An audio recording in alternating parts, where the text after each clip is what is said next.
Poštovane dame i gospodo, pre početka pozivam vas da minutom ćutanja odamo počast žrtvama tragedije u Novom Sadu.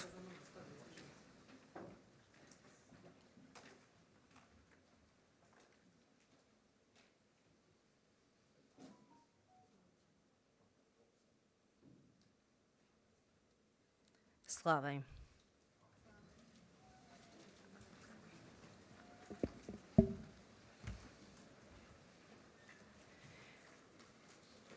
Vaša ekscelencijo, ambasadore Hasijev, poštovane ekscelencije, gospođo Halačeva, državna sekretarko Dokić, pomoćnice ministarke Joksimović, gospođo Mort, gospodo Beriš i Stano, draga Kristina, dame i gospodo.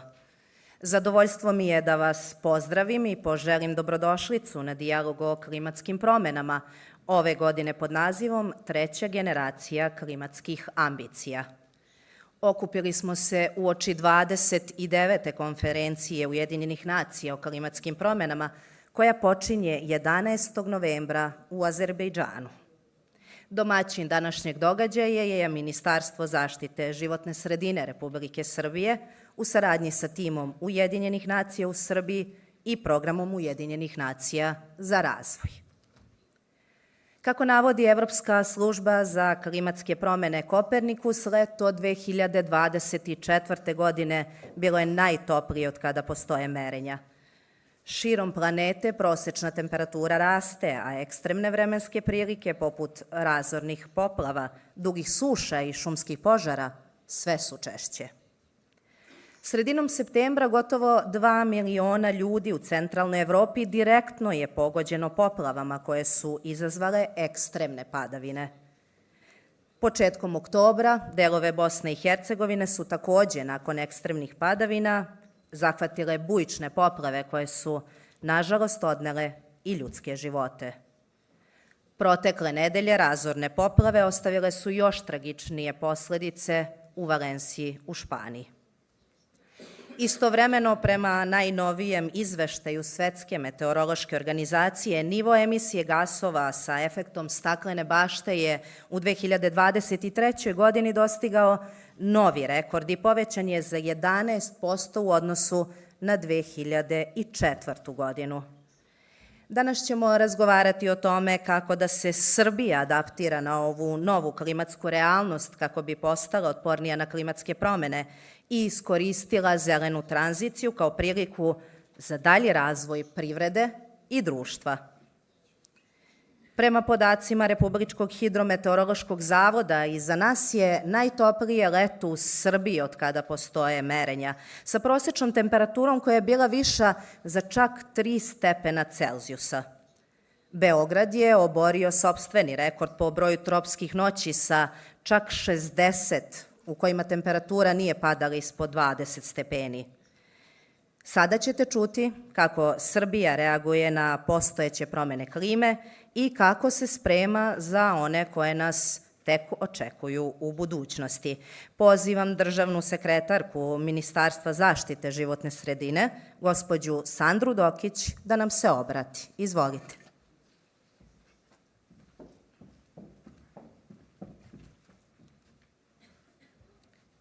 Hvala najlepše. Poštovana gospođo Mort, gospodine Beriš, gospodine Skano, vaša ekscelencijo Kamil Hasijev, vaše ekscelencije, poštovane i drage kolege, draga Jovana, dame i gospodo. Izuzetno mi je veliko zadovoljstvo i čast da vas pozdravim na 4. dijalogu o klimatskim promenama koje Ministarstvo zaštite životne sredine u saradnji sa programom Ujedinjenih nacija za razvoj organizuje već tradicionalno, možemo reći. Ovaj događaj postaje deo naše klimatske tradicije, ali jedna od platformi za dijalog o izazovima i rešenjima na polju klimatskih promena. Danas, više nego ikada, zajednički rad i saradnja na ovom polju su od suštinskog značaja. Nažalost, kao što smo čuli, situacija na polju klimatskih promena u Republici Srbiji ostaje jednako kompleksna i ozbiljna. Procene pokazuju da se Republika Srbija zagreva više i brže od globalnog proseka. Već se nalazimo na 1,8 stepeni Celzijusa, a leti čak na 2,6 stepeni. A ukoliko se ne preduzmu ambiciozne akcije na smanjenju emisija gasova sa efektom staklene bašte na globalnom nivou, do kraja veka se može očekivati povećanje temperature za čak 5,8 stepeni Celzijusa u našoj zemlji. Kao što je navedeno u revidiranom nacionalno utvrđenom doprinosu, Republika Srbije je izuzetno ranjiva na promene klime koje stvaraju velike štete i gubitke u našoj zemlji. Od 2000. godine minimalne materijalne štete i gubici nastali kao posledica ekstremnih vremenskih događaja u Srbiji procenjeni su na najmanje 6,8 milijardi evra, od čega su suše i visoke temperature odgovorni za više od 70% šteta. Drugi glavni uzrok su naše poplave koje su se dešavale i dešavaju se i dalje. Podsjetit ću da su u maju i junu 2023. godine jake kišne padavine i izliveni bujični i drugi vodotokovi izazvali štetu na regionalnoj i lokalnoj infrastrukturi. Poplave su tada zabeležene u 82 opštine u Srbiji, od čega je u 56 gradova i opština proglašena elementarna nepogoda od poplava. Takođe, već narednog meseca pojavile su se za naš region i nove klimatske opasnosti, superćelijske oluje, nanoseći razorne štete i gubitke u veoma kratkom vremenskom periodu. Takođe, u istoj godini dogodio se i nikada do sada zabeležen fenomen pojava tropskih noći u oktobru mesecu, sve to kao posledica klimatskih promena. 2023. godina u Srbiji je bila zvanično najtoplija, a prema svim dostupnim podacima ova 2024. godina će nadmašiti prethodnu godinu. Prema podacima Republičkog hidrometeorološkog zavoda Srbije, jul 2024. godine bio je najtopliji od kada postoje merenja u našoj zemlji, ekstremniji za gotovo 5,7 stepeni Celzijusa u odnosu na referentni period. Uprkos svim ovim izazovima, Ministarstvo zaštite životne sredine nastavlja da beleži značajne rezultate. Usvojili smo program prilagođavanja na izmenjene klimatske uslove za period od 23. do 30. godine i ovo je dokument prvi takve vrste u Srbiji i predstavlja ključni korak ka povećanju otpornosti najranjivijih sektora. Definisali smo 25 prioritetnih mera prilagođavanja koje su neophodne da bismo umanjili buduće gubitke i unapredili spremnost društva na klimatske rizike. Poseban akcenat stavljen je na sektor poljoprivrede, gde su štete u prethodnim godinama bile izuzetno visoke. Na polju ublažavanja klimatskih promena sa ponosom ističem da je Ministarstvo zaštite životne sredine po uzoru na Evropsku uniju uspostavilo sistem za izdavanje dozvola za emisija gasova sa efektom staklene bašte operaterima energetskih i industrijskih postrojenja koji je digitalizovan i u potpunosti operativan. Proces uvođenja GHG dozvola pratile su brojne aktivnosti na unapređenju tehničkih kapaciteta svih zainteresovanih strana u vidu brojnih obuka za operatere i nadležne institucije. Sistem za izdavanje dozvole je digitalizovan i omogućava direktnu komunikaciju između operatera i ministarstva, odnosno Agencije za zaštitu životne sredine. Do sada smo odgovorili na skoro 1800 poruka i ulažemo značajne napore do kraja ove godine izdamo sve dozvole kako bi operateri vršili monitoring svojih emisija tokom 2025. godine. Sistem monitoringa, izveštavanja i verifikacije jedan je od ključnih zahteva Evropske unije u procesu pregovora za članstvo i preduslov za ulazak u sistem trgovine emisijama po pristupanju Evropskoj uniji. Svesni svih izazova koje klimatske politike Evropske unije donose, intenzivno radimo i na specifičnom planu implementacije direktive o sistemu trgovine emisijama Evropske unije, koji će nam omogućiti da jasno sagledamo poziciju Srbije, mogućnosti i prilike za pregovore. Ovo je ključan iskorak koji nas priprema za primenu evropskih pravila o dekarbonizaciji i energetskoj tranziciji. Naše aktivnosti usmerene su ka ispunjenju ciljeva zelene agende za Zapadni Balkan, ali ostvarili smo značajan napredak i na međunarodnom planu, posebno u kontekstu ispunjenja obaveza prema Okvirnoj konvenciji Ujedinjenih nacija o promeni klime i Sporazumu iz Pariza. S tim u vezi, kao jedan od najznačajnijih rezultata u odnosu na prethodni klimatski dijalog, ističem usvajanje trećeg nacionalnog izveštaja prema Okvirnoj konvenciji Ujedinjenih nacija o promeni klime u februaru ove godine, kao i početak izrade prvog dvogodišnjeg izveštaja o transparentnosti koji planiramo da usvojimo do kraja ove godine. Inicirali smo i reviziju nacionalno utvrđenog doprinosa, čime potvrđujemo našu opredeljenost ciljevima Sporazuma iz Pariza i potrebi za povećanjem naše ambicije. Kroz strategiju niskougljeničnog razvoja, program prilagođavanja, integrisani nacionalni i klimatski plan, kao i buduće politike, pre svega strategiju zaštite životne sredine, gradimo temelje za održivu, konkurentnu, resursno efikasnu privredu otpornu na klimatske promene. Posvećeni smo ubrzanju energetske tranzicije i inovacijama, jer jedino kroz saradnju i održive modele možemo ostvariti klimatski neutralan razvoj. Želim da naglasim da ovi rezultati ne bi bili mogući bez podrške svih relevantnih partnera, kako na nacionalnom, tako i na međunarodnom nivou. Program Ujedinjenih nacija za razvoj pruža nam značajnu podršku u izradi ključnih dokumenata i unapređenju kapaciteta institucija, za šta smo im izuzetno zahvalni. Iskoristila bih ovu priliku da se zahvalim i našim dragim partnerima, posebno delegaciji Evropske unije. Želim da napomenem da je veoma značajno što je ove godine u izveštaju Evropske komisije za Srbiju za 2024. godinu za poglavlje 27 koje se odnosi na životnu sredinu i klimatske promene po prvi put konstatovan dobar napredak, jer to znači da su prepoznati svi napori i aktivnosti u oblasti zaštite životne sredine, kako ministarstva, tako i cele vlade, jer oblast zaštite životne sredine zahteva multisektorski rad.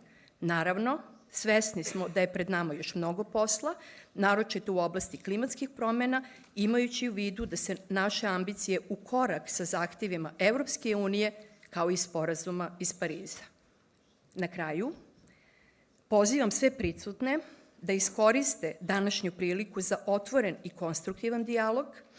Verujem da ćemo kroz razmenu znanja i iskustava dodatno unaprediti naš zajednički rad i pronaći rešenje za izazove sa kojima se već svakodnevno suočavamo. Ovo je trenutak da pokažemo globalnu solidarnost i lokalnu odgovornost, kako bismo zajedno oblikovali bolju i održivu budućnost za sve nas. Zahvaljujem vam se svima na pažnji i želim vam danas uspešnu diskusiju. Hvala.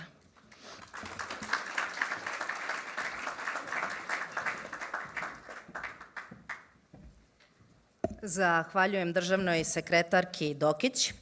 A kroz dugoročnu podršku vladi u oblasti klimatskih promena i zaštite životne sredine, UNDP pomaže Srbiji da poveća svoje klimatske ambicije i postigne opipljive rezultate. Ova saradnja doprinosi očuvanju životne sredine, zdravlju i dobrobiti ljudi, ali i privrednom rastu. Više o podršci i inicijativama UNDP-a reći će nam gospodin Jakub Beriš, stalni predstavnik programa Ujedinjenih nacija za razvoj u Srbiji. Izvolite, gospodine Beriš.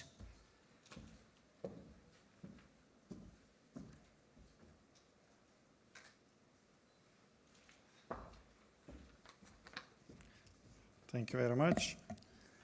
Your Excellency, Ambassador Kasiev, Ms. Tokic, Ms. Joksimovic, Ms. Mort, colleagues from the UN family, ladies and gentlemen, it's a pleasure to greet you all to the climate talks on behalf of UNDP which is a joint event with our UN family, as you can see. And I'd like to use a few welcoming words before the opening session right after this. Well, our common goal is to determine how Serbia can accelerate decarbonization and strengthen its climate resilience.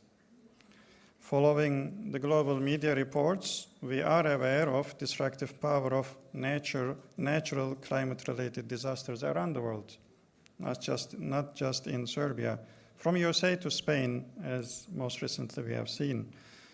Well, what is our climate reality here in Serbia? Researchers warn, and we heard in the previous talk as well, that among the Western Balkan countries, Serbia is expected to suffer the greatest damages from climate hazards, such as droughts and flash floods. The losses caused by extreme weather impacts on the economy have already exceeded 7 billion euro. This year, due to the extreme heat, contribution of agriculture to the GDP dropped by 15%. I would like to take the opportunity to stress 3 key points for the country's future, which we think are important. First, to further grow its economy and enhance citizens' quality of life, it is necessary for Serbia to use its significant untapped potentials to drive decarbonization and energy transition. Well, I'll speak about UNDP. You'll hear about the UN family's work later in different sessions as well as in the upcoming opening session. But as UNDP, we are implementing with the government and development partners have shown us that investments in resource and energy efficiency pay off quickly. So energy efficiency is important. For example, retrofitting 26 government buildings we have calculated will save energy and related greenhouse gas emissions equivalent to the annual production of the Kostolac A thermal power plant. We are also exploring the potential to use geothermal energy for heating and cooling in public buildings, such as the Palace of Serbia. Approximately 25% of estimated geothermal energy potential in Serbia could produce twice as much energy as Kostolac A last year. In addition, the 1.5 million tons of biodegradable waste that ends up in landfills every year could produce biomethane. This advanced fuel could replace up to 27% of Serbia's natural gas consumption by 2027 and potentially end the country's dependence on natural gas inputs. That brings me to my second point. To speed up decarbonization and reduce greenhouse gas emissions further, we need supportive policies, and we've heard so many good examples already from Ms. Tokic. Well, we have been working with the government of Serbia to develop and adapt the National Energy and Climate Plan and the National Climate Change Adaptation Program. These strategic documents will guide new investments in renewable energy and help build up climate resilience of key sectors of the economy. In addition, the new greenhouse gas permitting system, as mentioned by the State Secretary of Ministry of Environment, will enable the companies and the government to better monitor and report on carbon emissions. This also helps businesses to invest into low-carbon technologies, timely prepare for EU carbon border tax, and thus remain competitive in the EU market. By introducing new policy measures, such as promoting the use of geothermal energy in the energy mix, supporting the integration of biomethane into the energy market, and setting up the appropriate price on carbon emissions, Serbia could further align itself with the EU's climate and energy targets. And this brings me to my final message, that greater climate ambition requires more capital and diversified financing for green and low-carbon technologies and businesses. The World Bank estimates that Serbia needs $9.5 billion over the next decade to effectively protect people and property from increasing climate impacts. Part of this investment can be secured by blending various financing instruments and mechanisms, including international financial institutions, commercial bank loans, corporate thematic bonds, carbon offsets, and credits. Serbia is in good position to establish a national mechanism for green financing. Thanks to the EU, Switzerland, Sweden, Japan Global Environment Facility, together with the government of Serbia, UNDP has created a partnership and engagement platform for financing public and private investments for the green transition. So far, more than 150 innovative green projects worth over $55 million have received co-funding, reducing tens of thousands of tons of CO2 emissions annually, installing over 7 megawatts of renewable energy, and reducing harmful emissions into the air, water, and soil. UNDP will continue our decade-long work with the government, development partners, businesses, civil sector, and academia to help Serbia increase its climate commitments and bring about tangible results for the benefit of environment, people, and the economy. All together is possible, and we can do it together. Well, I wish you a dynamic and fruitful conference ahead. Looking forward to hearing all the good views and inputs from all the speakers coming. Thank you.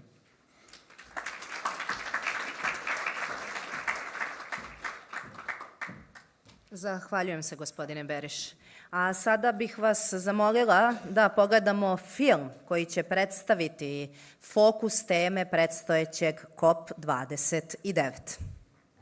COP29 is a vital moment for the world. We have the solutions to tackle the climate crisis. The decisions made at COP28 laid the foundation.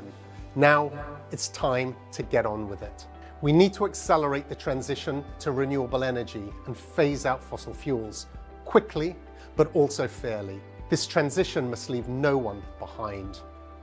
We also need to strengthen climate resilience. The world is facing more extreme weather events, rising sea levels, and unpredictable seasons. Communities need to be prepared, and they need to be resilient. And crucially, climate finance is the great enabler, especially for the most vulnerable countries. They need the resources to put solutions into action. And everyone has a role to play. We rise together, or we fall together. Let's make COP29 count.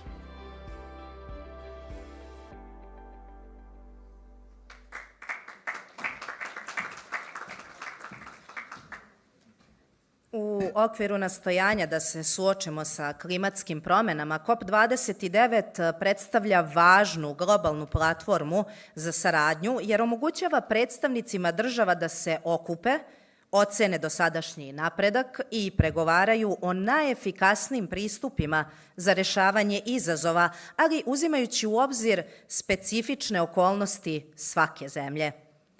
Ujedinjene nacije posebnu pažnju posvećuju klimatskim promenama, a u to će nas najbolje uputiti gospođa Matilde Mort, stalna koordinatorka tima Ujedinjenih nacija u Srbiji. Gospođo Mort, izvolite.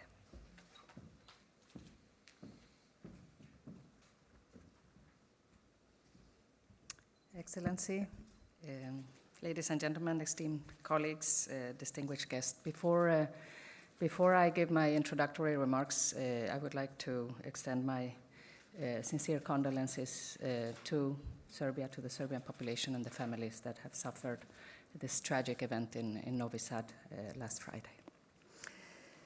For me, it's an honor to stand before you today, gathered in this, what we say, it's critical juncture. It's year by year, we are in this critical juncture to fight against climate change.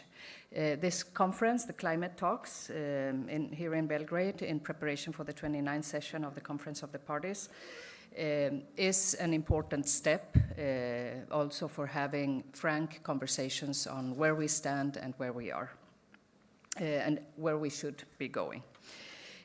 Maybe I should start with acknowledging the partnership with the Ministry of Environmental Protection and our colleagues from UNDP, which alongside the UN team, also present here today, are convening this important dialogue. I wanted to start with a global perspective. We are really reminded of this fragile hourglass that represents our current situation globally. You know, each grain of sand, it's a fraction of a degree warmer, and each grain of sand is also a missed opportunity that we have. So I think the main message is that the urgency of the current situation cannot be overstated. The period from 2014 to 23 has been recorded as the warmest decade ever, placing us alarmingly close to breaching the critical 1.5 temperature increase that was agreed in Paris. The last climate conferences have repeatedly reconfirmed this 1.5 degree goal, but we really must take robust action to avoid even more tragic climatic shifts. So every year, United Nations Environmental Programme issues the emissions gap report. And this year's gap report shows that without immediate and decisive action, we face the possibility of catastrophic temperature rises, potentially reaching beyond 3 degrees. So we have known for a while that globally, all the NDCs, this cornerstone of the Paris Agreement, they are not reaching the goal of 1.5. They are not even reaching the goal of 2 degrees. So this is why the call for increased ambition is, and from everyone, from every country in the world, is so important. And this is also what Baku will be about. Keeping global warming below 1.5 degrees is within our grasp, but it requires speeding up collective action, specifically cutting greenhouse gas emissions by 42% by 2030 and by 57% by 2035 globally. This is really a call to arms that transcends borders. So this is not only an environmental crisis, it's also a planetary crisis, and our duty extends beyond preventing climate change. It also encompasses the protection of human dignity, security, and stability. Vulnerable populations suffer disproportionately, and exacerbating these inequalities only deepens the crisis. Our efforts must be inclusive, empowering those most at risk from climate impacts. And science guides us with clarity. The potential is vast and it's achievable. The UNEP report shows that leveraging renewable energy and innovating across industrial and agricultural sectors could bridge our emission gap. Now, more than ever, we need global mobilization on an unprecedented scale.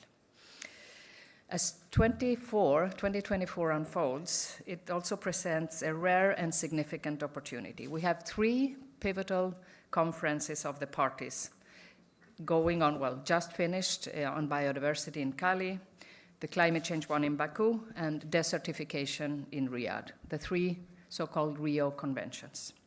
This year is then also a reminder that these challenges are not isolated phenomena. They are interconnected elements of a broader planetary emergency, require integrated responses. So by addressing these conventions collectively, we create a holistic approach that acknowledges the interdependence of ecosystems. This allows us to address land degradation, conserve biodiversity, and combat climate change simultaneously. Viewed through an integrated lens, this unified action can redefine resilience and set the foundation for a sustainable future. So while these challenges are global, meaningful change, of course, begins at home. So it's here in our communities and through our policies that the broad strokes of global agreements take shape. Serbia is, of course, also contributing to this collective global mission. As we have heard, Serbia already has a number of policy, planning, and reporting instruments which include important targets both for GHG emissions as well as adaptation. Supported by international collaboration, including from the United Nations, Serbia's green agenda mobilizes investments for the green transition, achieving significant reductions in energy consumption and CO2 emissions. Educational initiatives integrated into school curricula equip younger generations with essential climate knowledge. Yet the journey, as we know, is far from over. Serbia is at a critical juncture. Accelerating climate action across all sectors is essential. Growth is not good if it doesn't take into account issues of environmental protection, climate, and resilience. This requires a coordinated approach involving ministries like energy, agriculture, and transport, along, of course, with environment, in a unified strategy that integrates climate priorities across government activities. Also, empowering local governments, the private sector, and communities is vital. By shifting the narrative from threat to opportunity and enhancing public awareness, Serbia can advance towards a net zero future. The United Nations in Serbia stands ready to continue supporting these endeavors. We continue to facilitate sustainable investments and foster a culture of environmental awareness. Now is the time for decisive action to ensure that policies translate into real change, unlocking green investments and securing a sustainable future for all. Hvala.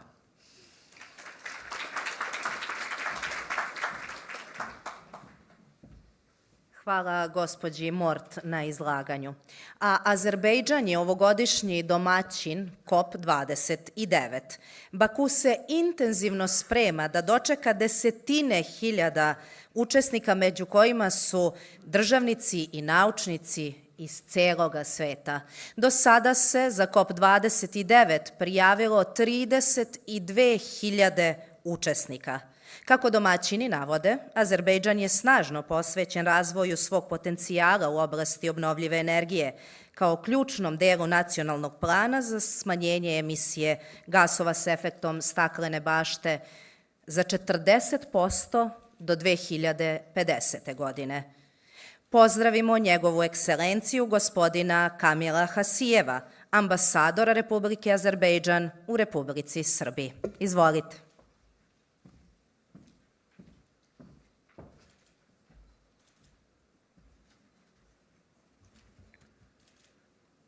Dobro jutro. Before I start, I too would like to express our most heartfelt condolences to the people of friendly Serbia in connection with this tragedy which happened in Novi Sad on Friday. Our thoughts and prayers are with those in grief. Ladies and gentlemen, dear friends, I'd like to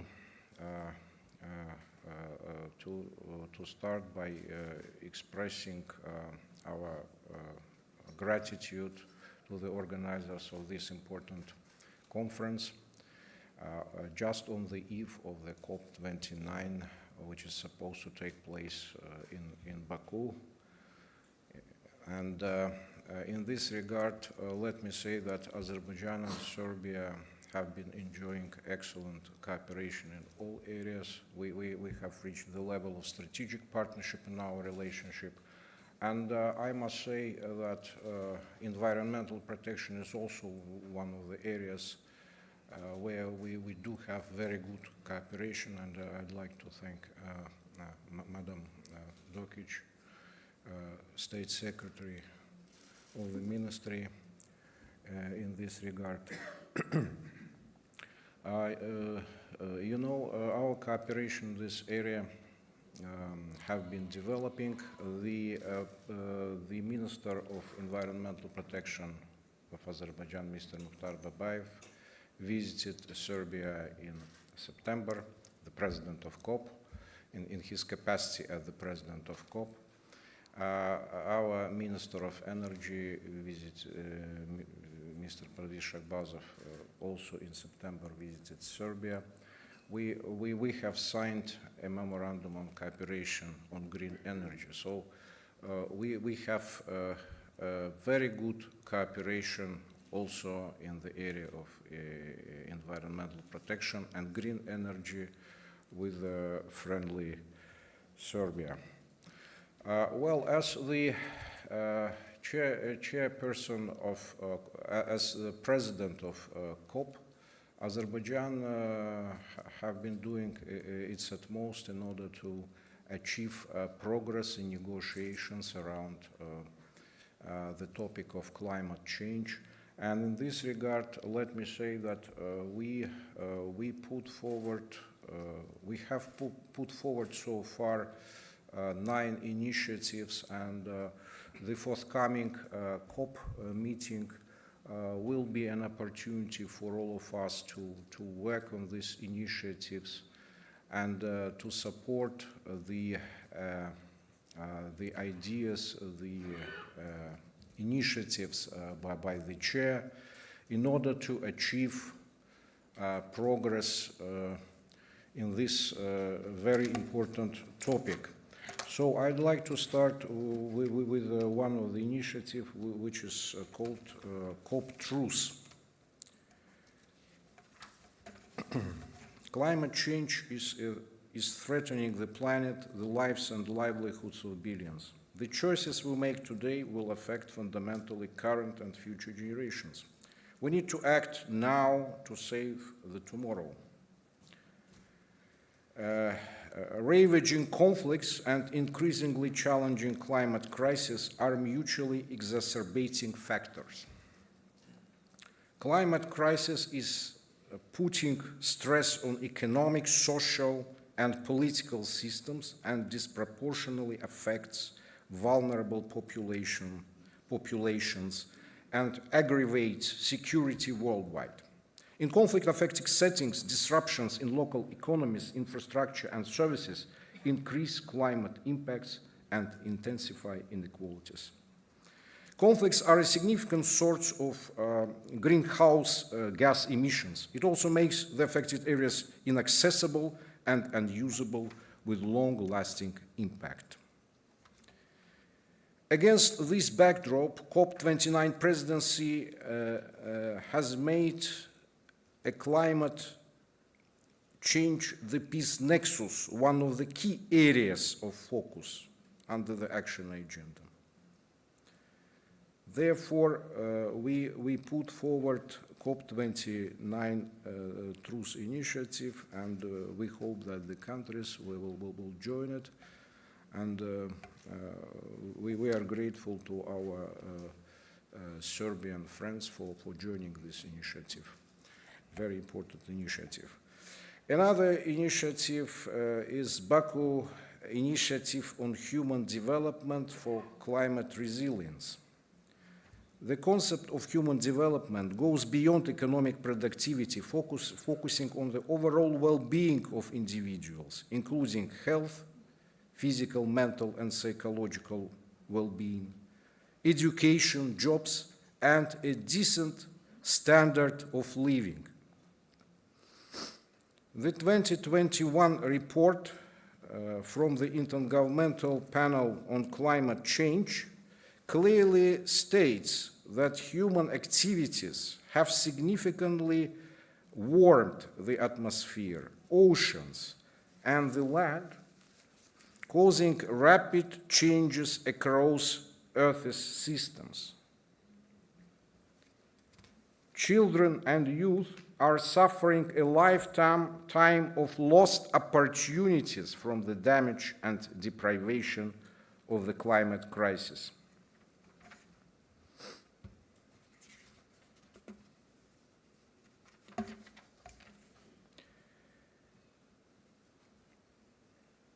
On November the 18th, the Human Development Day, the COP29 presidency will host a high-level meeting to take a holistic view of how climate change impacts human development, including health, education, decent jobs and skills, women, children, rights and capacities of youth. That's another initiative by Azerbaijan. Now I am moving on Declaration on Water for Climate Action initiative. Climate change is altering important parameters of the global hydrological cycle, exacerbating water challenges worldwide. Given its vital role, water is at the heart of climate change, with the majority of climate impacts being experienced through disruptions in the water cycle, through floods, droughts, glacier mass loss, landslides, degraded water quality, water scarcity, and changing water availability, as well as sustainable changes in the water cycle at global and regional scales.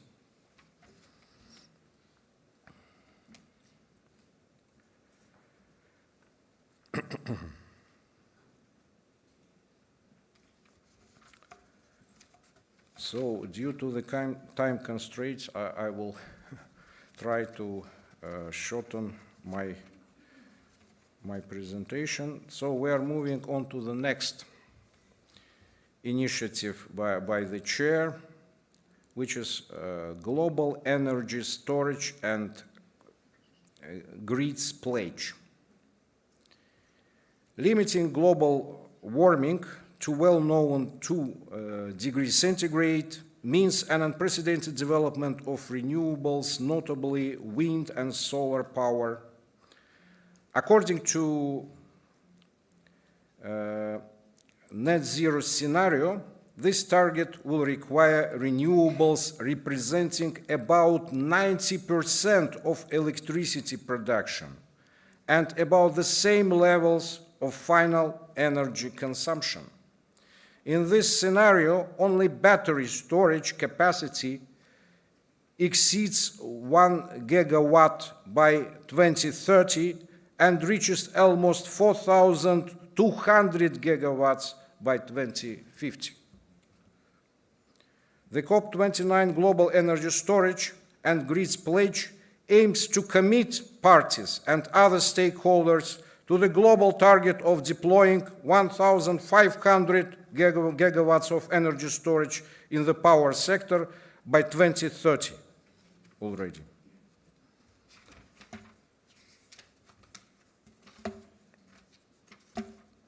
The next initiative I'd like to touch upon is Baku Declaration on Multi-Sectoral Actions Pathway Map to Resilient and Healthy Cities. Cities occupy less than 2% of the Earth's surface, but account for 80% of the world's GDP and about 70% of global CO2 emissions. So this highlights the importance of addressing this challenge. Next initiative is COP Declaration on Green Digital Action. It's very interesting, but digital technologies are responsible for approximately up to 4% of global greenhouse gas emissions. In this regard, it will be also an opportunity for all of us, as we know that it's the future of the whole mankind, to address also this challenge and to address it in the most efficient way, bringing together all actors, stakeholders, including NGOs, business community. The next initiative by the chair is COP29 Declaration on Reducing Methane from Organic Waste. Methane, with more than 80 times the potency of carbon dioxide, accounts for about a quarter of the anthropogenic GHG greenhouse gas emissions in CO2 equivalent terms. So it is self-evident how important it is to tackle this problem. Due to the time constraints, I will not go into details on that. The next initiative is Baku Declaration on Enhanced Action in Tourism. Tourism is a significant contributor to greenhouse gas emissions, responsible for 8% of global CO2 emissions. Most of it comes from transport emissions, underscoring the sector's escalating environmental impact, particularly from carbon-intensive air and car travel. Tourism Day at COP29 will provide a dedicated platform for high-level discussions.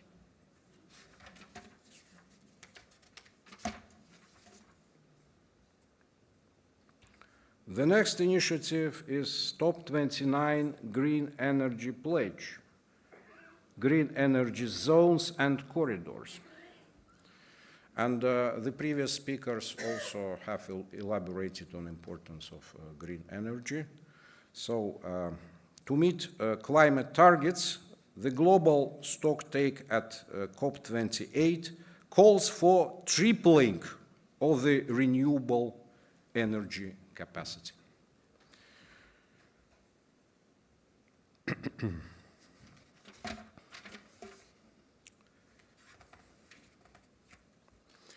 Azerbaijan, leveraging its renewable energy potential, is setting a strong example, having already identified green energy zones and corridors. Both issues are interrelated and interconnected.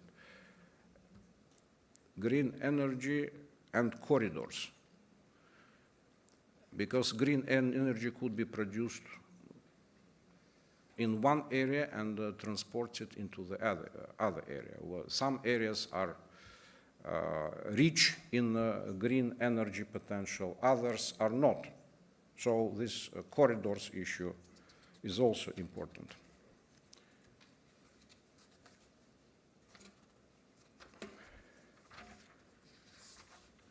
And I think that I will limit my statement to these remarks. Thank you. Hvala lijepa.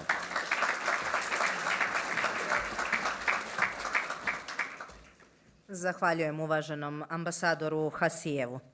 Kroz ciljeve Evropskog zelenog dogovora, kao što su smanjenje emisije gasova s efektom staklene bašte za najmanje 55% do 2030. godine i postizanje klimatske neutralnosti do 2050. godine, Evropska unija jasno pokazuje svoju posvećenost održivom razvoju i očuvanju životne sredine.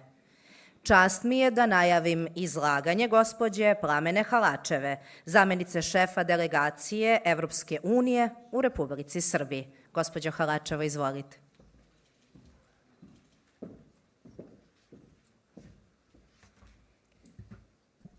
Dear UN colleagues, Your Excellencies, ladies and gentlemen, as we gather here today, our hearts go out to the victims of the tragedy in Novi Sad, as well as the recent floods in Valencia, as well as to the families and communities that are affected by these devastating events. We stand in solidarity with them, mourning the loss of life and acknowledging our shared vulnerabilities. The floods happening now in Spain, alongside countless others we witness worldwide, are stark reminders of the urgency of action. As leaders and representatives of our governments and respective institutions, we have a profound responsibility, not only to make bold decisions, but more importantly, to ensure that these decisions lead to real change. In Serbia, we too are no strangers to the impact of climate change. In recent years, we have experienced record-breaking heat waves, destructive droughts, severe floods that affect communities, ecosystems, and the economy. These climate-driven events jeopardize our agriculture, water supplies, and ultimately the resilience of our countries.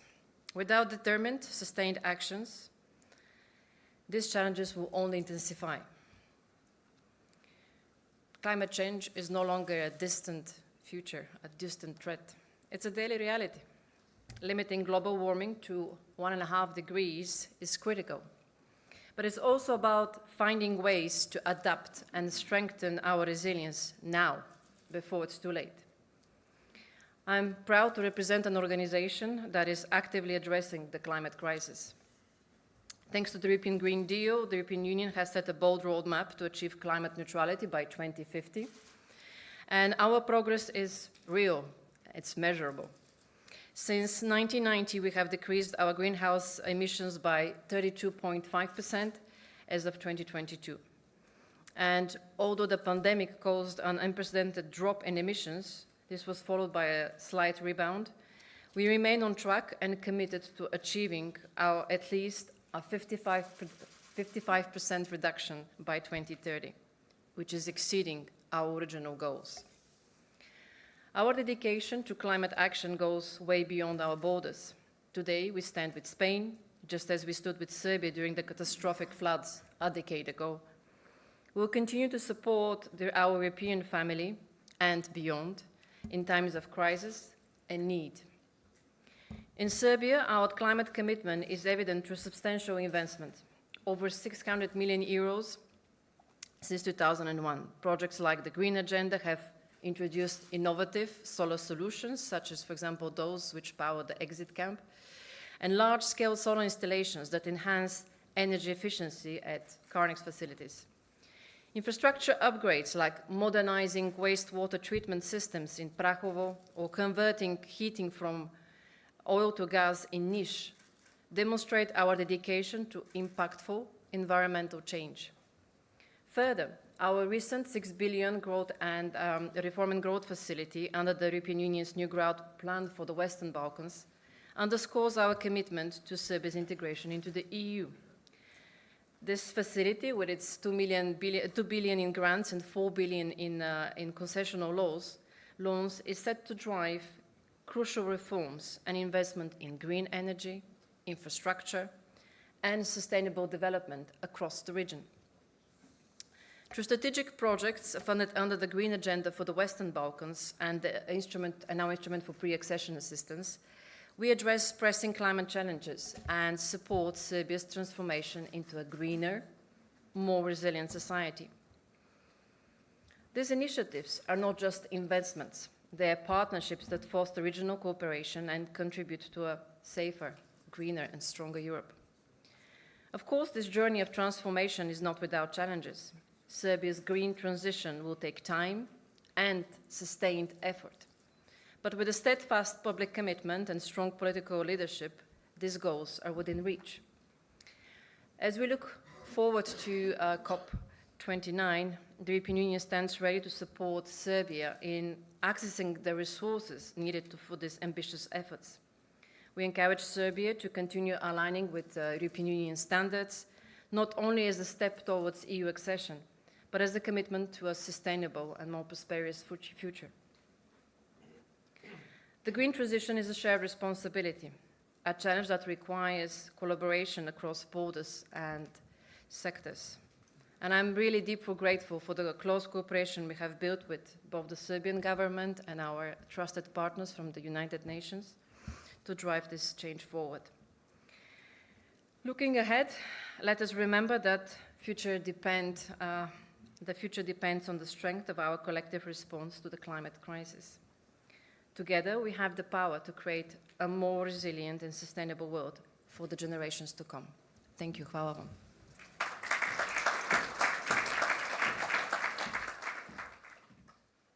Hvala najlepše gospođi Halačevoj.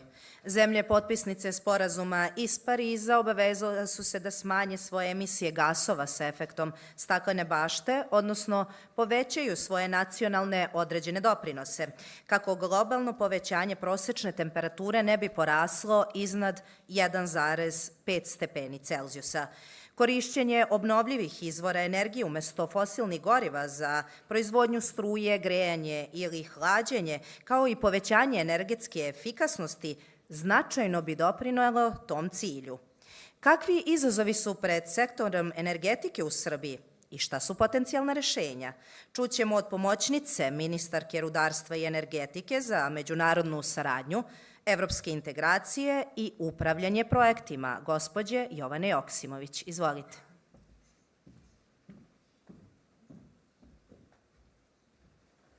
Dobar dan svima. Drago mi je da smo se okupili i danas na ove naše važne teme i dijaloge i mislim da su ovakve vrste, da kažem, skupova i obraćanja i diskusija dobra polazna osnova za sve ono što nas čeka i na čemu vredno radimo i na čemu ćemo nastaviti vredno da radimo. Najpre bih da pozdravim poštovane gospođu Mort, gospodina ambasadora Hasijeva, gospodina Skana, gospođu Plamenu, draga Sandra, drage kolege i koleginice. Svaka ambicija i cilj koji postavljamo u borbi protiv klimatskih promena ne može se razdvojiti od ambicije i ciljeva i planova u oblasti energetike. Malo pre smo imali priliku da čujemo baš tu usku vezu i energetika koja doprinosi klimatskim promenama, naročito vezano za emisiju gasova sa efektom staklene bašte u Srbiji. Posmatramo je kao deo rešenja koje daje značajan doprinos procesu dekarbonizacije i time i smanjenju emisija.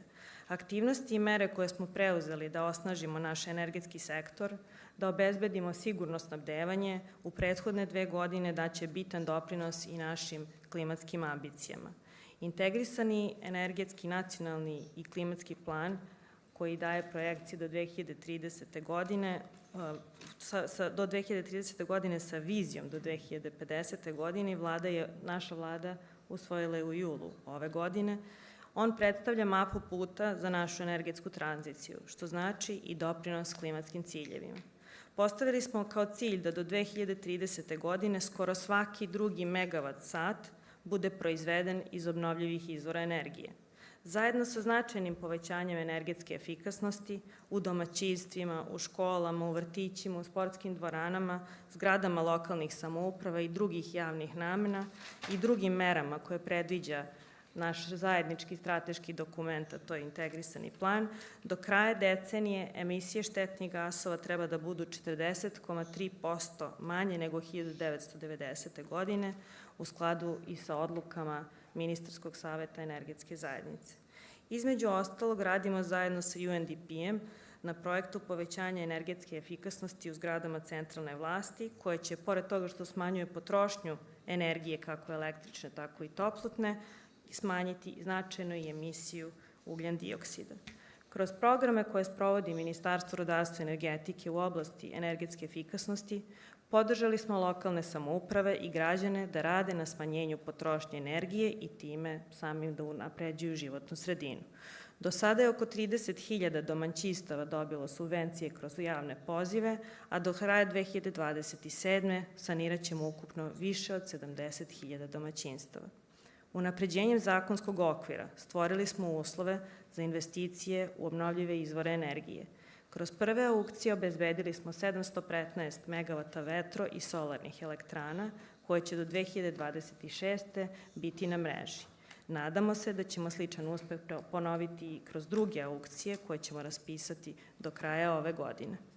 Nedavno smo potpisali ugovor o gradnji solarnih elektrana snage 1 gigavata sa 200 megavata baterijskog skladišta koji će bitno i značajno promeniti portfolio ne samo našeg javnog preduzeća EPS-a, nego će izmeniti i energetski miks naše zemlje značajno. Ukupno oko 3,5 gigavata novih kapaciteta iz obnovljivih izvora energije će do 2030. godine, kako iz javnih, tako i iz privatnih investicija, biti dodato na našu mrežu. Istovremeno, radimo na smanjenju uticaja na životnu sredinu najvećih termokapaciteta. Završeno je postrojenje za odsumporavanje ranije u termoelektrani Kostolac B, a nedavno i u TENT-u A, za jedan od najvećih ekoloških projekata u Evropi koji je vredeo preko 200 miliona eura. Intenzivno se radi na izgradnji istog takvog postrojenja i na TENT-u B.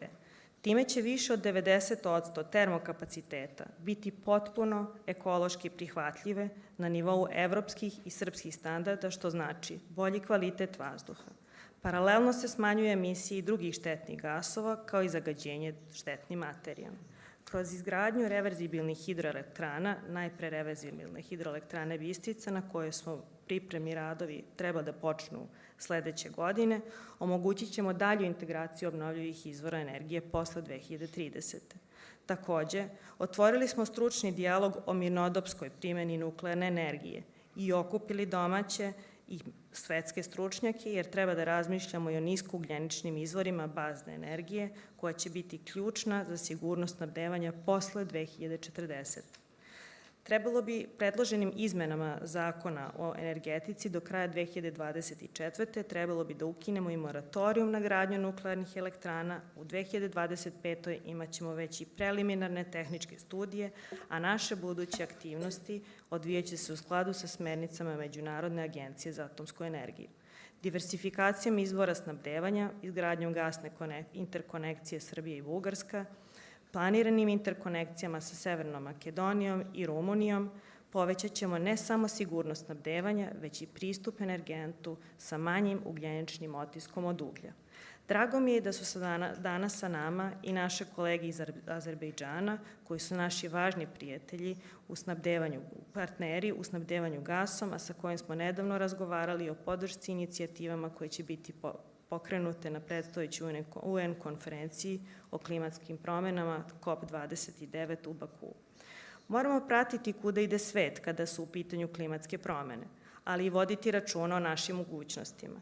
Na tome posebno radimo analizirajući moguće modele oporezivanja emisije ugljenika, koji ne mogu biti samo puko preuzimanje regulative Evropske unije, čije su članice sa energetskom tranzicijom počele značajno ranije i u tome imale značajnu finansijsku podršku unutar Unije, već vodeći računa u skladu sa sporazumom iz Pariza o zajedničkoj, ali i diferencijalnoj odgovornosti za klimatske promene koja odražava mogućnosti i pojedinačne nacionalne okolnosti našeg regiona. Verujem da će sve što smo do sada uradili i kroz postavljanje strateškog okvira i kroz zakonodavne aktivnosti i kroz projekte i programe koje zajedno sprovodimo u saradnji sa Ministarstvom životne sredine i u 2025. kada budemo ponovo analizirali i redefinisali naše ciljeve u okviru nacionalno utvrđenog doprinosa, postaviti ciljeve koji su podjednako ambiciozni i ostvarljivi u skladu sa našim međunarodnim obavezama, ali i interesima svih građana da imaju sigurno i dostupno snabdevanje energijom i zdravu životnu sredinu. Hvala.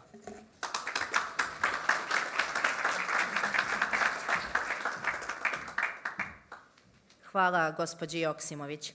A više o tome na koji način klimatske promene utiču na naše zdravlje i o kakvim će inicijativama u oblasti zdravstva biti reči na COP29, čućemo od gospodina Fabija Skana, direktora Kancelarije Svetske zdravstvene organizacije u Srbiji. Gospodine Skano, izvolite.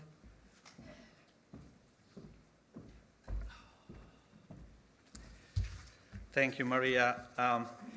Dear Sandra, Assistant Minister Joksimovic, Mathilde, dear Jakub, Ambassador Plamela, my UN family and everyone, good morning. We've been discussing so far world and negative records on climate change. And then the health guy comes to podium to tell what is the impact on health of this extreme weather event of climate change, and where do you want me to go with that? Unfortunately, when it comes to sad events, the human mind reacts with resilience, which is a normal thing of reaction. But over the next 4 minutes or so, I would like to instill also some optimism on concrete action that it can be taken at the global level, but also here, to protect your own health, because it's a personal thing. It's your own health, the health of the Serbian people, and somehow also global health. So let me start by being super frank and saying that the problem is not science or understanding. We know that between 2000 and 2020, in the European region, the encompasses 53 countries, every year, 175,000 people die from increase of heat. I'm not saying extreme heat. I'm not saying pollution. I'm not saying other sources of environmental changes. I'm just saying heat. And you know, we cannot even really forecast for the future because it's really difficult to predict whether the heat increase, the trajectory will be linear or it will be exponential, at which point it will be definitely too late to take action. And we also know that there is a huge cost to the society when it comes to health. And we predict that just over the next 5 years, the cost on health of climate change is between 2 and 4 billion per year. So what do we do with it? The WHO has identified climate change as a major threat to global health. So what do we do different from now on? Well, first, climate change and health has become the first pillar of the next 2025 and 2028 program of work, while it was mainstreamed in previous program of work. For those who are involved in policy making, know that this instills a sense of urgency. Second, at European level, we are launching the Pan-European Commission on Climate Change and Health to drive a much stronger commitment for changes when it comes to health impacts of climate change. The chair will be the former Prime Minister of Iceland, Katrin Jakobsdóttir, who is also current chair of the Council of Women's World Leaders. This is not just a health policy body, but constituency comes from leaders from a much wider society, because the difference is what it will be done outside and in conjunction with the health sector. For COP29, we are thrilled to roll out the Health Impact Investment Platform that is led by the development banks, and this is to coordinate financing, and it's addressed mostly to lower middle income countries, focusing on public health and primary health care. Always at COP29 will feature the Alliance for Transformative Action on Climate and Health that already gathers 85 countries at the Minister of Health level, not only to discuss, but also to take action on what mitigation and adaptation measures can be in the country. And I will discuss also with the minister in Serbia to take and join the platform. All the above is very engaging and promising, and it will trigger action down in Serbia on adaptation and mitigation in the lead up to COP30, because we have always to give a medium-term limit in terms of action. But now, and for Serbia, there is action that it can be done. For instance, we are working and planning to work on what are the co-benefits of health and economic impact of the mitigation measures that the government has already taken. This also helps to flip the narrative from the number of deaths to the numbers of people that you can save with the economic benefits for the society. Starting with a methodology from air pollution, but expanding it also to other areas, and likely also to move not only for Serbia, but also from the neighboring country to benefit with this analysis, because we know how climate change and also pollution affects the neighboring country. In conclusion, what we're discussing here is for the health and for the health sector, and this is the only way to go forward, to be part of whatever a wider society policy platform is present in the country and a global level. Climate adaptation and mitigation efforts across all sectors do save lives. We have the science, and today, I hope, it's a little bit of a step in the stone to better action here, but also globally. Thank you.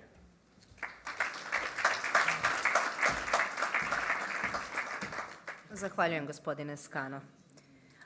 Koliko mladi znaju o klimatskim promenama i na koji način su uključeni u procese donošenja odluka, šta svako od nas može da primeni i prenese na dolazeće generacije. Zadovoljstvo nam je što smo danas u prilici da više o tome saznamo od Kristine Miloradović, članice Omladinskog odbora UNICEF-a u Srbiji. Izvolite.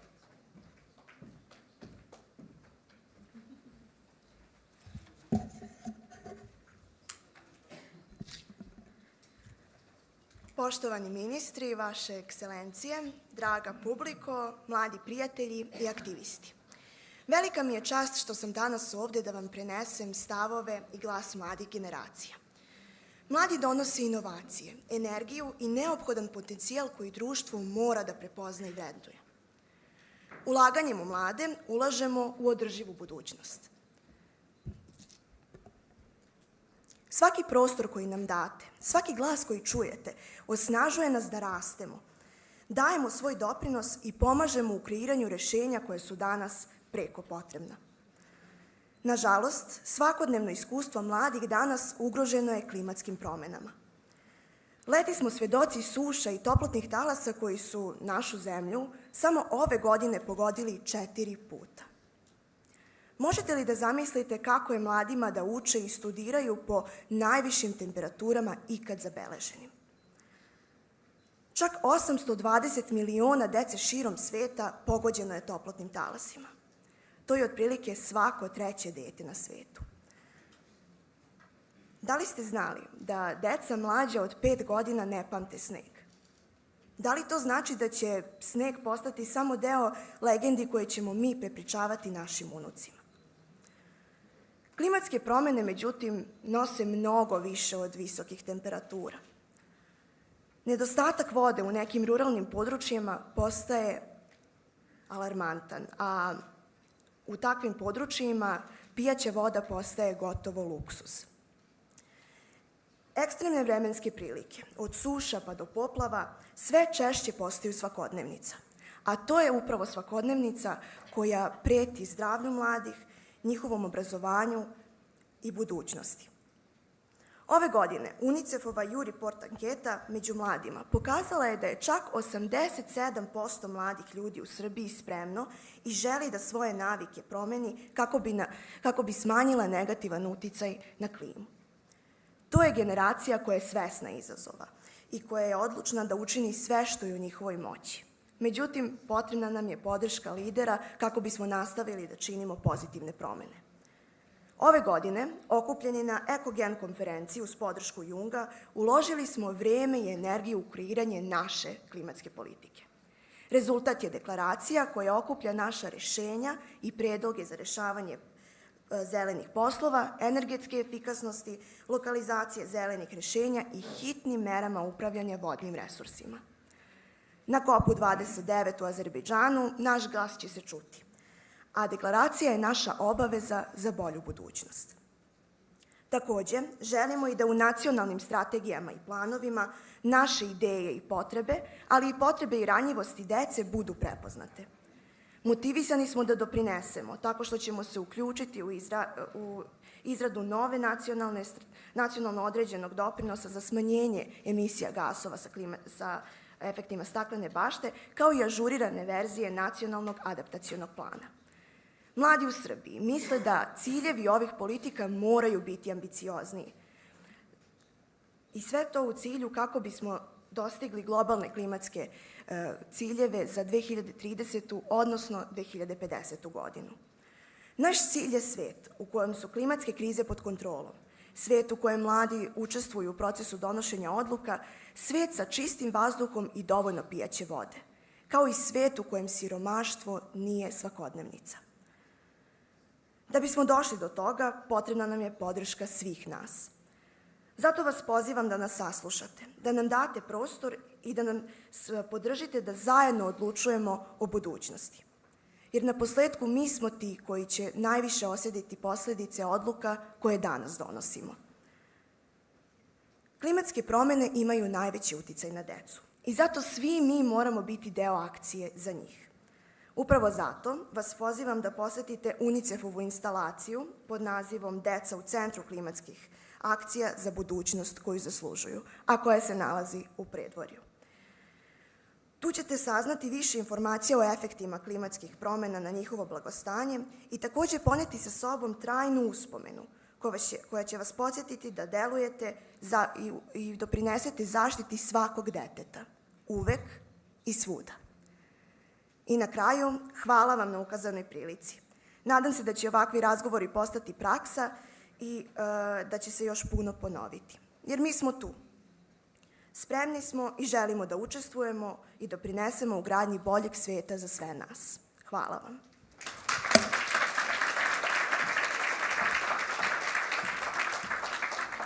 Hvala mnogo, Kristina. A pre nego što napravimo kratku pauzu za osveženje, najavit ću panel koji nas očekuje odmah nakon pauze. Šta donose nove politike ukoliko govorimo o emisiji CO2 i dekarbonizaciji?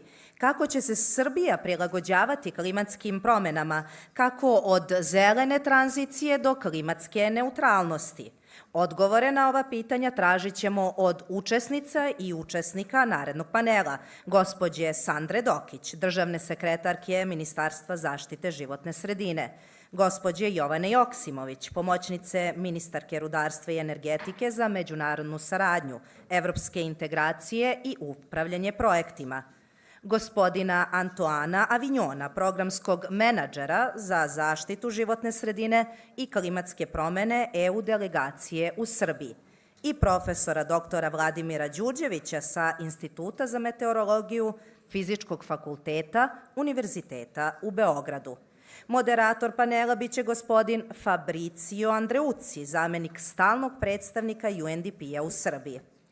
A tokom pauze pozivam vas da posetite UNICEF-ov kutak i štandove sa cirkularnim inovacijama. Na interaktivnim totemima u holu možete dodatno videti zelena inovativna rešenja koja je UNDP podržao, digitalni atlas klime i registar rizika od katastrofa. Sada vas pozivam da napravimo kratku pauzu i vidimo se za 15 minuta.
Pali se, dobro.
Poštovani posetioci, molim vas da zauzmete vaša mesta jer nastavljamo program panelom koji smo najavili pre kafe pauze. Hvala vam, nadam se da vam je kafe pauza prijela.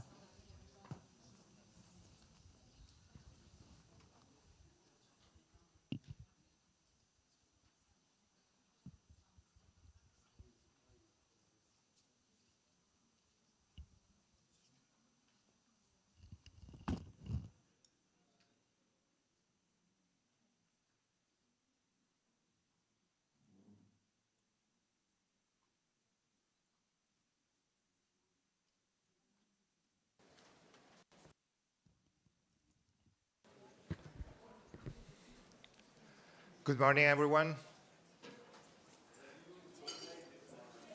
Okay, it's coming through. Good morning. Welcome to the panel discussion on new policies, key enablers of Serbia climate ambition, NDC 3.0. My name is Fabrizio Andreuzzi. I'm the Deputy Resident Representative of UNDP Serbia. It's a pleasure to be with you today and also to moderate this panel with esteemed guests. So the objectives of this panel is, following also the important points raised in the opening, is to actually reflect in changes that Serbia underwent in terms of climate change policies and commitments between the two recent conference of parties, the two COPs, and also to address the critical steps that Serbia will take to prepare to the 29th Conference of Parties in Baku. It is only a few days away. As we heard also from the opening remarks, certainly at global level we are lagging behind in terms of what has been the improvement on climate action, and also facing increasing challenges given to the fact that we have more frequent and intense manifestations of the climate change that is happening while we speak, and so it's no longer a future issue. Again, just to mention a few data in introduction, the latest global greenhouse gases emission gap report indicates that we need to cut global emissions by 42% by 2030 and 57% by 2035 to get on track on the Paris Agreement, which is quite an ambitious target at this point, considering that, as I mentioned, we are facing already quite remarkable changes in temperature, has been also introduced by Sandra Dokic in her opening remark. But let's maybe focus briefly on the COPs, right? So last year in Dubai, there was a global call on this introduction of roadmap to emission 1.5 degrees Celsius. So to ambition to keep this global temperature from rising more than 1.5 degrees above pre-industrial levels. This year in Baku, there will be a strong focus among the several areas to be discussed to get the right finance plans to enable this response. And this will be instrumental to prepare next year's COP in Brazil, the COP 30, where the new round of nationally determined climate plans or contributions to global climate efforts, NDC, should be put into action. So commitment, financing, and then a new wave of, third wave of NDCs to put this into action. Now, when we come to Serbia, Serbia is addressing climate change through the NDC, and which is entering the third generation, and that should also reflect the new ambition. And we'll hear from the panelists about that in more detail. But we'll try to understand in this session what the doable options are for Serbia and what more can be done on adaptation and resilience versus decarbonization and climate neutrality. So we'll try to dive a little bit deeper on these points with our panelists. And so let me introduce them quickly, and then I'll start asking the question. So we have Sandra Dokic, the State Secretary of Ministry of Environmental Protection. We have Ms. Jovana Joksimovic, Assistant Ministry of Mining and Energy. We have Mr. Antoine Avignon, Program Management and Environment for the Delegation of European Union. And then we have Professor Vladimir Djurdjevic from the Institute of Meteorology and Faculty of Physics, University of Belgrade. We'll have 2 rounds of questions.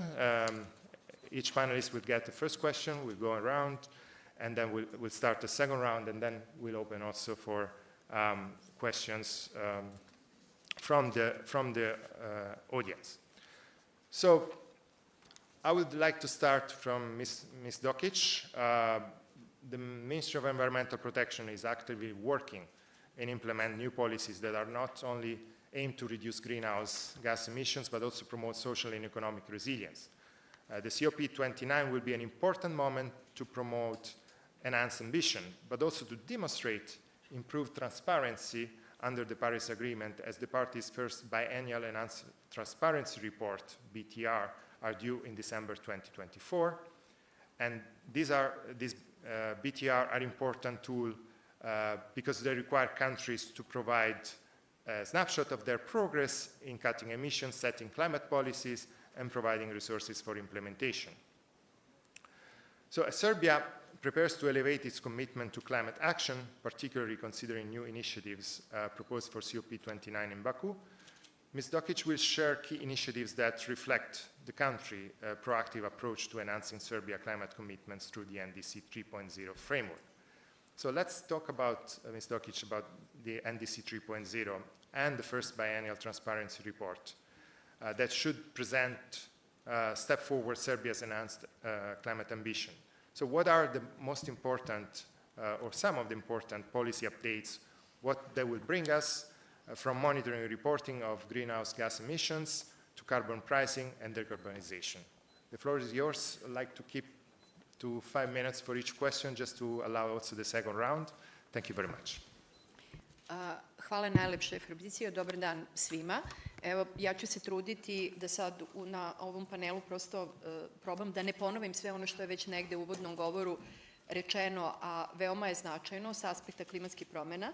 I moram reći da mi je izuzetno značajno što zaista već 4. put za redom mi održavamo ovakav vid konferencije gde upravo sa svim zainteresovanim stranama, evo vidimo, imamo i mlade generacije koje su veoma zainteresovane da vide šta je ono što ćemo mi u narednom periodu uraditi i šta je ono što ćemo njima ostaviti na kraju iza nas. Imamo izuzetno mnogo učesnika kako iz različitih ministarstava, naročito Ministarstvo rudarstva i energetike, koje nam je u ovoj celoj našoj akciji i ambiciji izuzetno značajno. I naravno predstavnike lokalnog nivoa i svih koji zapravo mogu da čuju šta je ono što se radi i što je najvažnije da ovakva jedna konferencija zaista pokazuje jednu transparentnost celog procesa, svih dokumenta koje donosimo, učešće javnosti i gde zaista niko ne treba da ima dilemu šta je ono što je ostalo nedorečeno. Znači sve se može videti i ispratiti. Naše obaveze postoje ne samo međunarodne prema Okvirnoj konvenciji Ujedinjenih nacija o promjeni klime, u smislu raznih izveštavanja, dostavljanja te sada 3. generacije nacionalno utvrđenog doprinosa koji već do februara 25. treba da se donese. I ja u vezi sa tim moram da spomenem da smo mi 2015. godine kada smo doneli prvi NDC, da je nama ambicija bila da smanjimo emisije za 9,8%. Nakon toga smo uradili i strategiju niskougljeničnog razvoja i videli da zapravo te ambicije mogu da budu mnogo veće, jer nam je pokazala sama strategija da to može da se uradi i onda nam je NDC koji smo dostavili 22. godine rekao da ćemo smanjiti emisije do 2030. za 33,3% i ako ne računamo ovaj sektor LULUCF-a ili 40,3%, što je zapravo sa tim sektorom LULUCF-a, korišćenja zemlje, ponora i svega. I sada radimo na trećem NDC-u. Ono što se u međuvremenu uradilo jeste da je Ministarstvo rudarstva i energetike uradilo veoma značajan dokument, Nacionalni energetski klimatski plan, o kome ja ne bih previše da pričam jer će to Jovana, ali zapravo taj dokument nama pokazuje koliko mi sada do 35. godine možemo da budemo ambiciozni i sigurno je da ćemo biti u odnosu na ove targete koje smo postavili 2030. godine. Sama ozbiljna politika koja se odnosi na klimatske promene, možemo reći, je počela 21. godine kada smo upravo doneli zakon o klimatskim promenama i kada smo nakon toga, trebalo nam je više vremena nego što je bilo planirano, ali samo iz razloga zato što se radi o vrlo jednom kompleksnom i sveobuhvatnom procesu, da donesemo sva podzakonska akta i kao što negde možete stalno da čujete da ponavljamo, da uspostavimo sistem kojim ćemo da imamo monitoring, izveštavanje i na kraju verifikaciju svih tih izveštaja od strane operatera koji su negde obaveznici da uđu u sistem trgovina emisionim jedinicama u momentu kada Srbija bude ušla u Evropsku uniju. Radi se o jednom vrlo kompleksnom procesu na kome se intenzivno radi, koji će zahtevati, da bismo imali punu implementaciju tog ETS-a, zahtevaće i mnogo faktora koji će biti uključeni, institucija u sve to i izmenu zakona o klimatskim promenama, ali ono što je najvažnije, do sada smo uradili ono što moramo reći nije uradila ni jedna ekonomija Zapadnog Balkana i negde na tom regionalnom nivou možemo da kažemo da smo zaista neko ko je daleko ispred ostalih ekonomija. Naravno, sve naše klimatske ambicije zavise, prvenstveno moramo da kažemo, od energetskog sektora. Mi smo mogli da čujemo i čućemo i sada koliko i u toj oblasti ima puno aktivnosti i to sve neminovno mora da dovede do boljih rezultata i do smanjenja emisija. Ono što negde mi uvek vidimo kao problem i smatramo da to ne sme da se zapostavi, znači sama mitigacija ili smanjenje će doprinati mnogo samoj Republici Srbiji. Na globalnom nivou ne toliko značajno, zbog čega nam je veoma značajno da imamo ovakve međunarodne konferencije, gde upravo oni koji su najveći emiteri zapravo mogu da kažu na koji će on način pomoći da se smanje globalne emisije. Mi ne trebamo da posmatramo sada koliko će oni biti ambiciozni, zato što ono što se tiče klimatskih promena pogađa direktno Republiku Srbiju. Nezavisno od njihove ambicije, mi moramo da pokažemo da mi zapravo moramo da se suočimo sa problemima te povišene temperature. Čuli smo da svake godine gotovo da oborimo neki rekord i moramo priznati, lepo je obarati rekord u nekim sportskim takmičenjima, ali baš u klimatskim promenama i ne treba da budemo toliko ponosni.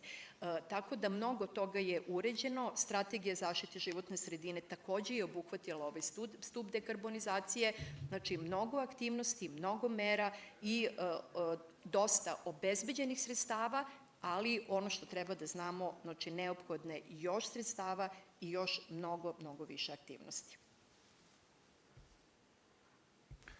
Thank you very much, Sandra, and we'll also have the chance to further elaborate on the points. And the second question, I'd like then now to address Ms. Joksimovic. And again, looking at 2035, the greenhouse gas emissions will need to drop 57% globally.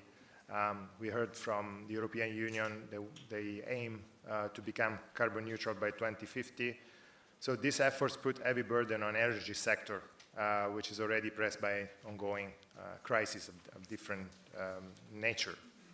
And certainly the Serbian energy sector is faced with fundamental structural changes that are conditioned by both global and national circumstances. As mentioned by Ms. Dokic, the Integrated National Energy and Climate Plan aims to significantly boost the share of renewable energy in the country's electricity mix, targeting 45% from renewable sources by 2030. As the Minister of Mining and Energy pointed out, Serbia expects also to have more than 1,500 megawatts of green energy by 2026, which is 33 times more than in 2012 and over 2.5 times than 2 years ago. At the same time, as you mentioned also in your opening remarks, energy efficiency is also a priority, which is also a great opportunity to cut on emissions. And of course, you represent a sector that is at the forefront of Serbia's climate commitments, as mentioned also by Ms. Dokic.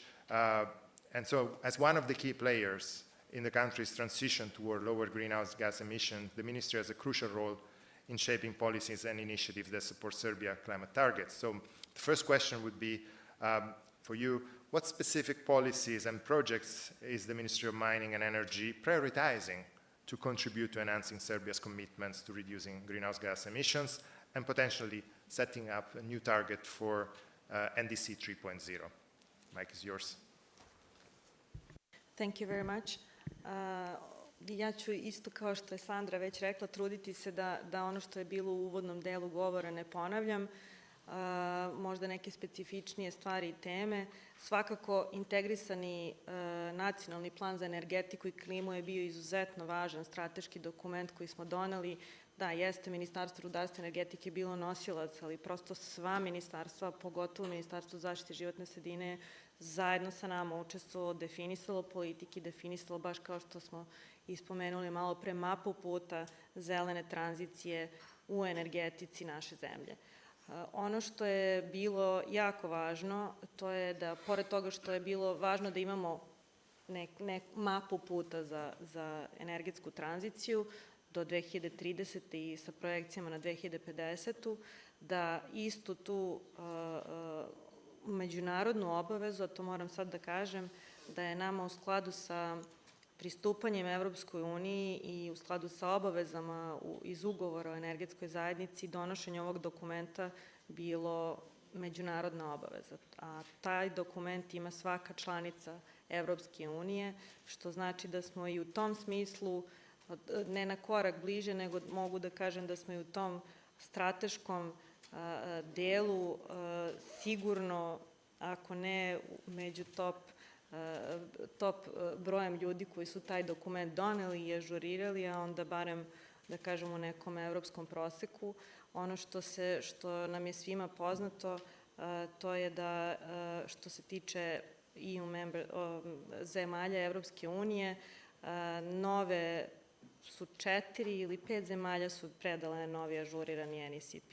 Tako da mi smo proglašeni, Srbija je proglašena kao top lider ili top performer u 2023. Od strane Sekretarijata energetske zajednice, što smatramo takođe dokazom i pokazateljem stvari koje su se značajno menjale i menjaju i poboljšavaju.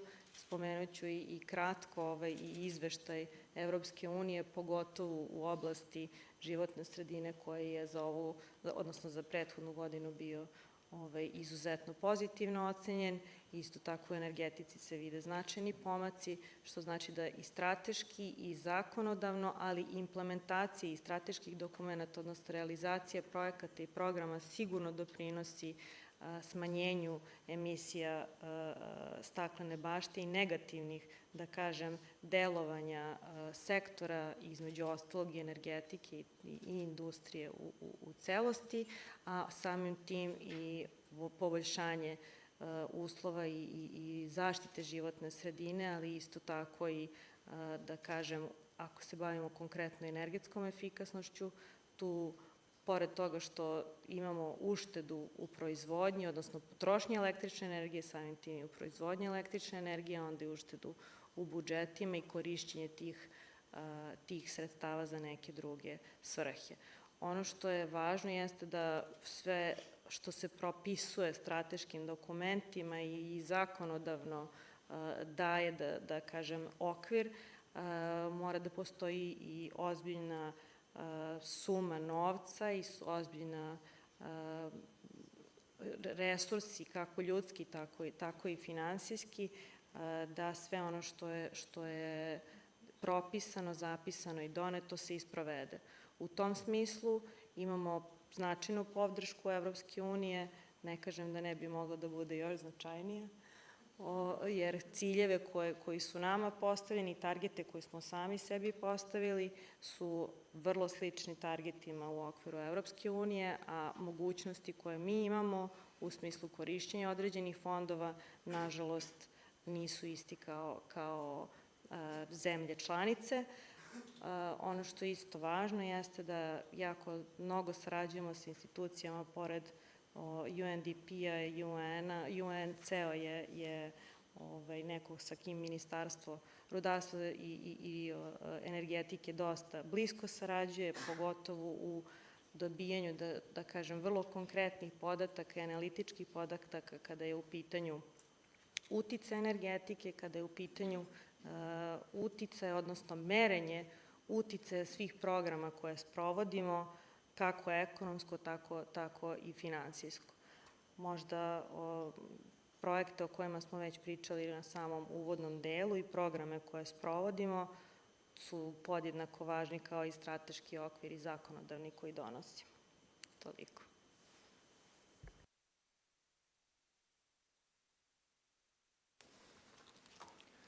Thank you very much, Ms. Joksimovic. And on some of the points, I think we have an excellent segue also for the next speaker, Mr. Antoine Avignon from the European Union Delegation Office here in Serbia.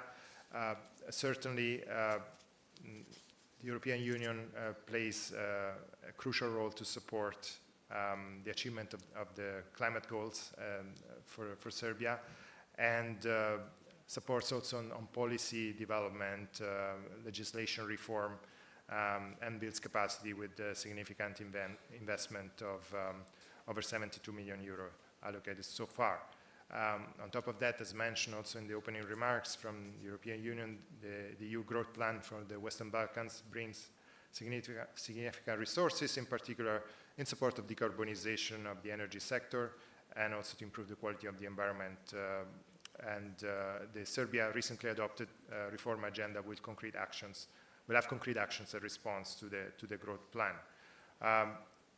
To mention that one of the key results already achieved with this support through the green agenda, as been mentioned by several speakers, is the environmental protection strategy for Serbia that also will require an envisaged 27 billion needed investment to accelerate towards the EU compliance.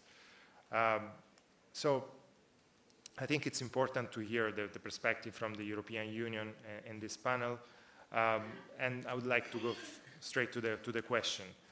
Concerning the COP29 ambitious goals on increased goals and targets on climate, how do you see Serbia leveraging the EU assistance? And what more needs to be done by the government, but also by other non-state actors to further align Serbia with the EU Green Deal objectives? Over to you. Thank you. Thank you, Fabrizio, and for your question, and also for moderating this panel, and good morning, everyone. Well, the EU, we heard it from Deputy Ambassador Ms. Alasheva a bit before, is trying to lead the climate global action by demonstrating that it does its own homework. So we're trying to demonstrate that it works. We can achieve 8% decrease of GHG emissions in 2023 by still having GDP growing, creating jobs. And that is, I think this is at the core of what we are trying to do in our climate diplomacy, is to demonstrate that it works. The question is how we do it. Every country, every continent can have different ways of making it work. What we are trying to do with Serbia, I think you also mentioned it during your introduction, all these instruments that we're having in place for financing climate action. So 1995, Berlin, COP1, we probably discussed about financing at that time. We're COP29 in a few days, and we're still talking about climate financing. So a bit of perspective to see where we come from, that it was quite an obscure group of people trying to do something on climate some years ago. And then Paris Agreement in 2015, where we brokered a deal that was meant to be impossible to be achieved, but we did it. And next year it will be the 10 years, if I'm not mistaken, of Paris agreements, and then we will have to take stocks of if we were doing enough, if we were, and how can we do better, because we can always do better. So what are the instruments we have, and what the EU is doing as per assistance for Serbia? I think for many years we've been discussing, talking, negotiating with Serbia for engaging Serbia and the region into what we heard this morning, green transition. Green transition means decarbonization of the economy, means, Ms. Joksimovic mentioned it, means new security of supplies also. It's a very important point for countries, of course. We do talk to everyone, to the government, to our partners from other embassies, other countries. We do talk to the civil society in order to put this partnership in motion. And we have regular talks with the banks, with the international development institutions, and we try to put money on the table.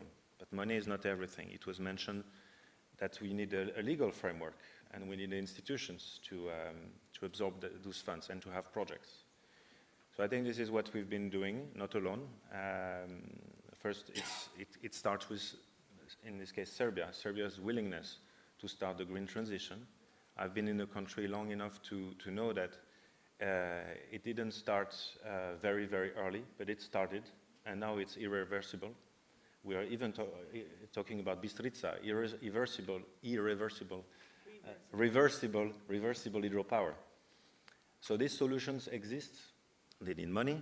I think the banks, in particular European Investment Bank, which we call the European Climate Bank, is there to bring finance. The EBRD, the European Bank for Reconstruction and Development, is also investing a lot in green transition. These are loans, so these are loans that have to be repaid, I guess, at some point. Not to mention the AFD and the World Bank and KfW and so on and so forth, who are bringing money.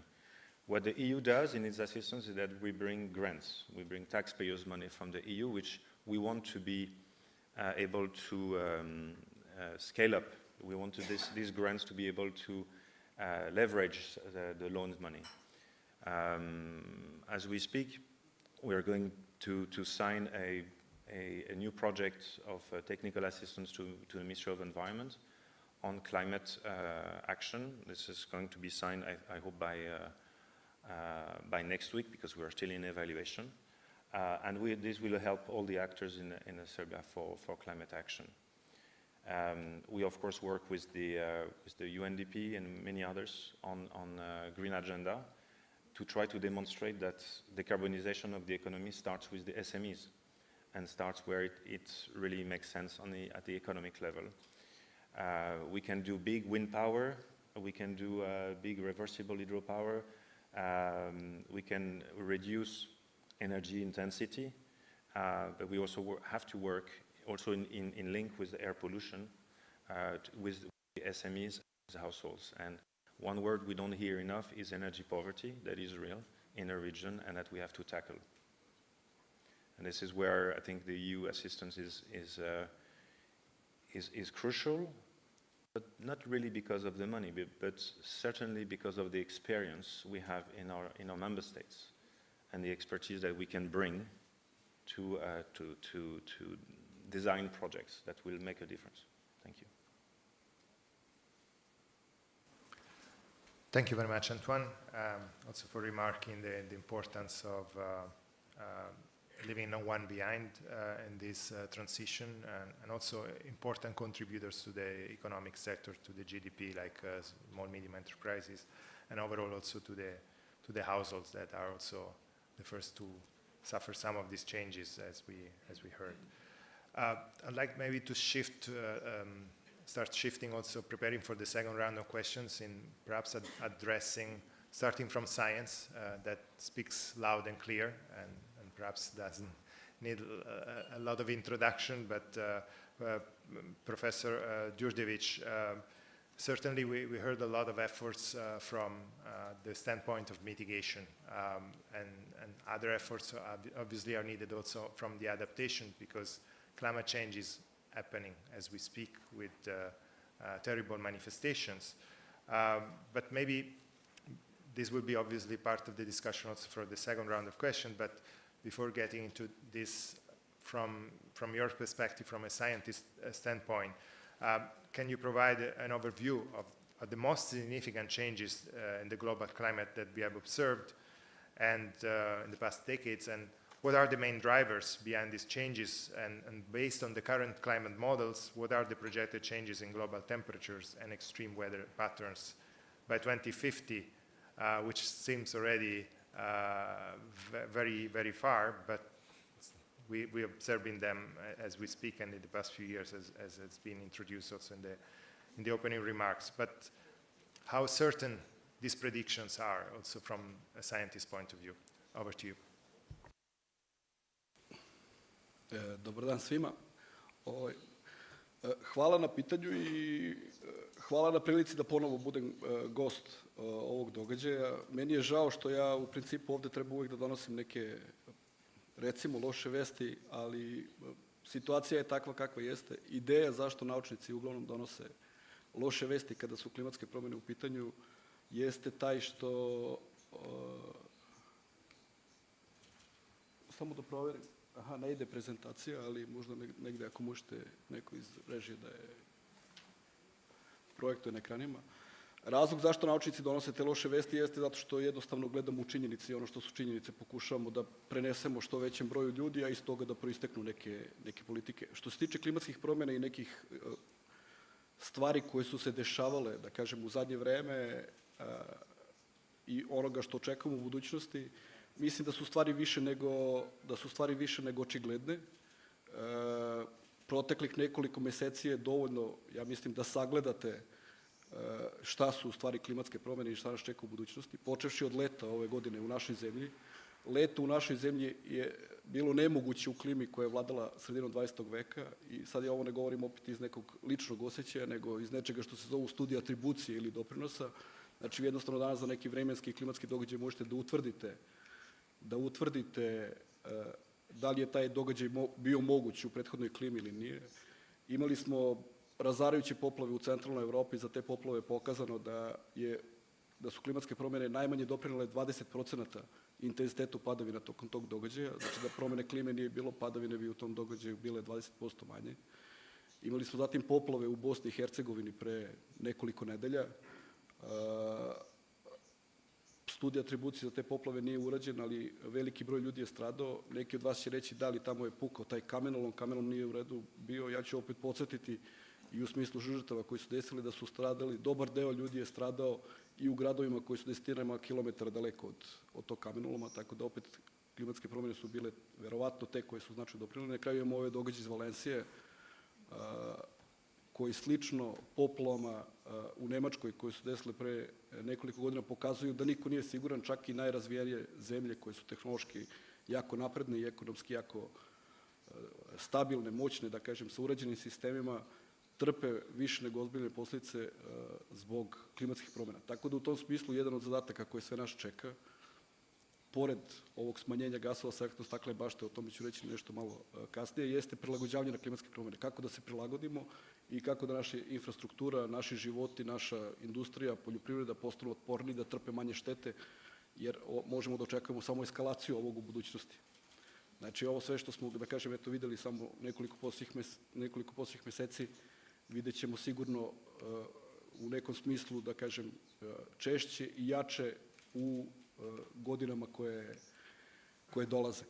A kada pričamo o budućim projekcijama, znači sad ću ja izaći malo iz ovog okvira brojeva, nego pričat ću o nečemu drugom. Sledeći ciklus projekcija buduće klime koji se sprema u okviru celog i procesa pregovaranja o klimi Fokus će biti na takozvanim overshoot scenarijima. To su scenarije u kojima vi pređete granicu Pariskog sporazuma od 2,5 stepena i onda uz pomoć neke intervencije potencijalno vratite klimatski sistem ponovo da bude ispod te granice. Razlog zašto će biti fokus na overshoot scenarijima u sledećem ciklusu jeste taj što naučnici danas jednostavno nemaju dovoljno argumenata u svojim rukama da razmišljaju sa sigurnošću da će Pariski sporazum biti ispunjen.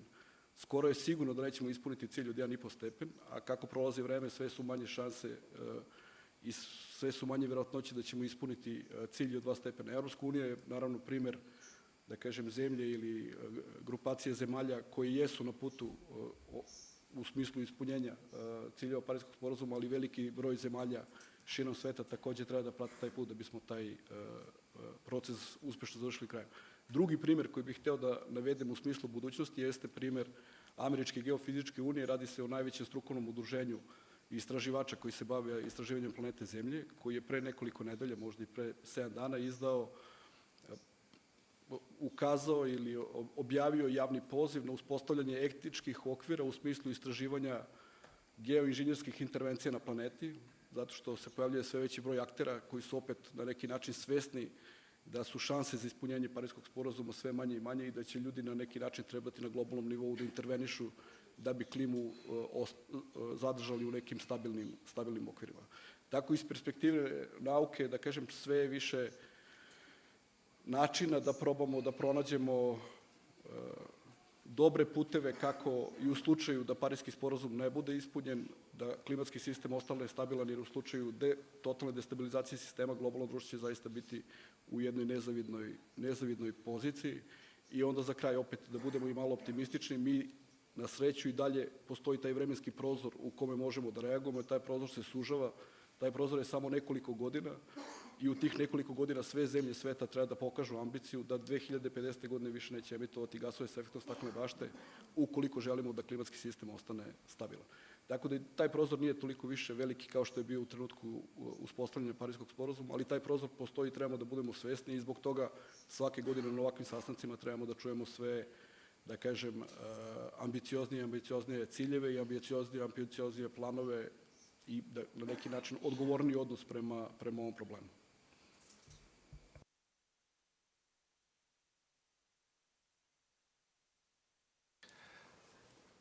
Thank you very much, Professor Đurđević. I would like now to address Ms. Dokic for the second question, taking a little bit from the introduction and the point already mentioned by Professor about the challenges to implement mitigation and adaptation plans, particularly when it comes to adaptation. What's your take in terms of the biggest challenges in implementing the national climate change adaptation program for Serbia, and from your perspective, how we turn this green transition to carbon neutrality? Over to you. Što se tiče samih klimatskih promjena, kao što stalno negde govorimo, izuzetno je važno da nam i mere mitigacije budu negde u skladu sa merama adaptacije, jer ukoliko hoćemo da se prilagodimo i da zaista postanemo otporni na klimatske promene do 2030. godine, kao što je negde i predviđeno samim programom adaptacije, nikako mere adaptacije ne smeju da idu na uštrb mera mitigacije. Znači, ne možemo da trošimo mnogo više energije da bismo se negde prilagodili. To je recimo sada situacija u kojoj svakodnevno možemo da vidimo u letnjim periodima, kada nam se potrošnja električne energije za potrebe rashlađivanja troši više nego što se to ranije dešavalo kada nisu bile ovako visoke temperature. Ono što takođe možemo da primetimo jeste da i jedan sektor koji mi u ovom programu nismo obradili, ali koji zaista trpi mnogo zbog klimatskih promjena, jeste i sektor turizma. Naročito onaj deo znači period turizma kada su zimski dani i kada imamo situaciju da više na planinama nemamo toliko snega, a onda da bismo nadomestili taj sneg mi koristimo veštački sneg, a zapravo opet izuzetno mnogo trošimo energiju. Znači, mnogo je važno da te zapravo, što kažu ta dva stuba koje se odnose na klimatske promene, da negde budu komplementarni I zbog toga smo mi kroz sam program adaptacije predvideli prvo i uredbu kojom ćemo da vidimo na koji način se implementiraju sve ove mere, i isto tako kako zapravo same klimatske promene i rizici se uključuju i sva ostala strateška dokumenta i sektore koji su zaista mnogo pogođeni.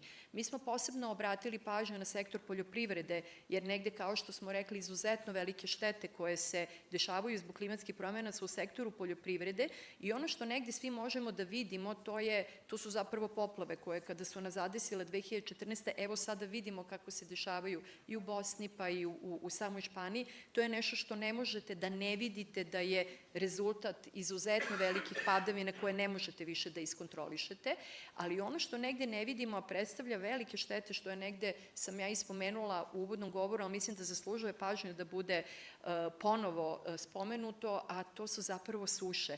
70% šteta koje mi trpimo su zbog suša koje nastaju i koje gotovo, što kažu, su sada neizostavne svake godine. Ranije smo u 10 godina imali jednu sušu, a sada ih imamo nekoliko u toku 10 godina.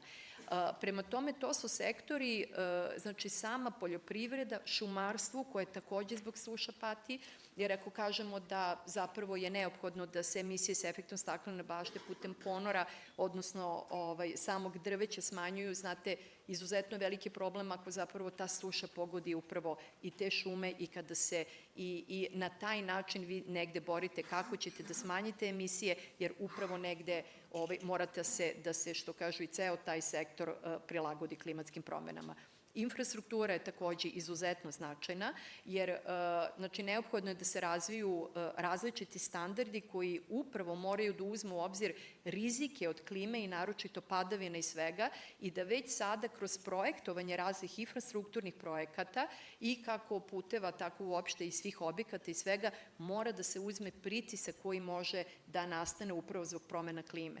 Ono što je nama bilo značajno jeste da u momentu kada smo i radili ovaj program, mi smo negde u osnovi imali digitalni atlas klime koji je javno dostupan i koji sadrži zaista sve podatke koji su veoma značajni da se planiraju, da se planira samo prilagođavanje na klimatske promene ne samo na nacionalnom nivou, nego što je važno i na lokalnom nivou, na nivou svakog lokaliteta i jedinice lokalne samouprave. Upravo je to ono što može da pomogne svim onima koji treba da sprovode mere, da sagledaju kakve će promene biti, da vide da li zapravo poljoprivreda u određenim područjima onakve i te poljoprivredne kulture koje postoji i dalje mogu da opstanu ili je neophodno uraditi nešto drugo i promeniti se i prosto da se ne desi da sektor poljoprivrede zbog toga što se nismo prilagodili ne može na kraju da nam proizvede sve ono što je negde naš strateški plan i cilj. U tom smislu veoma je važno da i dalje nastavimo svi na implementaciji programa koji je zaista izuzetno dobro urađen. Možemo reći da smo jako ponosni na taj dokument i mnogo je važno da su sva ministarstva koje negde su osetila da su tangirane klimatskim promenama upravo učestvovala u njegovoj izradi i sada će predstoji jedan period narednih analiza, standarda i svega da bi zaista sve to moglo da živi i da 2030. godine definitivno se svi pogledamo i kažemo dobro je, uspeli smo o tome, otporni smo na klimatske promene. Thank you very much, Ms. Dogic, also to make the answer on perfect time. And passing now the microphone to Ms. Joksimovic. I think Sandra Dogic raised an important point about the impact also of the adjustment on adaptation, also on the mitigation efforts, particularly in the energy sector when it comes to the demand, so putting further pressure also on the transition towards renewable energy sources. So this, I think, will be an important factor also to be discussed in Baku. But the question, let's say, the two questions I'd like to ask you for this final round is about how the Ministry of Mining and Energy planning to align Serbia's energy transition strategy with the global objectives and the global trends that will be discussed, but also keeping in mind what's happening in Serbia. And with that, knowing the pressure on the energy sector, also how Serbia can ensure a just transition, particularly in sectors where decarbonization may lead to significant social and economic shifts. Over to you. Thank you for your question. Što se tiče prilagođavanja, da kažem, strateškog i zakonodavnog okvira, pored toga što smo već pričali međunarodne obaveze koje nam diktiraju sporazume koje smo potpisali i prioritet pristupanju Evropske unije, prilagođavamo targete u skladu sa nacionalnim okolnostima. To moram da kažem da je prvo i osnovno gde se vodimo činjenicom da moramo da imamo dovoljno električne i druge energije za naše građane i za našu privredu po najoptimalnijim mogućim cenama i za građane i za privredu, a da opet budemo dovoljno ambiciozni kada je definisanje targeta u pitanju. Ono što je definisano integrisanim nacionalnim planom za energetiku i klimu i targeti koji treba da se dostignu do 2030. godine, praktično je baza, odnosno osnova za strategiju razvoja energetike koja je trenutno u finalnoj fazi izrade, koja se definiše do 2040. godine sa projekcijama na 2050. godinu. Imali smo već komunikaciju i Sandra je rekla, jako je važno da javnost učestvuje u tome i mi smo imali široke i javne konsultacije koje su trajale i u tri veća grada u Srbiji, tako da prosto inkluzivan proces je sigurno nešto što će dodatno ne poboljšati kvalitet samog dokumenta, nego omogućiti zaista implementaciju toga što smo planirali. Ovo što ste rekli vezano za pravednu tranziciju, da, izmenama, pored toga što će se definisati u strategiji razvoja energetike, izmenama zakona o energetici, dodatno ćemo, odnosno prvi put ćemo uvesti energetsko siromaštvo kao definisan pojam, koji, opet da kažem, je jedan od mera gde država i vlada će dodatno obratiti pažnju na taj segment kako društva, tako i tranzicije u kojoj se nalazimo, zelene ili energetske. U smislu pravedne tranzicije vrlo je važno da imamo na umu da smo mi zemlja koja je preko 60% svoje proizvodnje električne energije dobije iz uglja. To je prosto faktografija. Tradicionalno smo imali sreće nekada da imamo ugalj. Danas to nije slučaj, odnosno u tranzicionom smo periodu da od tih 60% bude phase down do određene godine, a phase out opet od određene godine, tako da u tom smislu prosto treba da znamo da sve što planiramo i što implementiramo zaista mora da bude racionalno, adekvatno nacionalnim okolnostima, u skladu sa mogućnostima kako zemlje, tako i regiona, ali sigurno da ne treba da nastupamo neambiciozno.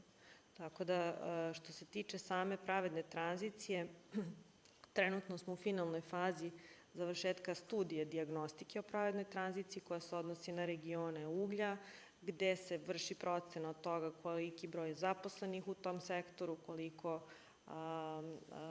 koja su to nova radna mesta koja mogu da se zeleni, sad pričamo o zelenim poslovima, imali smo skoro i jednu zanimljivu konferenciju i u Privrednoj komori Srbije, tako da u tom smislu čini mi se da imamo dosta potencijala, jesu da kažem veliki izazovi, ali veliki izazovi rađaju i velike prilike i to je nešto što u narednom periodu nas očekuje, znači i usvajanje strategije energetike, usvajanje izmena zakona o energetici i dijagnostiku pravedne tranzicije, a to čini mi se da je na kraju svima nama koji sedimo ovde i koji ne sedimo ovde u ovom trenutku, da li smo iz javnog ili privatnog sektora, da li smo iz institucija ili iz naučne zajednice, jednako važno da sve što radimo, radimo za dobrobit i da sve što radimo je održivo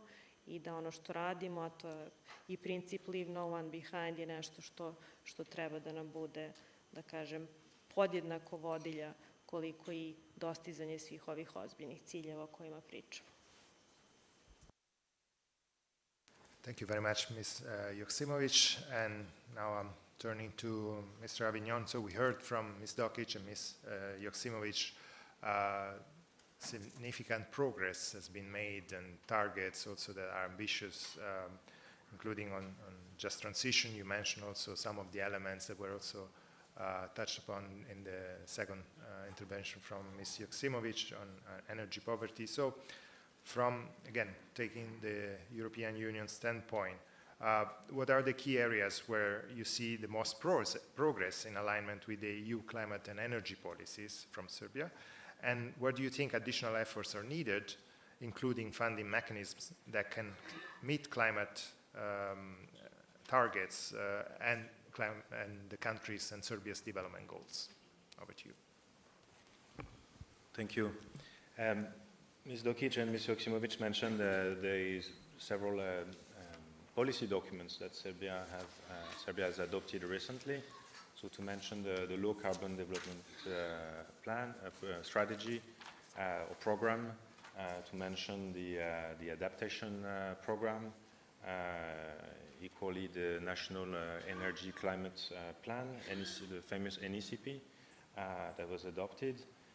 So we have a strong basis with these policies. We also have a Serbian climate law that, if I remember correctly, was adopted 2 years ago. So we have a solid basis with legislation and strategic documents. The EU has been supporting this, the drafting of these documents with the partners.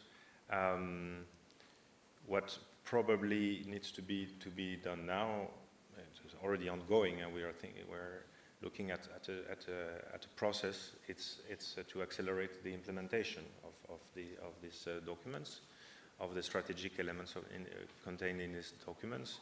We saw from Professor Vladimir that there's the window for Paris Agreement, the 1.5 degree, is closing rapidly. This is what science is telling us. More assistance, more coherence is needed in order to tackle climate actions at every level, at the local level, in the cities, in the municipalities. Sectors, maybe agriculture and methane emission can be tackled quicker. I think perhaps we could look at how this is done and take stock of methane abatement in Serbia and see if we're doing good enough. Ms. Joksimovic mentioned Serbia is 60% based on coal, contrary to some other countries in the region are 60-70% based on hydro, so they don't have this heritage of fossil fuel, and so their economy is already decarbonized somehow. Serbia has this legacy and is started to this green transition. What we call for no new coal facilities. We would really like to see that no more new coal facilities are being built. It's easier being said than done. But I think the government is already looking at this in order to, one side, to secure the supply, but also to use gas as a transition fuel. We can debate if gas is really green, but we have agreed all together in COP that it was a transitioning fuel and that we could use it better than coal. Actually, everything is better than coal. And as it was said before, we won't leave anyone behind. We don't want people to lose their job. On the contrary, so there is a transition that would have to be that has started, but have to be reinforced in order for people who have job, who have skills, to be changed, to be transformed.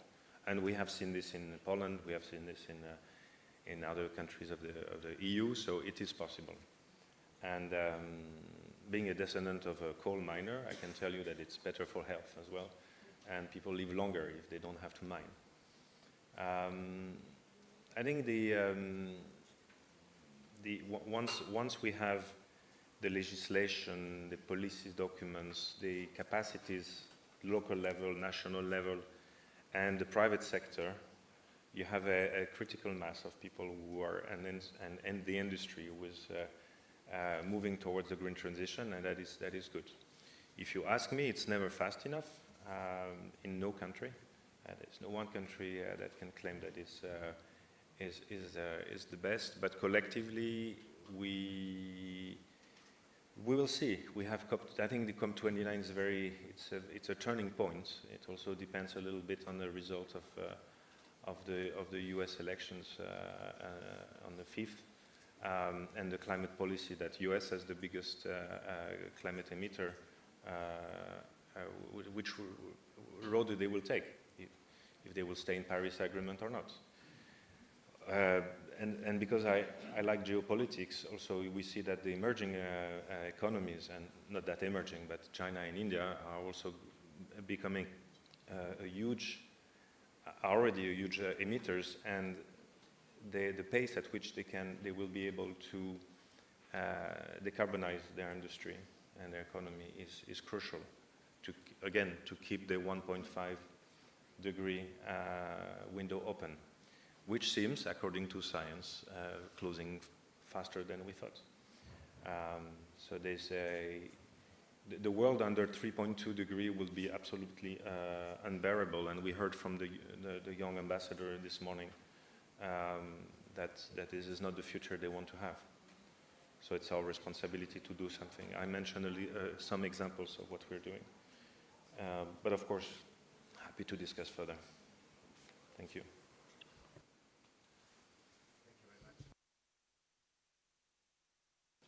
Thank you very much, Antoine. Third time. And last, for the second question is back to the professor, back to perspective from science. And I think the data you provided in the first intervention were absolutely clear about what type of scenarios awaits us, also what type of growth. I don't know, maybe I'm not scientifically accurate, but that looked more like exponential than linear, in my honest view, but okay. And so what type of vulnerabilities this type of scenarios may encounter when it comes to Serbia? We heard already from Ms. Dokic the aspect of agriculture, how agriculture is suffering these shifts, these climate shifts. We heard about renewable energy, water being one of the important, hydro being one of the important renewable sources, so the impact also on water availability, both for agriculture but also for energy. And we heard from Mr. Scano in his intervention about public health issues. He took first the point on heat waves, or generally speaking, the increase of temperature. So maybe you can give us a little bit more of an elaboration of these vulnerabilities and these exposures that we have. And I would say Serbia, enlarged to the Europe of 53, as Mr. Scano mentioned, because it's certainly a planetary issue, but it also materializing very, very clearly in the entire European continent. Over to you. Thank you. Izvinjavam se opet, ako možemo samo da vratimo prezentaciju.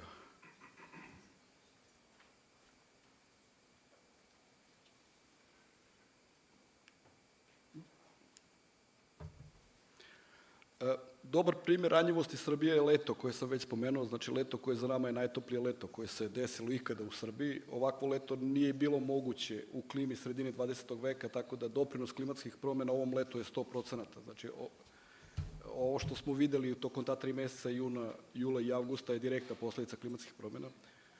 Crveni kvadratići su kvadratići u kojima je temperatura bila iznad proseka, maksimalna dnevna temperatura tih dana, a plavi kvadratići su kvadratići kada je temperatura, maksimalna dnevna temperatura bila ispod proseka u odnosu na neki referentni period iz prošlosti. Samo 7 dana je temperatura bila ispod proseka i od tih 7 dana samo jedan dan je temperatura bila malo značajnije ispod proseka, da kažemo oko 1 stepen ispod proseka.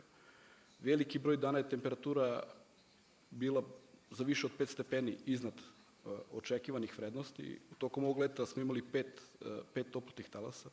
Da je klima ostala stabilna i da je klima stabilan sistem, broj plavih i crvenih kvadratića bi bio otprilike jednak. Znači, na ovoj slici bismo videli jednak broj plavih i jednak broj crvenih kvadratića, odnosno u toku nekog godišnjeg doba treba otprilike da imate pojednak dana koji su malo hladniji, koji su malo topli, i ova skala dole bi isto bila simetrična. Ne biste s jedne strane imali -1, a s druge strane +7, nego bi taj očekivani raspon varijacije temperature u toku godišnjeg doba bio nekako proporcionalni u smislu negativnih i pozitivnih. Tako da ovu sliku koju vidite, ovo je za Srbiju sliku klimatskih promjena. Pored visokih temperatura, naša leta su okarakterisana i tim postepenim deficitom padavina. Znači, Srbija u toku toplijeg dela godina ima negativni trend padavina, odnosno koji već postaje i statistički značajan, što je direktno povezano sa sušama. Visoke temperature znači i brže isparavanje vode iz podloge, što je opet u smislu poljoprivredne proizvodnje još brže uspostavljanje sušnih uslova, a ne samo zbog deficita padavina. Ovako visoke temperature u danima koji su naređeni jedan za drugim predstavljaju ogroman rizik za javno zdravlje u EU tokom toplotnih talasa koji su desili 2022. godine, koji su bili slični toplotnim talasima u Srbiji. Trenutno je procenjen broj preminulih osoba čija se smrt može povezati sa tim toplotnim talasima oko 25 do 30.000 u zavisnosti od studije u koju pogledate. Ovi sušni uslovi i visoke temperature znače povećanu potrošnju električne energije s jedne strane, a s druge strane smanjenu proizvodnju iz hidropotencijala. Kad pričamo o poljoprivredi i gubicima, gubici u poljoprivredi ove godine su bili veoma ozbiljni u niz aspekata, znači i u ratarskoj proizvodnji, i u voćarskoj proizvodnji, i u povrtarskoj proizvodnji, i u stočarstvu i tako dalje.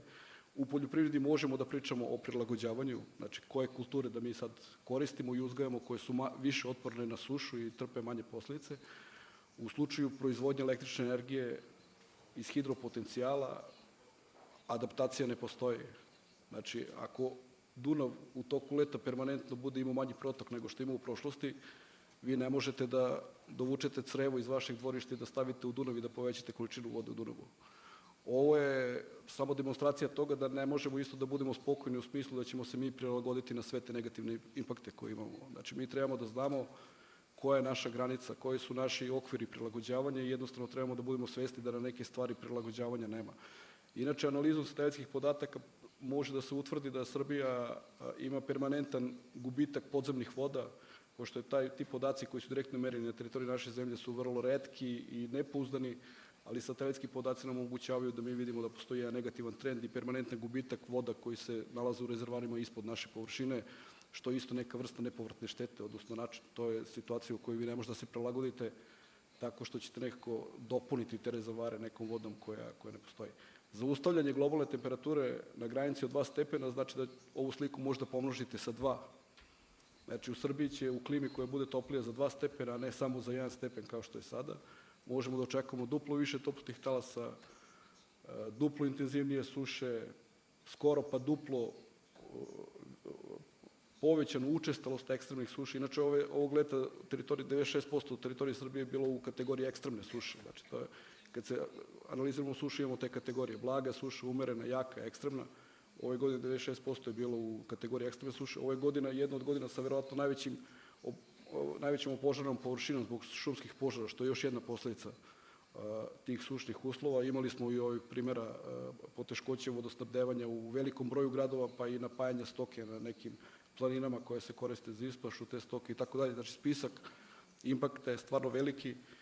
Ono na čemu treba da radimo jeste da se prilagodimo u domenu koliko je to moguće, trebamo da procenimo gde ne možemo se prilagodimo i jednostavno, kažem, opet, glavni naš cilj je trebamo da ostanemo što dalje od te granice od 2 stepena, jer je to jedina garancija da ćemo imati manje problema u budućnosti.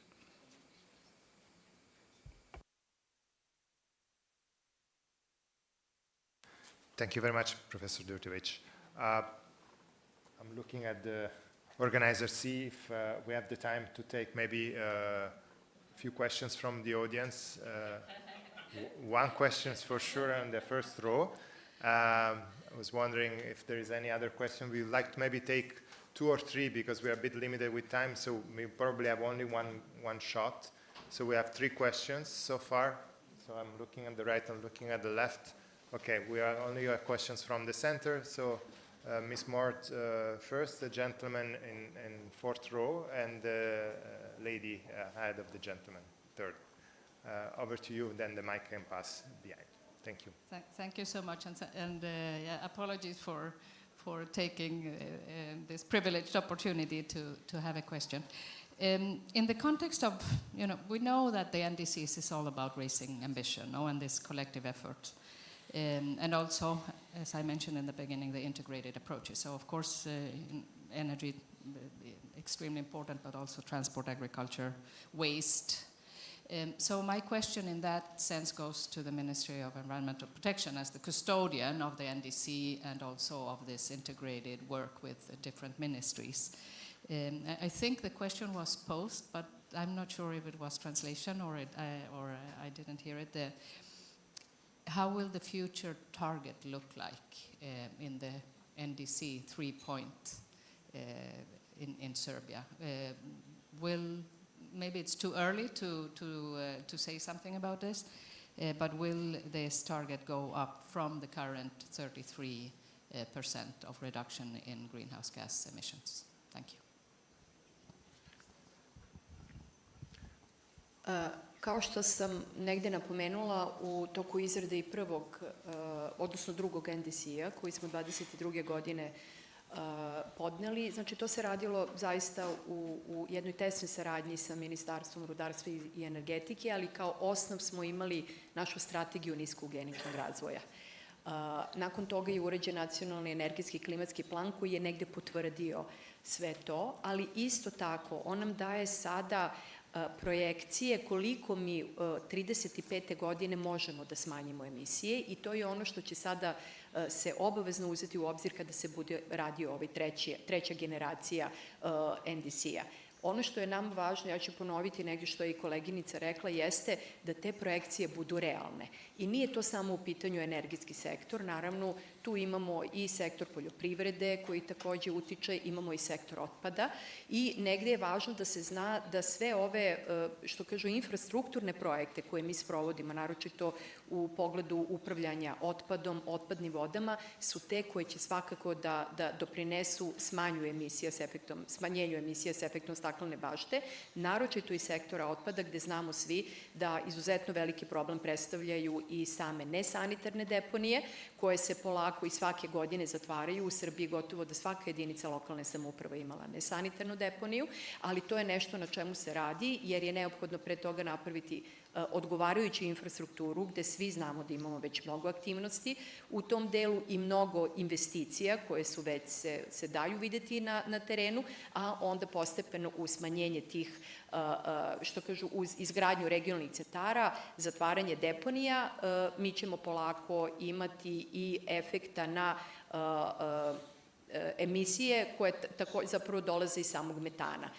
Ono što je važno, takođe imamo i određene aktivnosti upravo u oblasti samog metana, da vidimo na koji način to možemo da koristimo kao energent. Tu se isto dosta radi određenih analiza i svega i izuzetno je važno da zapravo iskoristimo sve te naše potencijale. Sve smo to negde sagledali, sada je neophodno samo da izračunamo i da definitivno vidimo koliko ćemo mi biti ambiciozniji, ali na osnovu već nekih, da kažemo, preliminarnih rezultata i analiza možemo da vidimo da ćemo opet biti realni i ambiciozniji u odnosu na 2030. godinu.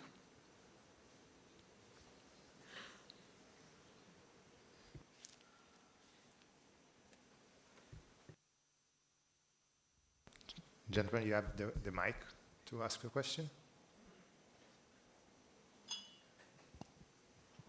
Thank you very much, and congratulations for this event, important discussions before COP29. Antonio from UNICEF Europe and Central Asia. I would like to highlight that children are disproportionately impacted by climate change, and environmental health and science has really recognized this vulnerability of children.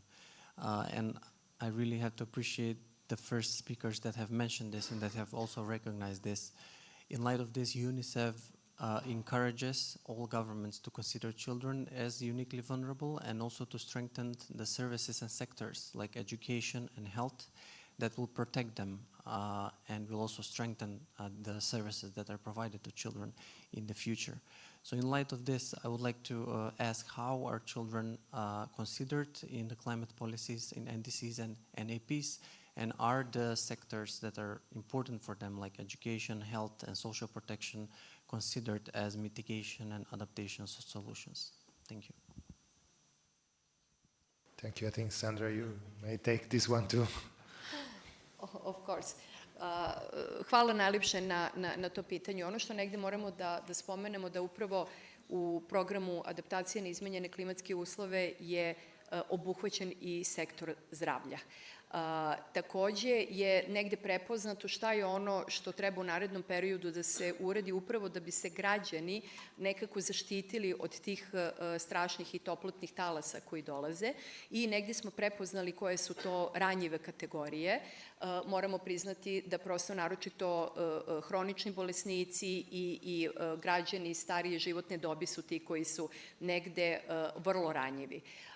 Što se tiče dece, negde moramo, evo ja isto kao neko ko ima, da kažem, troje dece, negde moram reći da možda mladi ljudi i deca nisu ni svesni da postoje klimatske promene, jer oni žive u godinama kada znaju da nema snega i kada vide da su izuzetno visoke temperature, a negde mi koji smo malo starije generacije sedimo i pričamo o tome kako se to nikada pre toga nije dešavalo. Ja se lično sećam da sam kao devojčica imala sneg i po meseci i nešto dana, ne na planini, nego u svom kraju. Znači, što se tiče samih promena upravo svih tih klimatskih promena i kako zapravo naše građanstvo u smislu zdravlja utiče, to je sve negde sagledano. Izuzetno je važno da se prate uopšte instrukcije koje nam daju i Hidrometeorološki zavod i Institut za javno zdravlje u momentu kako da se ponašamo kada su bukvalno pikovi tih visokih temperatura i to je nešto što treba da se odnosi apsolutno i na decu. Znači, sve te informacije već negde možemo da vidimo, imamo javno dostupne na svim medijima i negde na taj način zapravo mi smatramo da to treba da budu neke naše dnevne navike, da se prate instrukcije i da polako, što kažu, uspevamo da savladamo sve te poteškoće koje dolaze kada su zaista ekstremno visoke temperature koje nekada gotovo ni u stanu ne možete da podnesete, a onda je veoma jasno da vam onda nije ni mesto da budete napolju, naročito da imate neke fizičke aktivnosti. Tako da to je negde jedan proces, izveštavanje je izuzetno važno, ali ono što je najvažnije da se prate instrukcije i uputstva koje se daju preko različitih sredstava javnog informisanja. Thank you, Ms. Dokić. Lady, the mic. Hvala, ja ću na srpskom. Ja sam htjela da pitam, pošto nam je taj prozor sve manje i manje, ali tako u celom svetu, da li je moguće da u Srbiji, ja sam majka takođe 2 dece, ispred škole, roditelji, to jest svi mi možda nekad u gradu i to na semaforu ne isključimo auto, ispred škole ostavimo upaljen auto, kao da ljudi nemaju svest da sve to utiče na taj 1%. Ako nemamo sredstva, Srbija nema sredstva trenutno, verovatno, za te filtere koji prečišćavaju prljav vazduh i tako dalje. Znači da krenemo sa nekim malim stvarima koje će doprineti veće stvari. Da li je moguće nekako, ja upozoravam roditelj, ugasite auto, pobogu, deca su tu i tako dalje, ali da li je moguće da se ubace i komunalna policija i tako dalje, da taj neki deo posla obavlja kako bi već odmah startovali? Hvala. Možda nije pitanje sad za ovaj deo, ali eto, to sam za sada.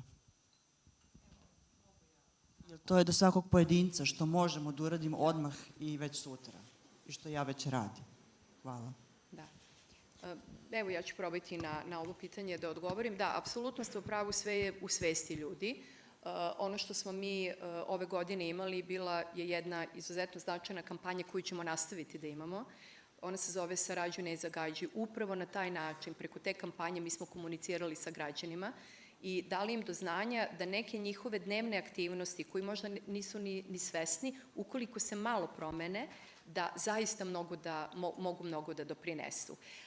I to je nešto na čemu ćemo i dalje raditi iz razloga što o ovoj temi, uopšte zaštiti životne sredine, pa na kraju i klimatskim promenama, mora da se komunicira ne samo nekoliko meseci, nego godinama koje su ispred nas.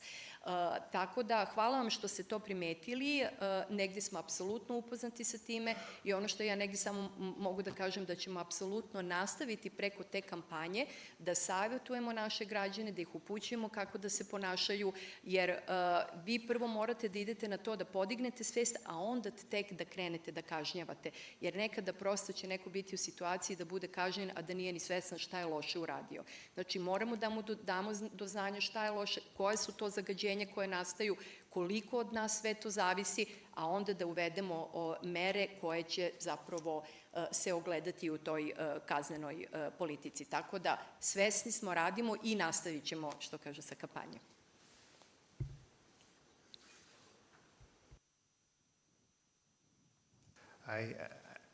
I know we are a bit out of time, I believe. You want to contribute as well? I wanted to contribute to the last answer question, and then I think and there's I a see, question over there. the very last question on, so I'll be very on the back. short. Let me be a little bit brutally honest. What we do as individual for recycling, for transport, for things like this, is absolutely peanuts. It doesn't change anything, but it does a little bit, 0.00001%. The question is, if we do it collectively, then it starts making sense. So if you do it, not only you do something that is very small but needed, it's peanuts, but it's a good small peanut, but you also bring discussion to your friends, to your families, and to your children. And by then, the collective effort expands. And that is probably the most interesting part. Collectively, we can do a lot. Maybe you can do public transport. Maybe a lot of you can ask for better public transport instead of taking individual cars. So you don't have to ask yourself if you have to close the car at the red light. Because the question is a bit complex. Depending on the car you have, it might be better to leave the motor run instead of getting cold and then start over. And this depends the season. But it's true that at the red light, it's a problem of having 100 cars, usually with 1 or 2 persons inside, running by itself. So this kind of little gestures are very important. Not they have a real impact. They have a very small impact, but they're small. It's good. But it's the collective efforts that is behind that is more interesting. And there is a tradition of in science to say that you can add all these little gestures. It will tend to something. But let's not forget about the big emitters, about the biggest contributors to climate change, and this is where the difference can really be made. Thank you. Thank you, Antoine. We have the very last question. Introduce yourself and Ivana Kostić, glavni inženjer za strateško planiranje iz Puteva Srbije. Ja bih htjela samo da dodam, pošto ovdje nije pomenut sektor transporta, da je Srbija sada pri kraju izrade zakona u uspostavljanju infrastrukture za alternativna goriva, koja podrazumeva znači infrastrukturu za vodonik, za električna vozila, za amonijak, tečni naftni gas i tako dalje. Putevi Srbije su konkretno već uspostavili na državnoj mreži puteva već mrežu punjača za laka električna vozila. Potpisan je jedan ambiciozan ugovor koji predviđa izgradnju od 80 do 320 mesta punjača za električna vozila, a sada smo aplicirali kod fondova Evropske unije za pomoć oko uspostavljanja infrastrukture za teška vozila, kamione. Ovde niste pomenuli, ali Beograd, Novi Sad i još neki gradovi u Srbiji već imaju uspostavljen javni prevoz i sa električnim autobusima. Radi se na elektrifikaciji tog javnog gradskog prevoza. Izmenjen je zakon o planiranju i izgradnji koji predviđa, znači, kod svih novih objekata, garaža, zgrada i infrastrukturu za električna vozila, tako da mislim da se, s obzirom da je direktiva o uspostavljanju infrastrukture za alternativne goriva prošle godine doneta u Evropskoj uniji, da smo mi tu egal sa Evropskom unijom. Moje pitanje, pošto su ovde predstavnici Evropske komisije i Ujedinjenih nacija, da li postoji globalna inicijativa ili studije koji su razmatrali uticaj velikih projekata u zalivskim zemljama za promenu i ozelenjavanje, recimo Sahare, šta se dešava sa projektima i da li oni direktno utiču na Evropu i da li postoje neke inicijative da se stave pod kontrolu takvi projekti, pošto oni itekako mislim da utiču na globalne tokove klimatske, pa i one koje se dešavaju kod nas. Bliski istok je relativno blizu Srbije i zemlje Zapadnog Balkana, tako da me interesuje da li u Evropi postoji takva studija, da li postoji na nivou Ujedinjenih nacija i da li postoje inicijative da se to stavi u neki zakonski okvir. Hvala.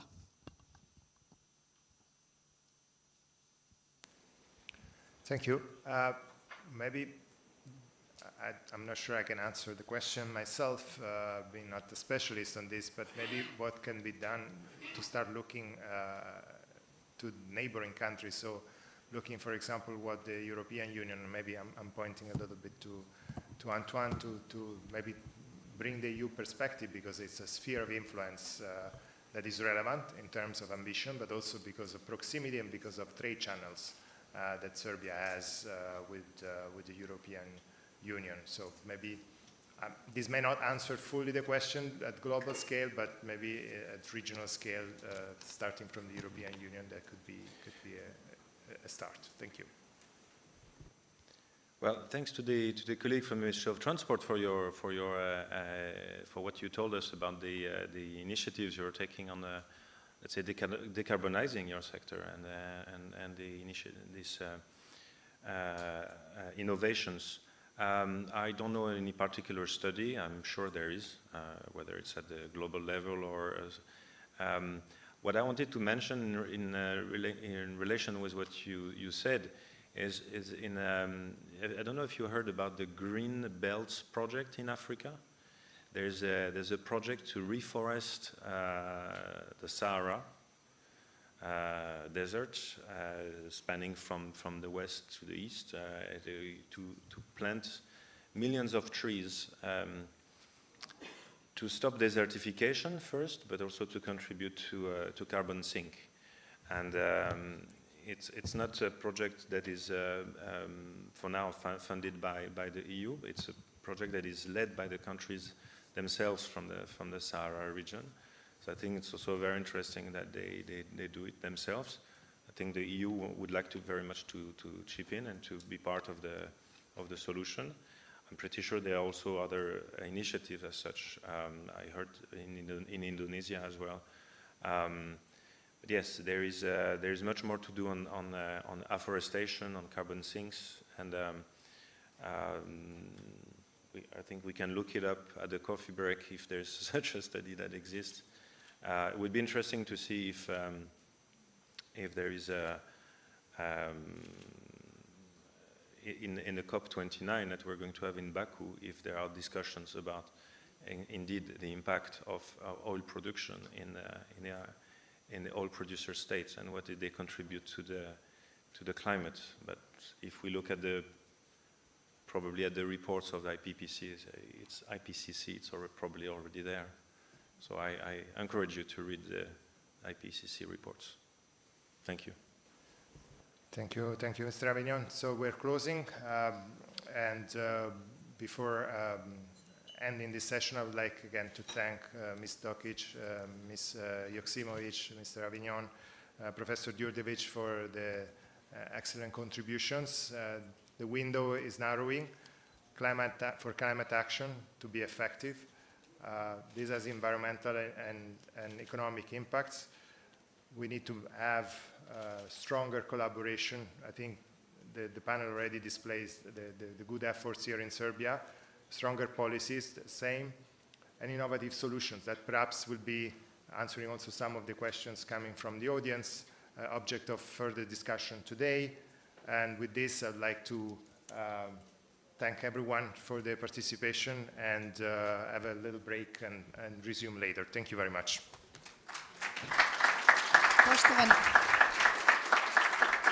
Poštovane dame i gospodo, zahvaljujem moderatoru i poštovanim panelistima. Molit ću vas da ostanete u sali, zato što ćemo odmah početi sa drugim panelom, a u međuvremenu dok se panelisti, dok zamene mesta, vi se možete osvežiti ovde, a ja bih voljela sada da najavim sledeći panel. Sledeći panel je u stvari posvećen zelenoj tranziciji i mogućnostima njenog finansiranja. Moderator Žarko Petrović, on je rukovoditelj sektora za vitalni razvoj UNDP-a, razgovarat će sa sagovornicima o izazovima koje zelena tranzicija nosi i načinima kako te izazove pretvoriti u prilike za razvoj. U razgovoru će učestvovati gospodin Arno Dauphin, direktor regionalne kancelarije za Zapadni Balkan, Francuske agencije za razvoj. Molim vas samo da sačekate da najavimo paneliste, molim vas. Gospodin Paul Collins, prvi sekretar i menadžer programa za podršku reformi u oblasti zaštite životne sredine i klimatskih promena u ambasadi Švedske u Republici Srbiji. Gospođa Slađana Sredojević, specijalista za međunarodnu saradnju i edukaciju i rukovodila Centra za bankarsku obuku Udruženja banaka Srbije. Gospodin Nikola Markije, regionalni menadžer za Zapadni Balkan Međunarodne finansijske korporacije i gospodin Dušan Stokić, rukovodila Centra za životnu sredinu, tehničke propise, kvalitet i društvenu odgovornost Privredne komore Srbije. Hvala.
Hi.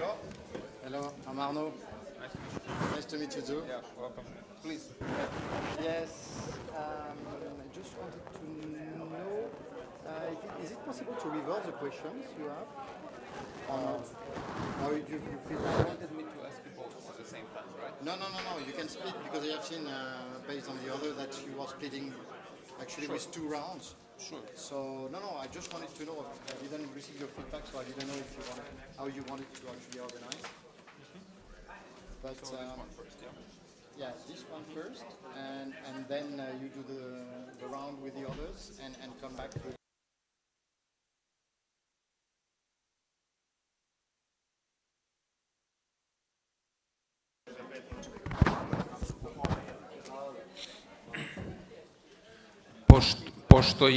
Pošto je sledeći panel o parama, ja ću da zamolim i paneliste i one koji su zainteresovani da slušaju o parama da dođu.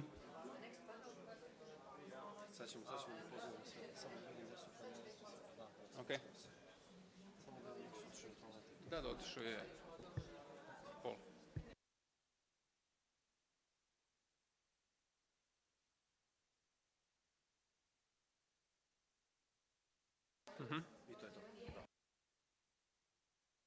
Da.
so we should probably take our seats, colleagues.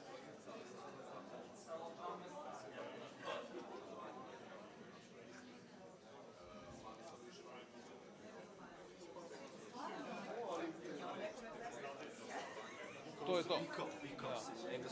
Bravo. Izvolite, Dušane. Paul, can I ask you, Slađana?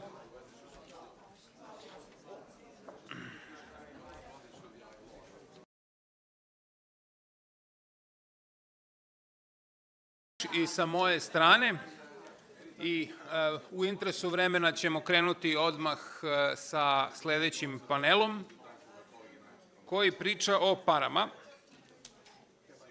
i naravno priča u stvari o zelenoj tranziciji i investicijama u klimatski otpornu ekonomiju, a samo par uvodnih napomena na početku. Reći ću da sve ove banke, međunarodne finansijske institucije su uradile inventar i 22. i 23. godine, koliko su i šta finansirale u vezi sa klimom.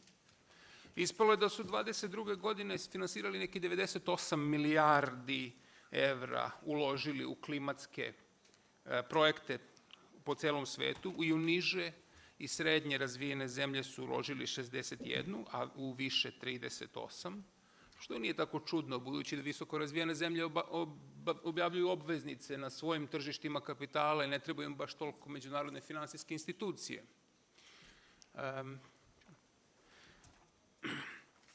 Ali ono što je interesantno to je da 67% je otišlo u smanjenje, u mitigaciju, u ublažavanje posledica klimatskih promena, 37% adaptaciju u ovim siromašnim zemljama, a u ovim bogatim zemljama je 94% tih para, od tih 38 milijardi, otišlo u mitigaciju, u ublažavanje, svega 6% u adaptaciju, što je jedan vrlo interesantan podatak na koji moramo da imamo na umu. 23. godine je situacija bila bolja, uloženo je više novca, uloženo je u nisko i srednje razvijene 74,7 milijardi, a u visoko razvijene 50, znači 124 milijarde, sa istim presekom mitigacije i adaptacije, znači 2/3 ide u mitigaciju, a 1/3 u adaptaciju, za razliku od visoko razvijenih zemalja gde opet sve ide u mitigaciju. To su interesantne stvari, pogotovo uzimajući u obzir činjenicu da su ove investicije pratile, takozvano leverage-ovale još dodatna sredstva u iste ove aktivnosti iz drugih izvora, dakle izvora koji ne dolaze od banaka, ne dolaze od IFI-eva. To je neka globalna slika o tome koliko para ide u klimu, u tu zelenu tranziciju, tako da kažem, koja je najveći, najvažniji, verovatno, aspekt klimatske promene. I to oslikava, to povećanje finansiranja istovremeno poslikava i ozbiljnost situacije koju neću ponavljati, ono što je profesor Đurđević malo pre rekao, porastu emisija, onome šta nas očekuje ako ispunimo ono što smo obećali bez ikakvih uslova, šta nas očekuje ako ispunimo samo ono što smo obećali ako se steknu uslovi, znači ako imamo pare, ako imamo tehnologiju. Ali ono najvažnije što bih hteo da podvučem, to je da smo u Republici Srbiji za zelenu tranziciju uspostavili jednu platformu koja još od 2017. godine funkcioniše i za koju se nadamo da ćemo moći da predamo u jednom, mi kao UNDP, kažem za ovu priliku, zajedno sa Ministarstvom zaštite životne sredine i drugim agencijama Vlade Republike Srbije i ministarstvima, te od 2017. godine za ovakve finansiranje smo dobili interesovanje od preko 500 privatnih i javnih kompanija od kojih smo uspeli da, izvinjavam se, koji smo, vrednosti su bilo oko 300 miliona, oko 280 kompanija je došlo do nekog oblika saradnje sa investicionim vrednostima oko 200 miliona, a sufinansiranje su dobili oko 100 kompanija sa 50-55 miliona ukupne vrednosti. Ako je jedna međunarodna organizacija zajedno sa vladom uspela da ovakve stvari postigne, onda je realno očekivati da bi vlada uz podršku kako javnog sektora u Srbiji, tako i međunarodnih finansijskih institucija, od koje imamo neke danas prisutne sa nama, koje je koleginica predstavila neposredno po završetku ovoga panela. Ja ću samo ponoviti: gospodin Arnaud Dauphin iz Francuske razvojne agencije, Paul Collins iz ambasade Švedske, Slađana Sredović, Udruženje banaka Srbije i gospodin Dušan Stokić iz Privredne komore i gospodin Nikola Markije iz IFC, Međunarodne finansijske korporacije, dela Svetske banke. I odmah ću krenuti na ono što očekujemo da čujemo od naših panelista danas. Krenut ću sa gospodinom Dauphin. U skladu sa nedavno usvojenom reformskom agendom u Republici Srbiji, koja nekako oslikava i uslovljava EU plan za rast na Zapadnom Balkanu, gde vidite najinteresantnije, najvažnije mogućnosti za poslove u Srbiji, dakle za privatni i javni sektor, da pristupe finansiranju i da ubrzaju zelenu transformaciju? Vas ovo pitam kao nekoga koji je već dugo vremena ispred institucije koja radi u Republici Srbiji sa preko 200 miliona operacija zajedno sveukupno, i na kraju da počnemo od tog pitanja. Hvala.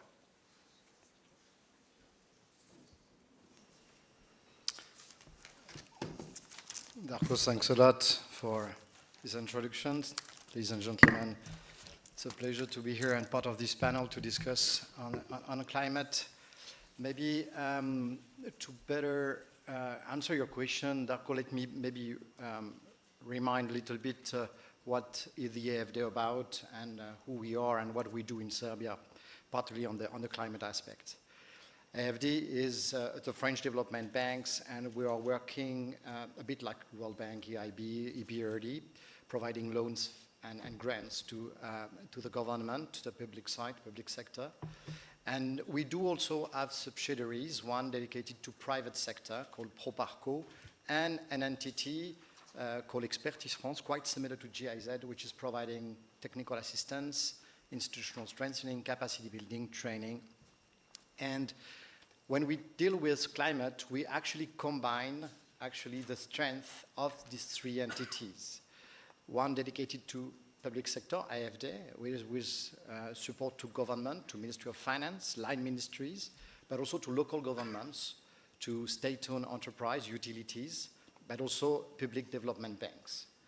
And maybe to discuss a little bit more about what we do in Serbia, what I could say is what is really particular in Serbia is first the strong willingness of the government on this green transition. The framework also, which is in place particularly, and it was reminded in the previous panel, the NDC, also the NECP, which have been approved, and which are giving lines and targets to the government, but also to all the stakeholders which are working together, which are financing, like us, development banks. And I should say that from our point of view, this is really what makes a difference. And I would maybe mention something particular when we are also in Serbia and Western Balkan, is this EU accession process, which is also channeling a lot of the reform agenda, which is also giving another type of targets. And this is also why the EU delegation has been proposing this agenda of reform, particularly because it is sustaining actually this transition toward fighting global warming and for climate. Maybe regarding AFD, I should mention that after the COP21, 2015, the Paris Agreement on Climate, AFD has been requested by the government to introduce climate co-benefits at its core of its processing, meaning we had to develop a specific tool to assess carbon footprints, climate co-benefits for each of our projects, and with a specific target. For example, in Serbia, we cannot go to the board with projects which have less than 75% of climate co-benefits. So what is this toolbox about? What is this tool? This tool has been actually developed by one very well-known French scientist called Jean-Marc Jancovici, and his company is called Carbon 4, and they have been developing a full tool to be able to assess all this project. This is something we are using right now to assess all of our projects in Serbia, and this helps us to actually move forward. How do we work here in Serbia? First, we have two arms, I would say. The first one is to work on the policy level, and the second one to work at the investment project level. On the policy level, I will take the example of what we have done recently with World Bank, which is a policy-based loan on the green agenda, which have three pillars, one on financing, one on energy, and one on environment. When we link actually reforms to the disbursement of the financing we are providing to Ministry of Finance. And it is a way to actually incentivize actually the reforms, providing, and this is actually a co-constructed matrix of reform with the Ministry of Finance, with line ministries, to be able to move away and move forward with this reform. I would take some examples of what we did on finance. For example, we introduced a green taxonomy. We were actually mobilizing experts to favor green budget tagging, but also to improve financial public management, providing technical assistance from EU, from France, and providing all the best practice, and partly to share also with Serbian stakeholders the best practice from the EU.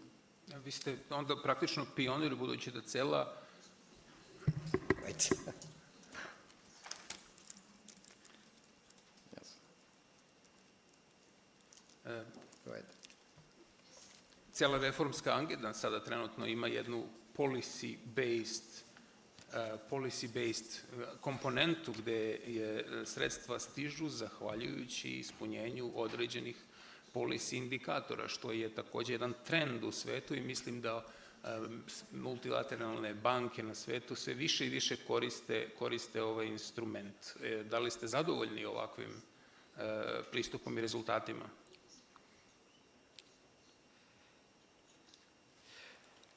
I would say that the tool is just something to help to move on in the same direction. And I think what we have done is collectively, I know that EIB has developed their own tool, and the idea is really to be able to coordinate our efforts together and to move towards the same direction. Maybe a last word I would say is that I said that we have two arms. One is on the policy, and the other one is on investment, and I think both are critical because we need also to show to the population that things are changing and that we're also addressing the climate impacts on the ground. And that's why actually AFD is also financing a lot of projects in the energy sector to increase the number of renewables, in the waste management, to introduce circular economy and promote new ways of sorting, recycling methods. And but also in the rail sector, where we are also financing clean transportation. And we'll solution. come back to that. My next question is for Sweden. Sweden is one of the key supporters of the Green Agenda in Serbia platform, which I mentioned something a little bit before, in addition to the EU, of course. And Switzerland, as well as the government of Serbia, and a number of other smaller contributions. So the Green Agenda mobilizes innovation. And Paul, I would like to ask you, how does Sweden encourage private sector to invest more in green technologies? So what do you think of if you can also focus on innovation, what do you think that this innovative particular aspect of green technologies and green transition that brings about the whole change in the society and the economy towards green transition.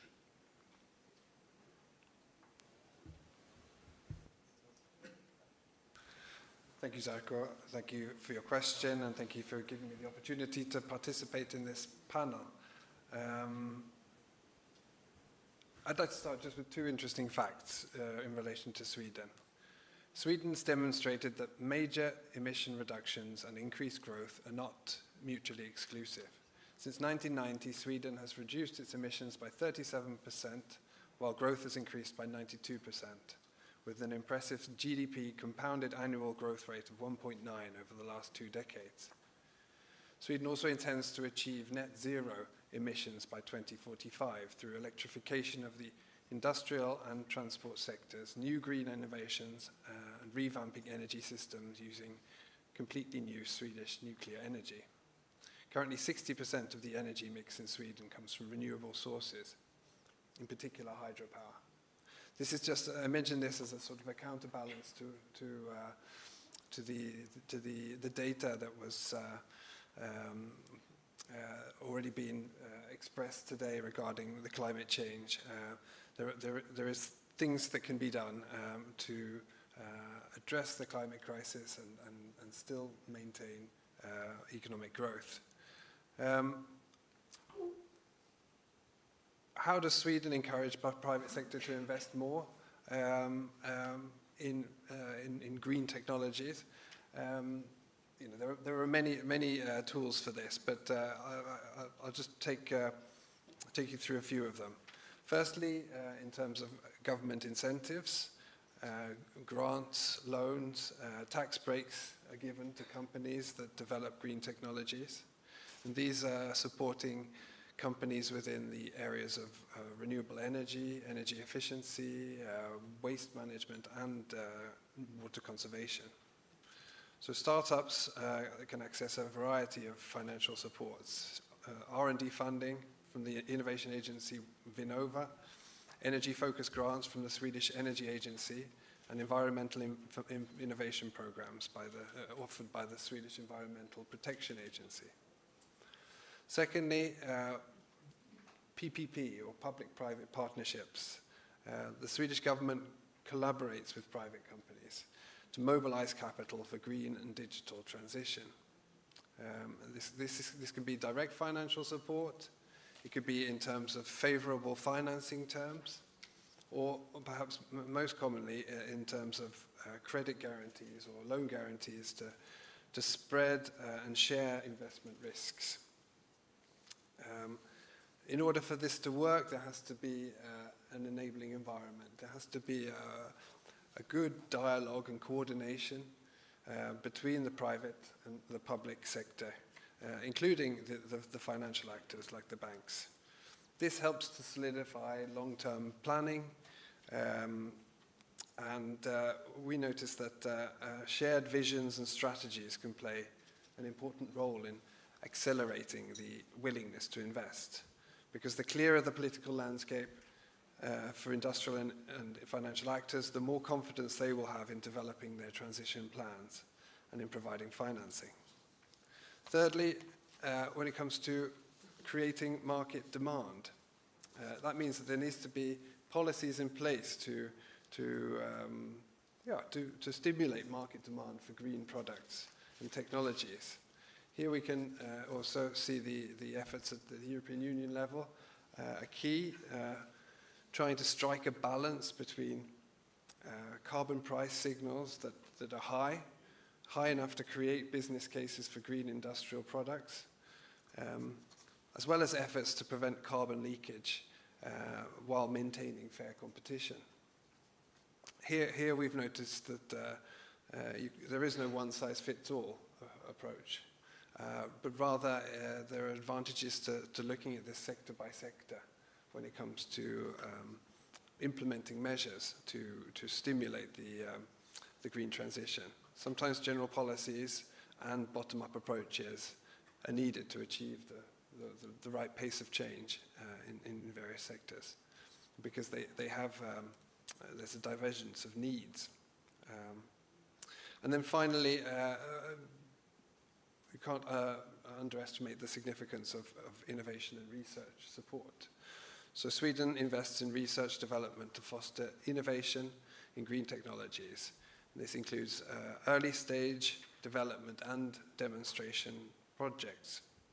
Sweden consistently invests more than 3% of its GDP in research and development, which is one of the highest levels globally. But we notice that substantial investment supports advancements in green technology and life sciences. I've already mentioned that the government agencies provide access to funding.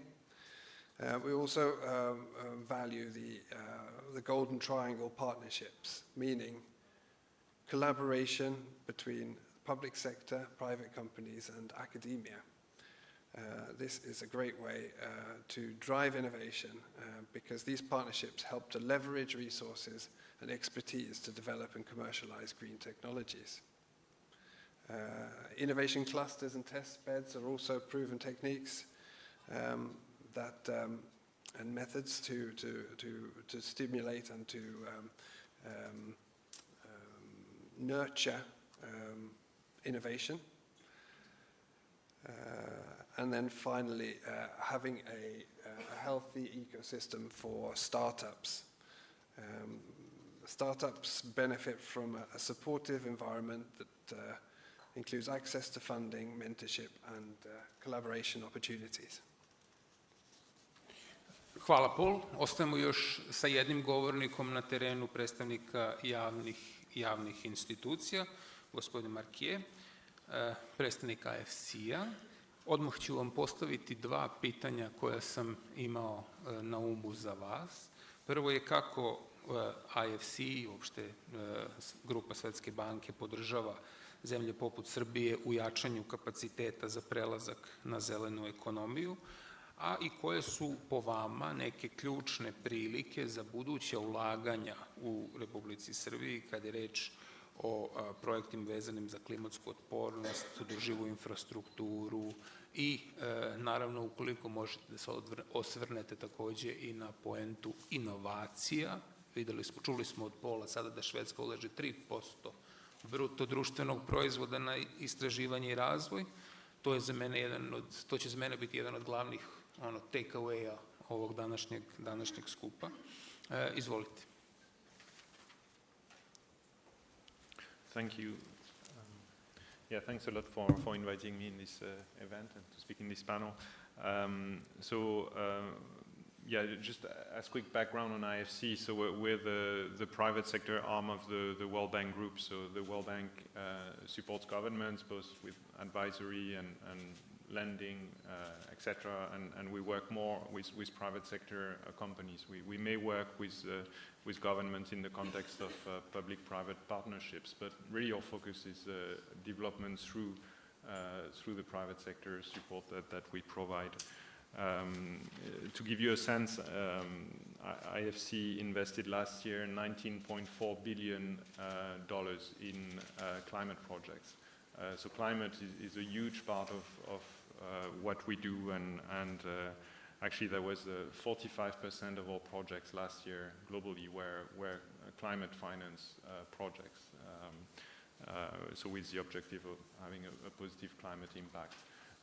And we're also committed to for 100% of our project eventually to be aligned with the Paris Accord. So for each investment, we looked at how it's aligned with the country's commitments and make sure that we're going and supporting the country goes in that direction. We work very closely with World Bank in many areas, including climate. Because it's really about working together with public and private to achieve our climate goals.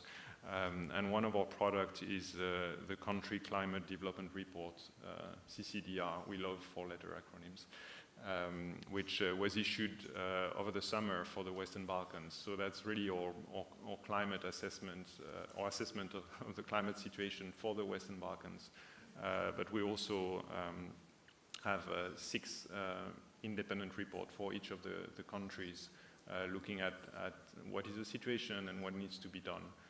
And actually, the Serbia report should come out around the time of the COP. And the main finding from this report is really that we can achieve net zero by 2050 and without necessarily affecting the growth trajectory of the region. So as you know, I mean, we're trying to get closer to the EU level of GDP per capita, and that's something that's very important for us as well as the World Bank Group as a development finance institution. But based on our assessment, with the right investment, we can really achieve that while investing in climate. And the other finding that's particularly interesting is of those investments that are needed, 88% in the case of Serbia should come from the private sector.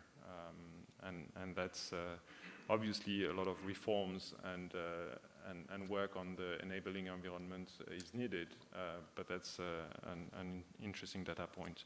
So maybe I can focus on that part, on the private sector, what IFC is doing in countries like Serbia, which is your question. I mean, the first part is really working on standards, and particularly green finance standards. And we've been working here with the Association of Serbian Bank, and we'll hear more about this in a minute, but really to support financial institutions, understand what are the climate risks they're taking, but also support them in tagging their investments and support them in targeting their investments toward climate and in line with climate goals. Another area that we look at supporting countries like Serbia is look at their competitive advantage, right? So you have a huge capacity when it comes to renewable energy here. And so that's a sector we've been supporting. We've done the first private wind project here, and looking to do more, including around critical materials. Obviously, and I mentioned critical materials, it's very important that the right standards are in place and it's done properly. And I was pleased to hear about the efforts around just transition as well. So those aspects are something at the core of what IFC has done in other countries, is to look at the competitive advantage and see how the countries can make the most of them for the people and for the communities. And community engagement is very important. And that's where also we work hand in hand with our World Bank colleagues and other DFIs. And then maybe one last point on how we support countries like Serbia. It's also to help them broaden the role of the private sector in the economy.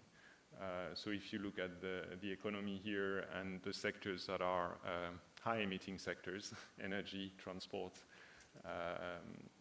they're mainly dominated by state-owned companies, and there is the role the private sector could do in terms of bringing competition, bringing innovation, bringing skills is not maximized at the moment, and I think that's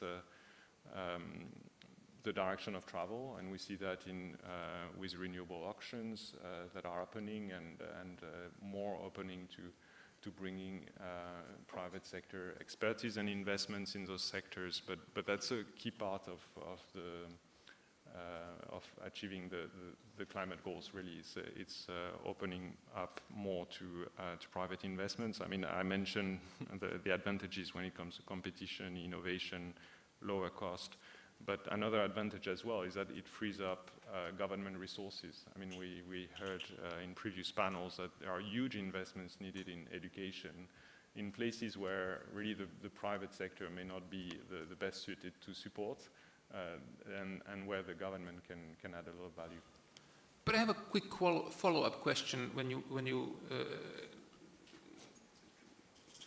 described the private sector work so eloquently. One is that we know and we see that banks get good technical support to assess and evaluate projects that come to them, green projects, innovative projects, and they're kind of capacitated well. What about the private sector, in your view, in your opinion? Are they able to articulate their financing case towards the sources of finance? Are they able to produce a technically sound, a green project, innovative project? In your experience, I'm not asking you for data, I'm just asking you for your impression. So, I mean, yes and no, and that was said earlier. I mean, it really depends on the sector. So some sectors, the banks are, I mean, they understand the sector and know what's green, what's not, and in others, it's still work in progress. So maybe I'll mention agriculture, where, I mean, that's an important part of the economy here in Serbia, and I mean, our assessment is there is still work to do, right? You had a lot of support for farmers that was channeled through the banks, but that went into buying tractors and other equipment that's, I mean, very much needed. But when it comes to financing climate mitigation instruments like hail nets or irrigation equipment, those cannot be used as collateral by banks that easily. So how do you go about financing those much needed investments, right, especially in the context of climate change? So that's something that our advisory team is working with, I mean, Association of Serbian Bank, but also financial institutions where we work directly with them or clients to equip them better to assess the credit of these farmers and how to finance these instruments and investment that are needed. Yeah. Good to hear. Thank you for mentioning agriculture. In our incubator, we have quite a few innovative ideas for agricultural businesses. Maybe we'll come to you for consideration. Gospođo Sredojević, kaže gospodin Markije da 88% finansiranja potrebnog za zelenu tranziciju treba da dođe od privatnog sektora. Kad pričamo o Srbiji, to znači banke. Gde će inače da nađu pare? Jel' tako u ovom našem, mada su naravno neki poslednji napori vlade da se uspostavi tržište kapitala vrlo važni, vrlo ih pozdravljam.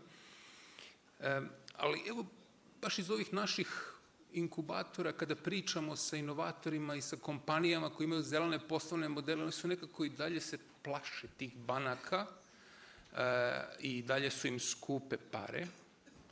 Pa sam htio da vas pitam kako vi kao udruženje banaka vidite svoju ulogu i ulogu banaka uopšte u Srbiji u ubrzanju zelene tranzicije i podršci nekim projektima, a ako biste bili ljubazni da se osvrnete takođe na tehničku sposobnost i pripremljenost projekata od privatnog sektora koji dolaze bankama, bio bih vam zahvalan. Hvala najlepše na jako lepom pitanju i najavi. Hvala najlepše na pozivu najpre za ovu konferenciju i čestitke organizatorima za ovako važan skup. Pozdravljam u ime Udruženja banaka Srbije i svih kolega ovde prisutne i naravno naše drage kolege iz inostranstva. Ako mi dozvolite najpre možda da pojasnimo ovo, Žarko, zašto uopšte banke imamo kao partnere? Jasno je da su one kao finansijer vrlo važne, ali dozvolite da kažem da za bankarski sektor i Srbije i Evrope finansiranje društvenih javnih potreba zapravo nije ništa novo, iako one zaista jesu, kako ste lepo rekli, predstavnici komercijalnog ili privatnog bankarstva. Naime, u Evropi je već nakon intenzivno one prethodne bankarske krize 2008. godine došlo do jačeg podizanja svesti o potrebi banaka u smislu doprinosa razvoju društva. Tako da već od tada imamo neke organizovanije platforme kao što je finansiranje rasta, Financing for Growth i tako dalje. Dozvolite da podsjetim da banke već dugo primenjuju na dobrovoljnoj osnovi razne principe društveno odgovornog poslovanja, primene onih standarda ESG, kriterijuma i slično, da bismo u novije vreme govorili zaista o jednoj vrlo organizovanoj i negde obavezujućoj aktivnosti banaka u tom polju.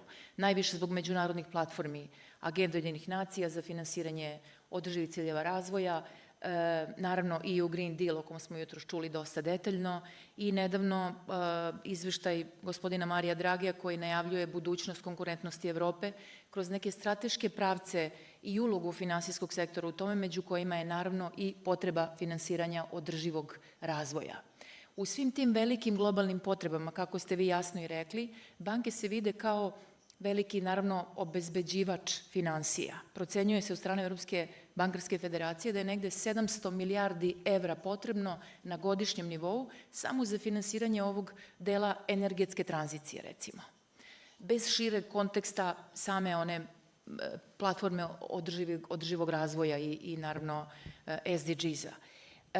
Banke u tome, dakle, obezbeđuju prvenstveno finansijsku podršku i time je negde pritisak zaista veći, samim postojanjem ovih prioriteta i oko njih i u samom bankarskom sektoru. One obezbeđuju i nefinansijsku podršku, one obezbeđuju i drugu vrstu podrške. Na kraju, da ne zaboravimo, one same trpe tu transformaciju. Dakle, dok pomažu i tranziciju klijenata, one transformišu i same sebe jer se i na njih odnose isti ovi principi takozvanog dvostruke materijalnosti. Dakle, banke imaju zaista jednu posebnu složenu ulogu. To se sve odnosi i na bankarski sektor Srbije, koji je izuzetno stabilan. 20 banaka koje posluju u Srbiji su sve članice Udruženja banaka Srbije. To je tako, naravno, od početka, od samog osnivanja Udruženja banaka 1921. godine, čime je ono jedno od najstarijih udruženja banaka u regionu. I ono što je već i najavljeno od gospodina Nikolasa iz AFC-a, to već indikuje, imajući da ovakvu poziciju bankarskog sektora, mi smo kao udruženje u saradnji sa međunarodnim institucijama kao što su AFC, kao što je Sustainable Banking and Finance Network, čiji smo članovi postali 2020. godine, opredelili se da na vreme pripremamo bankarski sektor jačanjem kapaciteta za sve ove dolazeće velike, ozbiljne, ne samo regulatorne zahteve, nego i ovaj kulturološki promenu paradigme. To znači za nas da konkretno radimo sa bankama na edukaciji, imamo obuku trening trenera, imamo raznu online edukaciju na globalnom nivou, imamo takođe institucionalnu organizovanost. Mešovita radna grupa je osnovana od strane predstavnika AFC-a i Udruženja banaka i naših banaka iz vrlo različite lepeze sektora, gde kroz taj multidisciplinarni pristup mi praktično sagledavamo gde je trenutno stanje u našem bankarskom sektoru i šta je to najvažnije što bismo zajedno mogli da uradimo, a opet u cilju jačanja kapaciteta za primenu svih ovih zahteva. Na taj način mi otvaramo i teme kao što su postojeća primjena regulative, nedostajuća regulativa, šta su mogući dalji pravci. Među tim stvarima, dozvolite samo da napomenem, ove godine smo imali na bazi prošlogodišnjeg upitnika sa bankama šta je to što je naša trenutna praksa i gde su ta uska grla. Jedan od njih jeste definitivno aspekt korisnika i kod banaka postoji visoka svest da je potrebno raditi i sa klijentima, kako fizičkim, tako i posebno u korporativnom sektoru, posebno sa manjim i srednjim preduzećima. Dakle, uradili smo na bazi tog istraživanja šta je najvažnije da radimo zajedno, izradili smo smernice za primenu politika, praktično strategija i pravila koji utiču na tu održivost u samoj banci i na njenu maksimalno dobru ulogu u samom društvu. To je, kako sam napomenula, transformišuća uloga i za samu banku i ona zahteva promene u samoj banci od nivoa menadžmenta, dakle vertikalno i horizontalno uključuje sve sektore. Ako mi dozvolite samo šematski, znam da ne mogu polaznici da vide, ali recimo ako banku prikazujemo na ovaj način, ove reforme zaista obuhvataju celu banku, kako sam rekla, i po jednom vertikalnom i horizontalnom nivou aktivnosti i poslova i sve njihove klijente. Hvala lepo. To nam daje odličan šlagvort. Korisnici uska grla, to je ono nešto što mi je jako interesantno, budući da mi upravo u platformi radimo sa korisnicima, dakle omogućujemo im da njihove ideje ovaplote i u realnost. Ali sada dolazimo baš na onoga ko može da govori o korisnicima, rekao bih, više od svih nas ostalih zajedno, gospodina Stokića, predstavnika Privredne komore Srbije. I vas ću takođe pitati iz perspektive inovacija. Nekako moja percepcija je da je rast i razvoj Srbije usko povezan sa inovacijama. Ne znam da li se slažete ili ne. Dosadašnja praksa možda tome ne svedoči toliko, budući da rast u prethodnih 10 godina nije nužno povezan 100% samo sa inovacijama ili ni u nekoj manjoj meri, ali me interesuje komora kao strukovno esnafsko udruženje. Šta je to što komora preduzima da pomogne svojim članicama, preduzećima da se prilagode ovim novim okolnostima, ovim potrebama za zelenim poslovnim modelima, za finansiranjem uopšte zelene tranzicije i za poslovno okruženje, jer videli smo iz sadašnjih panelista iz govora na početku da je taj policy i projekti dolazi nekako nužno su povezani. Tako da vaša 2 centa, ono što kaže, hvala. Da, dobar dan i u moje ime. Hvala Žarko na ovim pitanjima.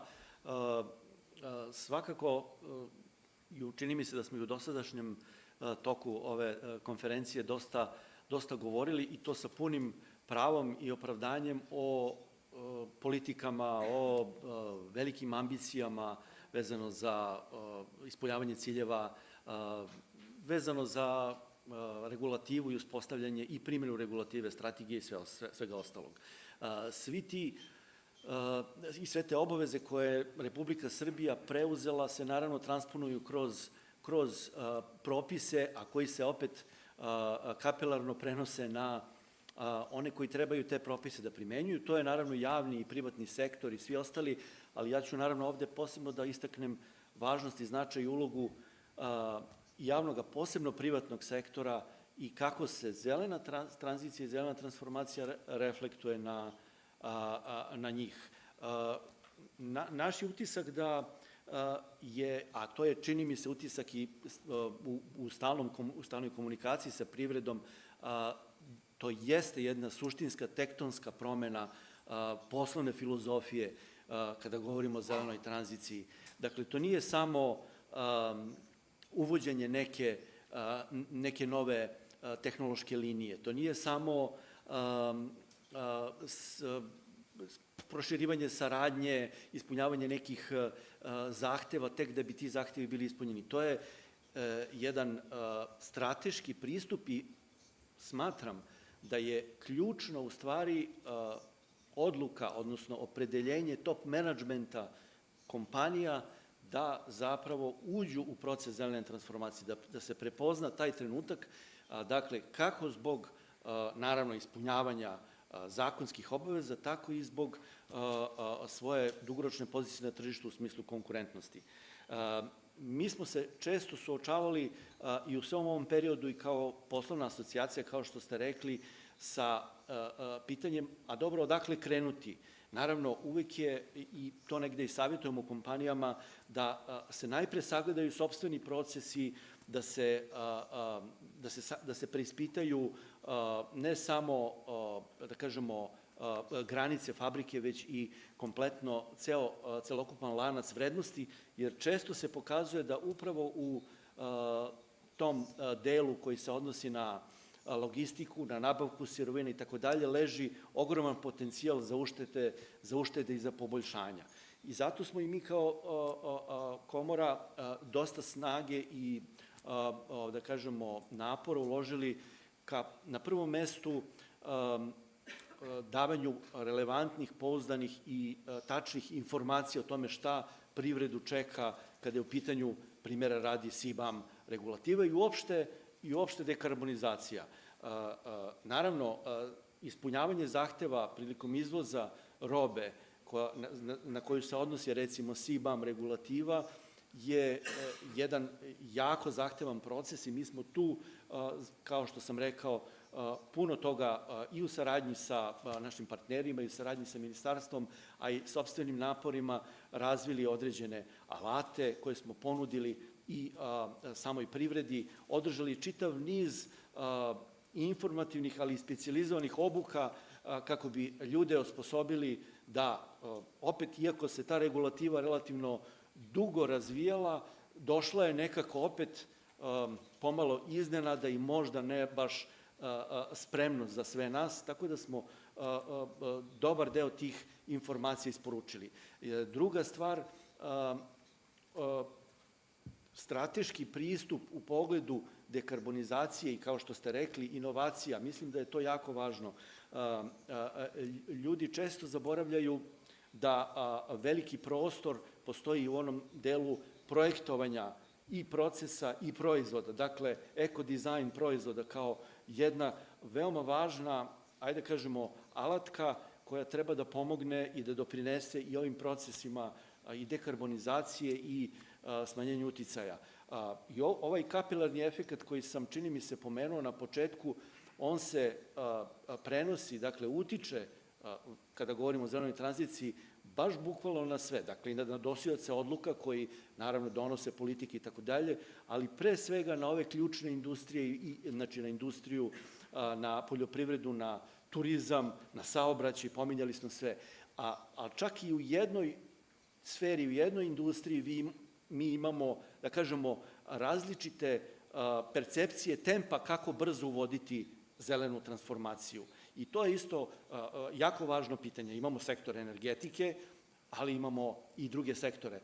Isto tako, vezano za veličinu organizacije i kompanija, i tu smo dosta velike kompanije, posebno međunarodne, internacionalne, one su prilično osposobljene. Međutim, u masi mala i srednja preduzeća, kada bi tu napravili dovoljno veliki proboj, tu bi ostvarili ogroman napredak svakako. I dolazimo do znanja, do važnosti znanja i veština unutar samih kompanija. Tu smo takođe kao komora puno toga, čini mi se, uradili, puno toga je pred nama, znači specijalizovane obuke, kako obračunati ugljenični otisak proizvoda, kako ispostaviti izveštaj CBAM report svom kupcu u Evropskoj uniji i tako dalje. I čitav niz drugih obuka i kroz Responsible Business Hub, našu saradnju sa našim partnerima i kroz druge programe koje radimo i sa Ministarstvom privrede i sa Ministarstvom životne sredine i sa drugim ministarstvima.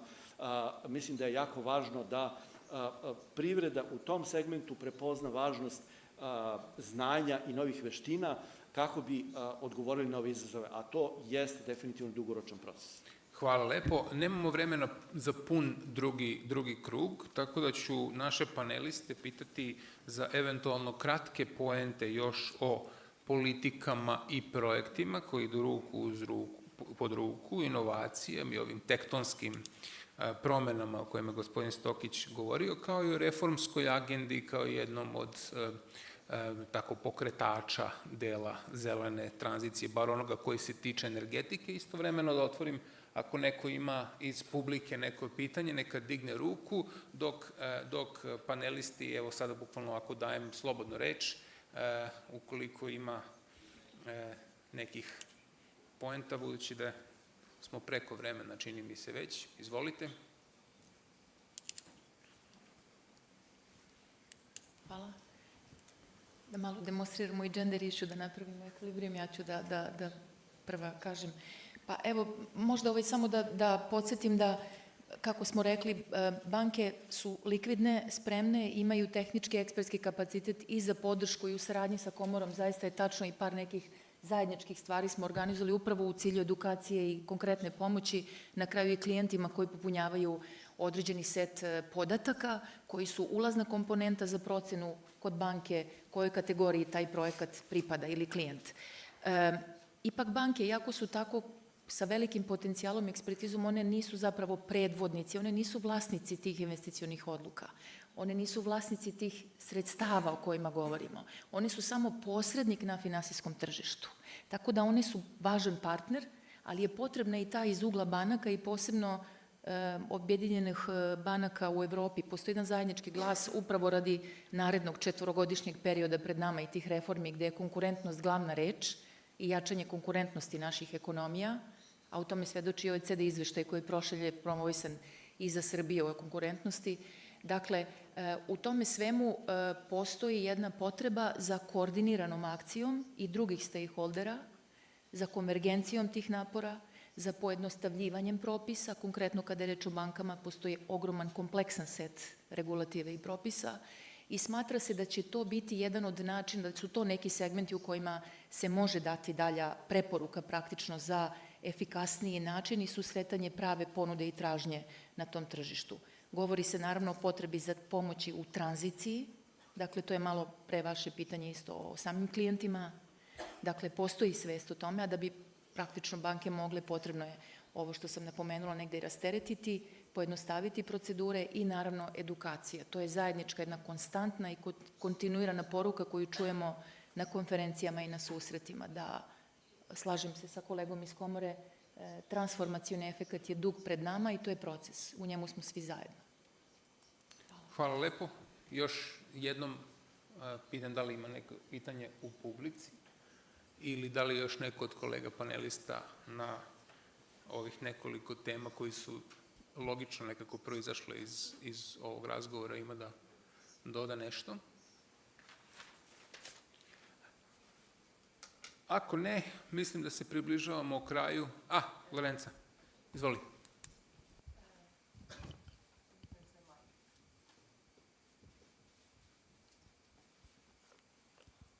Thank you so much, Žarko, and thank you for organizing this very interesting panel. I wanted to follow up on the role of the private sector and involving the private sector and shift a little bit the talk to the role of the private sector also in funding the climate transition. And you may have read just the other day in Cali, there was an important agreement that established a new fund. It's going to be called the Cali Fund. And it will call the companies that make money from genetic information to pay into a fund that will then be used in part to fund the transition. It's a different topic, of course, from what we are talking about today, but it triggers our thoughts into thinking of the private sector, of course, also as a beneficiary, as Dusan was saying. It depends on the size of the company, but those funds need to come from somewhere, and if we're going to shift from billion to trillions, that's where we need to also be thinking of. So it's a bit of a tangential thought, but I was wondering if you have any reflection on this. Thank you.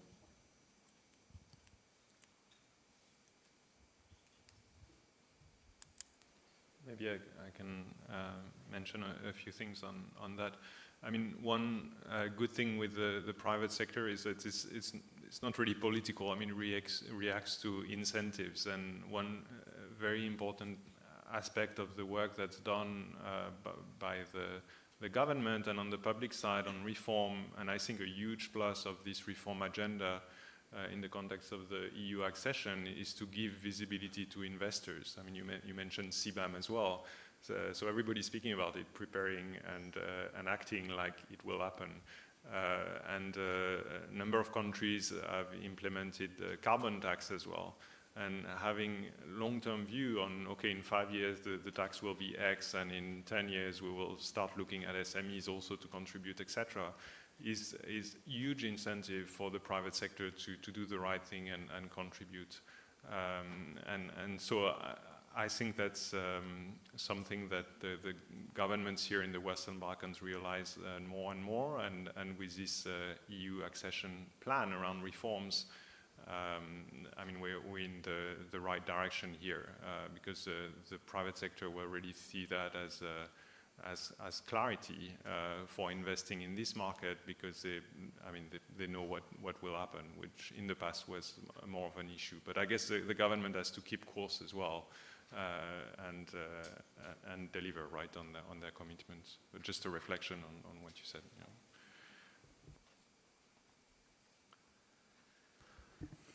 Hvala. Ukoliko nema drugih, ja bih zaključio ovaj deo našeg današnjeg Climate Talksa razgovorima pre nego što reč predam koleginicama iz UN žena, iz UN Women, koje su, čini mi se, ovde, i uz samo nekoliko napomena. Na prvom panelu smo dakle videli sve one napore koje Republika Srbija ulaže u okviru policy unapređenja politika koje dovode do zelene tranzicije, ali i konkretnih projekata i svih onih stvari koje su neophodne.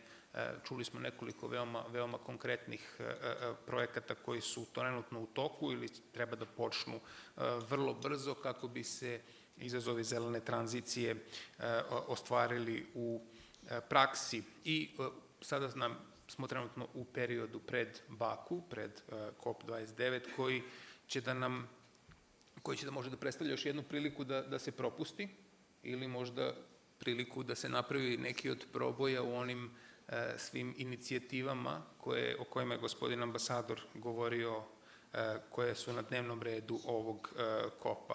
naravno i Evropska unija kao sila pokretač zelene tranzicije, kako u Evropskoj uniji, tako u zemljama i u regionu, ali i one, rekao bih, malo pesimistične prognoze koje smo čuli posebno od profesora Đurđevića na drugom panelu i, tako da kažem, poziv na malo urgentniju akciju koja je naravno i globalno neophodna, ali takođe i u Republici Srbiji gde se postići može neki od rezultata. U polisi i u projektima imamo jedan važan deo koji se tiče inovacija, to je na čemu platforma Zelena agenda u Srbiji radi i drago mi je da sam čuo da se akcenat i pažnja stavlja takođe na inovacije koje dovode i do većeg upotrebe obnovljivih izvora energije i energetske efikasnosti. Mi posebno stavljamo u UNDP-u akcenat na nekim obnovljivim izvorima koje nisu tako očigledna tema za možda banke i međunarodne finansijske institucije kao što su to vetar i solar, poput recimo izvora energije kao što je biogas i biometan, kao što je geotermal, koji nisu tako mnogo zastupljeni u energetskom miksu u Republici Srbiji, a svakako donose povećanoj klimatskoj ambiciji NDC, trećoj generaciji NDC-a, nešto što je pred svima nama trenutno u ovom periodu koji dolazi kako bi se klimatska ambicija povećala i kako bi se postigao net zero, odnosno nulta ukupna potrošnja energije i izbacivanje fosilnih goriva. Plan rasta za Zapadni Balkan je takođe, time završavam, jedan od sila pokretača, tako da kažem, tako da ćemo, ja se nadam, tokom 2025. godine imati priliku da vidimo njegove efekte. Hvala vam lepo i pozivam vas da ostanete dalje za panel koji koleginici iz UN Women organizuju.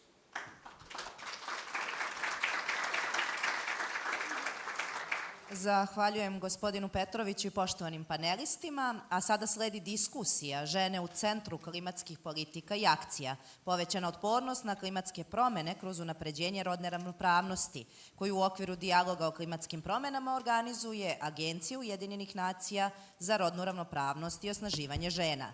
Verujemo da će poruke današnjih učesnika dijaloga doprineti bržem prilagođavanju Srbije na već postojeće klimatske promene, kao i spremnijem suočavanju sa onima koje nas očekuju u bliskoj budućnosti. Rešavanjem ovog velikog izazova Srbija može pronaći nova rešenja koja će podsticati dalji rast privrede i razvoj društva, a na dobrobit svih građana i građanki. Najlepše hvala svima vama što ste danas učestvovali u dijalogu o klimatskim promenama. Hvala.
Agenda. A neće.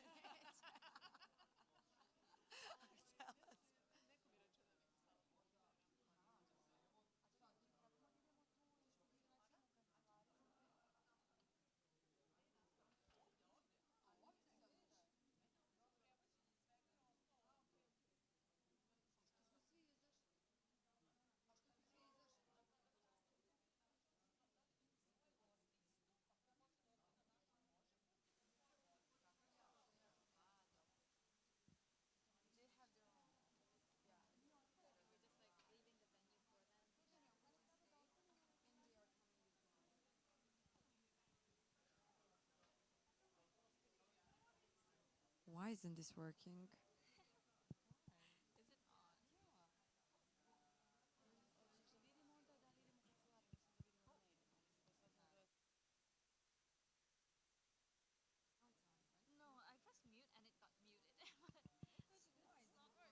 It's not working. 1, 2, 3, test.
To je to?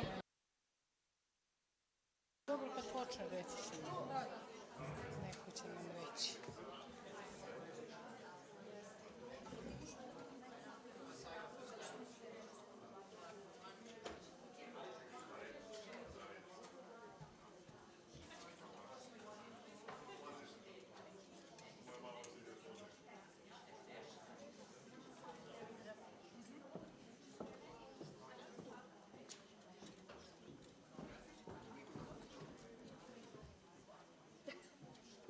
Ovo za mene?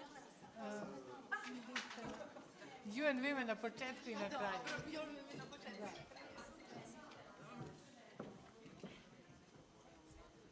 A da mi počnemo pre nego što se sala još više isprazni.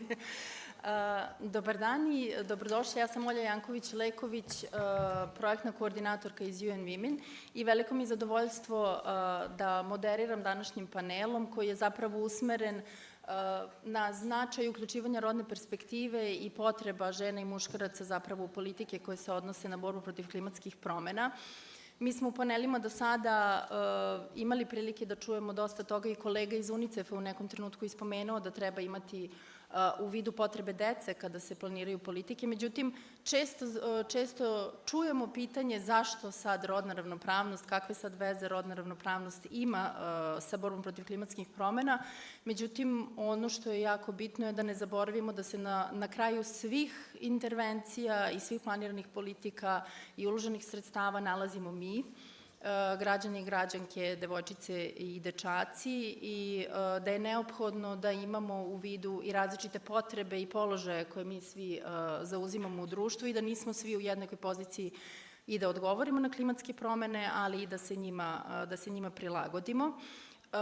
Obe ove teme, i rodna ravnopravnost i borba protiv klimatskih promena, su horizontalne teme i samim tim iziskuju saradnju stvarno više sektora.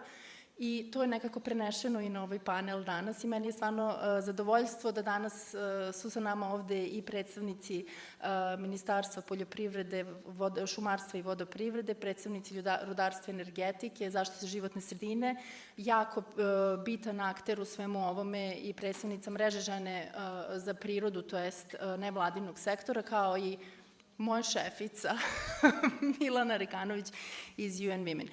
Za početak bih pozdravila i pozvala gospodina Aleksandra Bogićevića, pomoćnika ministra za ruralni razvoj iz Ministarstva poljoprivrede, šumarstva i vodoprivrede da nam se obrati. Vaše ministarstvo je jedan od ključnih aktera zapravo u borbi protiv klimatskih promena, jer s jedne strane poljoprivreda predstavlja jednu od naših najznačajnijih grana, s druge strane je jako podložna uticajama klimatskih promena, ali može puno da doprinese i adaptaciji na njih i mitigaciji.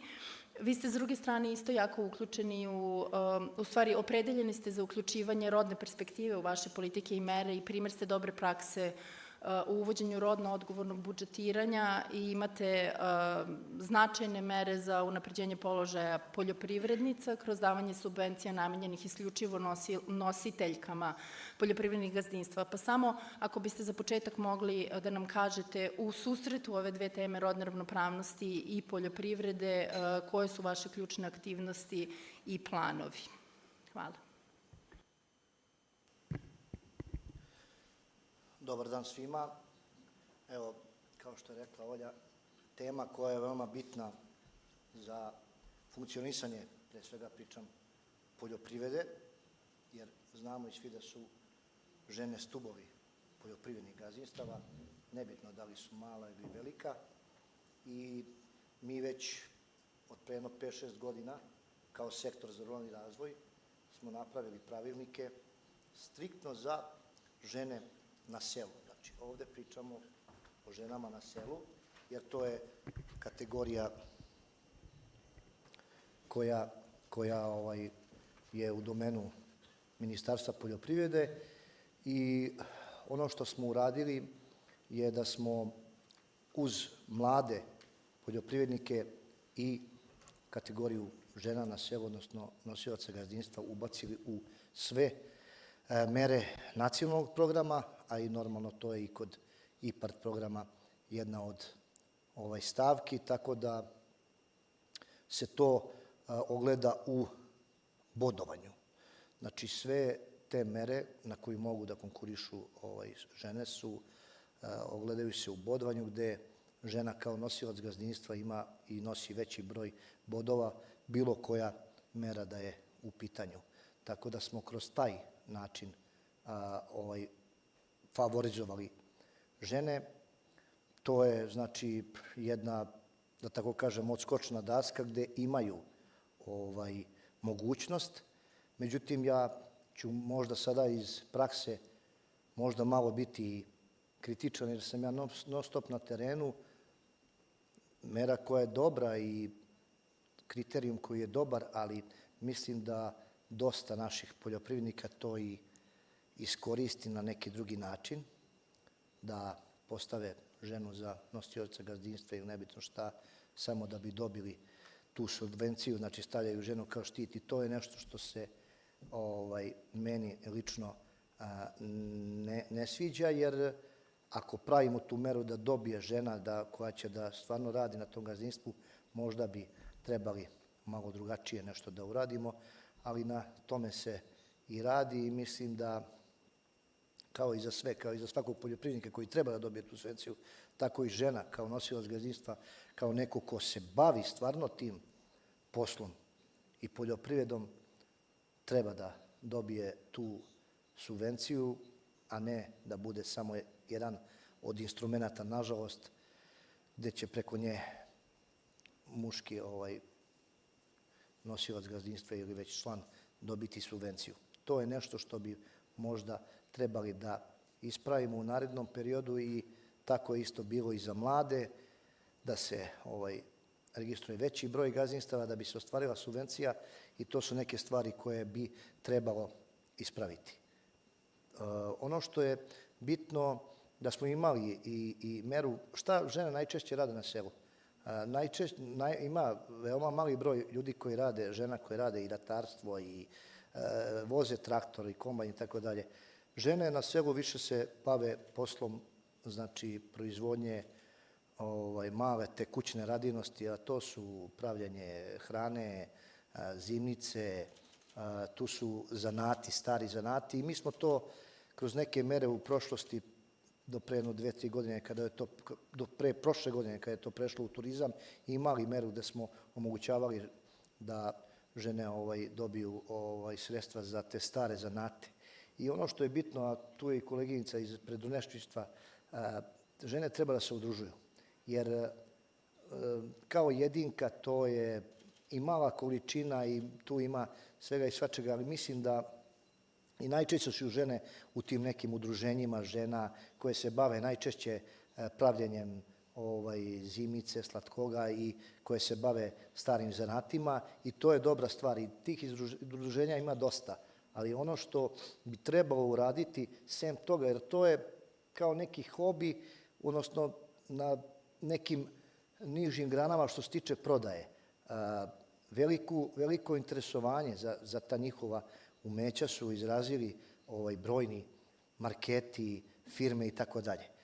Vi to ne možete kad morate ispuniti neke standarde i to je najveći problem. Ja mislim da u budućnosti treba omogućiti i svim tim ženama koje su zainteresovane da se bave ozbiljnije tom proizvodnjom, omogućiti da ostvare te standarde i da te njihove proizvode kupuju i marketi. Jer mislim da to zaslužuju po kvalitetu i po svemu, ali jednostavno da bi prodali, ipak je hrana u pitanju, da bi prodali to u marketingu negde morate da ispunite te standarde koje nažalost, a mi kao ministarstvo dajemo i za to sredstva za te standarde. Tako da možda u budućnosti treba te žene koje su udružene da se više radi na tome da tu svoju proizvodnju, te svoje proizvode plasiraju i da se poveća proizvodnja. Tako da je to nešto što bi trebalo uz to udruživanje,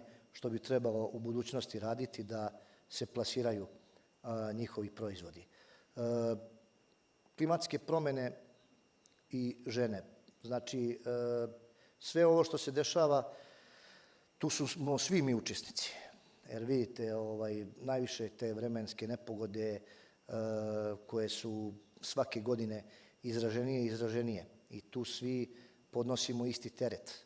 Tako da na toj edukaciji se najviše treba raditi, a tu su nekako žene prihvataju više te neke savete i to nego muškarci, svako to radi na neki svoj način, ali ozbiljna gazdinstva i neko ko ozbiljnije želi da se bavi poljoprivredom moraće, jer vidite da vreme je takvo da se moraju primenjivati i tehnologije i sorte i hibridi, neki koji su otporniji, pa evo i na sušu, evo već 3 godine imamo, tako da pojavila se ta regenerativna poljoprivreda. Naš zadatak je da to prenesemo poljoprivrednim proizvođačima, način na koji bi mogli da se, jedan od načina na koji bi mogli da se te vremenske i klimatske promene na kraju krajeva ne mogu da se zaustave, ali nekako da se predepregne to da budu što manji gubici, jer to je u osnovi svega, naime, sada svaka greška u poljoprivredi se skupo plaća i onda ako ne upotrebite znanje, mislim da je to veoma teško. I kažem, tu smo svi pogođeni, pa i žene i one, svi moramo ići na te edukacije pre svega, na pokazivanje primera, jer kada se, takav je naš poljoprivrednik, kada vidi da nekom dobro ide, onda će i on da se okrene ka tome. Inače, mnogo nepoznanica i mnogo poljoprivrednici su onako, što kaže, sumnjičavi, ali kada vide da je to nešto dobro, onda svi to primene i to je nešto na čemu trebamo raditi uz tu edukaciju, pokazivanje dobrih primera, dobre prakse. Mislim da ćemo moći da postignemo neki uspeh. Još smo dosta toga uradili u Ministarstvu poljoprivrede, ali mislim da su ovo neke ključne stvari i neki start, što bih rekao, gde možemo da poboljšamo. I ne samo položaj žena na selu, nego evo ovde pričamo i o klimatskim promenama, gde one svakako učestvuju u tome. Hvala vam puno i hvala vam što ste istakli da zapravo i kad mislimo da dobro radimo, postoji potreba da se dalje promišlja način i unapređuju aktivnosti, što govori o tome da je zapravo rad na rodnoj ravnopravnosti nikad nestaje i da je potrebno naći nove načine kako da se vlasnice poljoprivrednih gazdinstava stvarno osnaže. Klimatske promene, drugo ministarstvo koje je jako aktivno u ovoj oblasti je Ministarstvo rudarstva i energetike i oni zapravo doprinose borbi protiv klimatskih promena kroz primenu i nadležnosti u okviru zakona o energetskoj efikasnosti i racionalnoj upotrebi energije i zakona o korišćenju obnovljivih izvora energije. I ovo ministarstvo je takođe obuhvaćeno procesom rodno odgovornog budžetiranja, tako da je i kroz taj proces zapravo krenuo da radi na rodnoj ravnopravnosti i negde da osvešćuje potrebu da se uključi u ove aktivnosti. I sa nama je danas tu gospođa Marija Rolović, risk koordinatorka u Odeljenju za upravljanje projektima i sektora za međunarodnu saradnju i evropske integracije, imajući u vidu da negde sektor energetike postaju sve jasnije i jasnije rodni aspekti ovog sektora i negde znamo da ste se vi isto opredelili da radite u ovoj oblasti. Po vašem mišljenju, koji su u stvari rodni aspekti upravljanja energijom i energetskom efikasnošću i šta su vaši neki planovi u ovoj oblasti? Dobar dan, želim da pozdravim sve učesnike. Hvala vama na pozivu u ime Ministarstva rudarstva i energetike. Kao što je već poznato, kada pominjemo strateški okvir i ciljeve Ministarstva rudarstva i energetike, pre svega želim da istaknem da je u poslednjih par godina i da sa vizijom u narednih 5, odnosno do 10 godina, ciljevi Ministarstva rudarstva i energetike se pre svega koncentrisani na energetsku bezbednost i sigurnost za snabdevanje električnom energijom za sve građane i za privredu Republike Srbije. Pored ovog cilja koje svakako, znači, strateški cilj pominje, Ministarstvo rudarstva i energetike je prošle godine donelo plan polaznih osnova koje se odnosi na velike infrastrukturne projekte u iznosu od oko 15 milijardi evra i na mere energetske efikasnosti u svim oblastima. Kada kažem u svim oblastima, podrazumemo i u oblasti energetike, obnovljivih izvora energije, sektora rudarstva, koji je apsolutno nama trasira put u nekom narednom periodu. Strateški dokumenti koji će svakako doprineti ne samo u borbi protiv klimatskih promena, nego i procesu dekarbonizacije, jesu integrisani nacionalni plan za energetiku i klimu koji je usvojen u julu prethodne godine. Strategija energetike i zakon o energetici su takođe dva strateška dokumenta koja paralelno prate integrisani plan i za koje se očekujemo da će biti usvojeni do kraja ove godine. Samim tim, sva ova strateška dokumenta u stvari predstavljaju mere i kriterijume na kojima će se raditi u narednih 10 do 20 godina, jako intenzivno, sa vizijom do 2050. godine, s obzirom da je Republika Srbija i potpisnik međunarodnih ugovora, s tim smo mi u obavezi kako da sa transponovanje evropske regulative, tako i za praćenje trendova koji su apsolutno u Evropi. S obzirom da je svima jasno da je energetika sektor u kome dominiraju muškarci, apsolutno u oblasti nafte i gasa, rudarstva, koje se zapravo odnosi na konvencionalnu energetiku. Ovaj put je svakako može biti promenjen u skladu sa energetskom tranzicijom.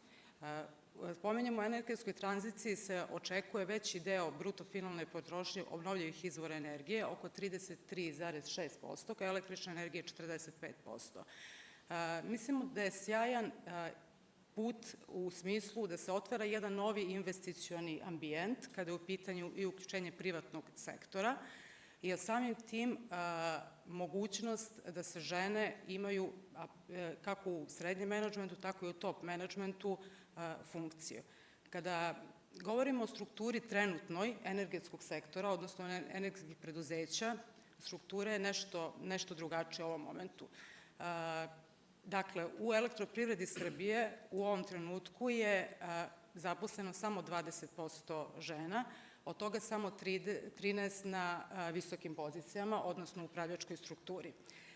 Nešto drugačija situacija je zapravo prisutna u Elektromrežama Srbije, gde je 22% ukupno zaposlenih žena, 36% na srednjem menadžmentu, dok je čak 56% na liderskim pozicijama, što je zaista impresivno čak i za ovaj region. S druge strane, kao nešto što želim uvek da istaknem kada su u pitanju rodne ravnopravnosti je da je u sektoru za energetsku efikasnost Ministarstva energetike zaposleno čak 100% žena, što smatramo da je jedan zaista bitan podatak i zaista put koji treba trasirati i u narednom periodu, kakva su i očekivanja. Istraživanja nekih međunarodnih, odnosno Međunarodne agencije IRENA za obnovljive izvore energije je pokazalo da su, odnosno kompanije koje se bave očuvanjem biodiverziteta i imale mnogo bolje rezultate u finansijskom smislu, merljive rezultate, kada su na liderskim pozicijama žene. Tako da su naša očekivanja u narednom periodu i tekako da se uključi dimenzija rodne ravnopravnosti, pogotovo smatramo da je potrebno na liderskim pozicijama, odnosno pozicijama srednjeg ili top menadžmenta. Hvala vam. Iskustvo UN Women-a u ovoj oblasti isto govori u tom pravcu. Mi smo u proteklom periodu imali jedan projekat koji je radio sa energetskim menadžerkama na lokalu i stvarno vidimo da su u nekim gradskim upravama gde su one bile uključene zapravo i došlo do nekih malih koraka i promena, ali koje mislimo da na terenu puno znače. Na primjer, u gradskoj upravi u Užicu su svojim subvencijama za energetsku efikasnost zapravo prepoznali da postoje određene grupe u društvu koje su značajno u osetljivijem položaju i ugroženije od drugih, te su stoga oni u svojim subvencijama, na primjer, specifično targetirali samohrane roditelje, to jest porodice, ali to nekako po statistici znamo da su u maltene 84% slučajeva žene. Takođe staračka, samačka stanovništva koje su isto statistički se pokazuje da su to uglavnom žene. Tako da stvarno mislimo da u ovoj oblasti može puno da se uradi, da se građanima i građankama zapravo pomogne u borbi protiv klimatskih promena u ovom delu koji se odnosi na energetsku efikasnost. Tako da nas raduje da je to neki put kojim ćete i vi ići. Mislim da nema... Samo podatke, kad već pričamo o podacima i o zastupljenosti žena, oko 20% gazdinstava u Srbiji su vlasnici žene, što i nije neki podatak za početak. Ja mogu samo da kažem u savetodavnom sistemu, koji u centralnoj i južnoj Srbiji broji 230 savetodavaca, da su od toga 48% žene. Tako da tu u tom sistemu kojim rukovodimo, vodimo računa da i moram da kažem da tu imamo 10 direktora službi koje su žene. Tako da su to neki podaci, ali što se tiče gazdinstava, tu je negde oko 20% i to bi trebalo raditi na tom. Hvala. Hvala vam. Naša naredna govornica dolazi iz Ministarstva zaštite životne sredine i mislim da nema potrebe da govorimo o ulozi vašeg ministarstva u borbi protiv klimatskih promena, ali vi predstavljate zapravo primer dobre prakse na koji način rodna ravnopravnost može da se uvodi u ovu oblast, iako to nije nekako na prvi pogled jasno.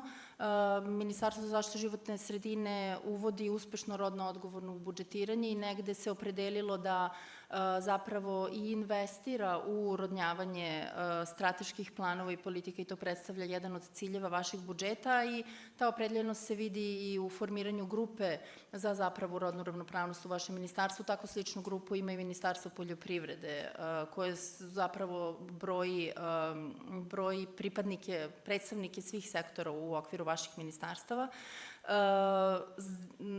Vi ste, Verice, već dugo godina u ministarstvu i radili ste na različitim poslovima i čini mi se da imate sjajan uvid u to na koji način je potrebno unaprediti politike tako da one reflektuju potrebe različitih grupa u društvu, ali i žena. Pa možete nam kažete konkretno šta vi, vaše ministarstvo, podrazumeva pod urodnjavanjem i na čemu ste sve radili u prethodnom periodu? Hvala najpre na vama i vašoj agenciji na predlogu da organizujemo ovaj panel i da na današnjem važnom danu zaokružimo ga i sa ovom temom koja mislim da je baš i u pravom trenutku i treba da bude poslednja, jer smo već nekoliko puta u prethodnim izlaganjima imali temu da niko ne bude izostavljen, princip koji se navodi, pitanje pravedne tranzicije, pitanje energetskog siromaštva i zaista, znači, sve ono što smo čuli jeste sada da je prilika kažemo kako se to na nas odnosi. Hvala i na izboru panelista. Ovo Ministarstvo životne sredine je, čini mi se, nekako tražilo dugo put gde je, šta je, pa tako, pošto ste rekli već da i dugo radim, da iskoristim i to da je Ministarstvo u određenom periodu svog funkcionisanja bilo i sa Ministarstvom poljoprivrede, i sa Ministarstvom energetike, i sa Ministarstvom nauke i prirodno i sa Ministarstvom zdravlja, zato što su nekako sva ta ministarstva i nadležnosti zaista veoma, da kažem, i blisko sarađuju. Ja sam dugo radila i na pitanjima saradnje sa nevladinim organizacijama i zato mi je drago da ste i vi tu, a i zapravo da kažem da smo možda i neke prve značajnije rezultate mi dobili po pitanju rodne ravnopravnosti kroz projekte organizacija civilnog društva. Oni su se ticali uglavnom ekonomskog osnaživanja žena, zelene ekonomije i tu imamo, da kažem, zaista zapažene rezultate, šta je ono što konkretno vidimo u praksi. Mi smo prošle nedelje dobili od specijalnog izvestioca za ljudska prava da popunimo jedan upitnik koji se tiče klimatskih promena i ljudskih prava, s obzirom da je u julu prošle godine usvojena i ta rezolucija. Pa oblast životne sredine i klimatskih promena, pa i rodne ravnopravnosti, dakle se povezuje prirodno sa ljudskim pravima. To nas, da kažem, nekako i sada više obavezuje da i mi kroz strateški okvir, kroz zakonodavni okvir se okrenemo i u širem kontekstu, da kažem, sagledavamo. Da sagledamo, da kažemo, kompleksnu ulogu koju žena ima u svom reproduktivnom smislu, u svom poslovanju, u svojoj javnoj sferi koju želi, da kažem sada, sve više da se iskaže i u tom smislu mi smo možda i najviše učinili, ali zahvaljujući i vama iz međunarodnih organizacija koji ste imali kapacitete, ponudili nam pomoć i podršku i možda smo i najviše učinili u oblasti klimatskih promena. Mi smo razvili, nakon što je okvirna konvencija o klimatskih promenama donela i akcioni plan koji se tiče rodne ravnopravnosti, mi smo uradili i priručnik koji se tiče kako integrisati rod i klimatske promene u politike koje se tiču klimatskih promena na način da pomognemo trenerima kako da dalje edukuju one kojima će to biti pitanje.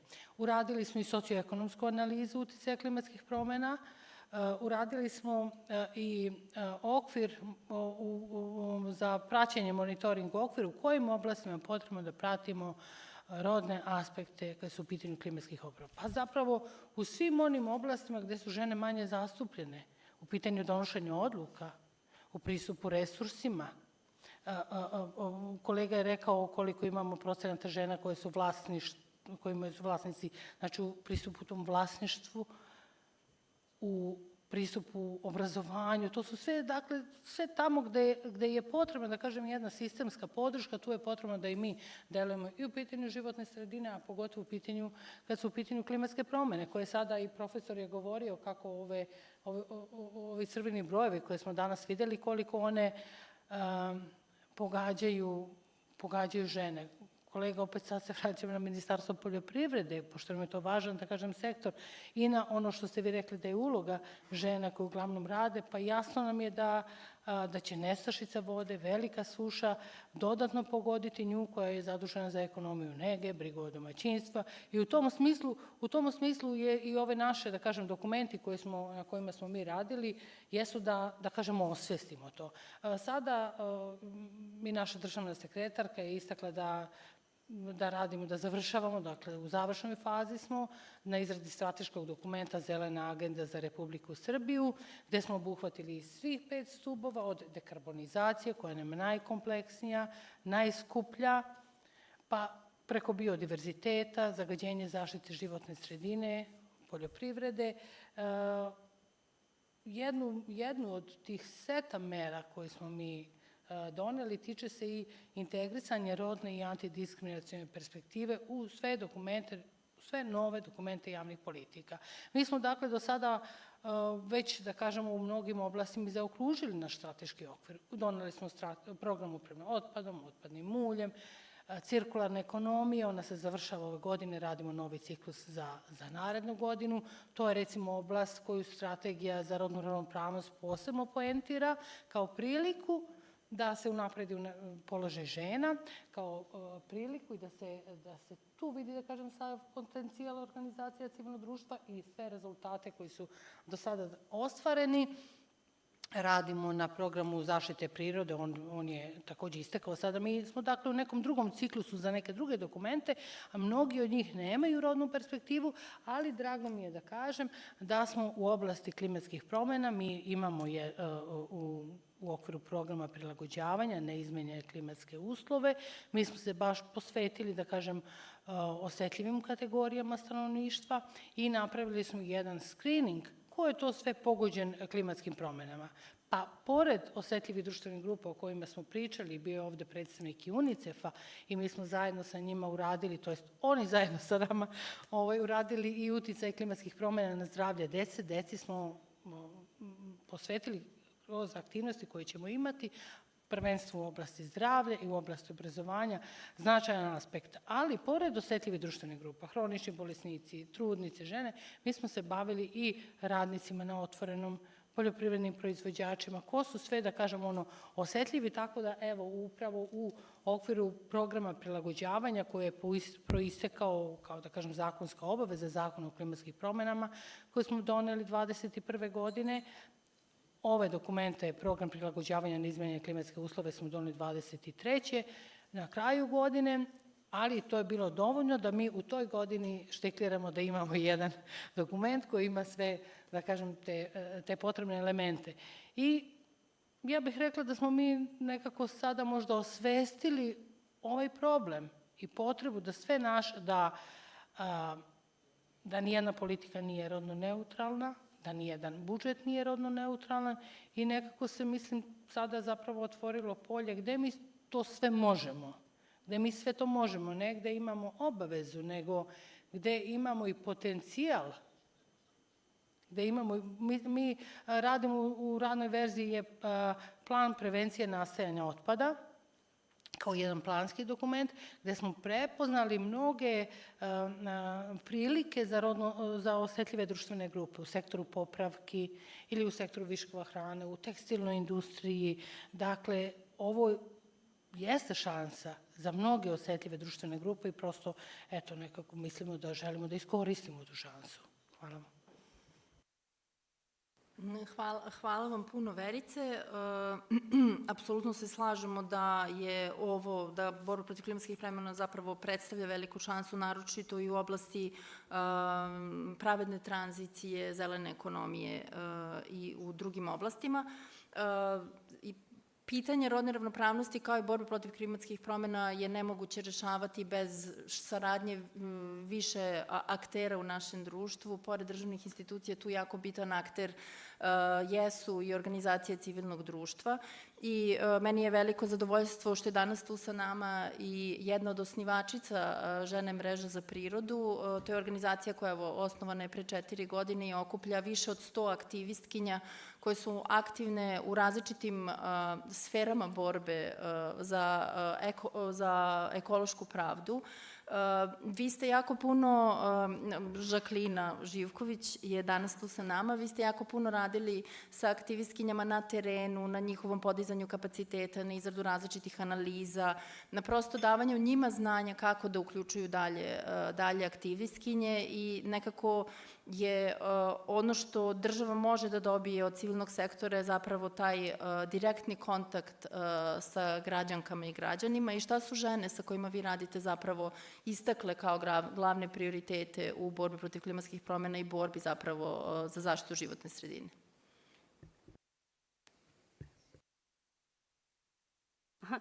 Super. Pa ništa, hvala vam na pozivu. Želim da poželim dobar dan tradicionalno, kako mi to radimo svima osim zagađivačima. I jako mi je žao što ovaj panel, posljednji panel, mislim da pitanje rodne ravnopravnosti, pitanje socijalne pravde su neodvojiva pitanja od ostalih pitanja zaštite životne sredine, ali moram da kažem da nisu samo institucije to negde, nije problem samo u institucijama, ja sam skoro bila na civilnom forumu u okviru berlinskog procesa, isto je panel o rodnoj ravnopravnosti bio poslednji i isto takođe su učesnici otišli kada je došlo to. I možda, eto, neki savet organizaciono da prevarimo taj sistem pa da počnemo sa rodnom ravnopravnošću i sa socijalnom pravdom, da nas makar čuju. Eto, za početak to. Da, upravo ste. U pitanju je mreža za životnu sredinu i zaštitu prirode. Ona nije organizacija, ona je neformalna mreža.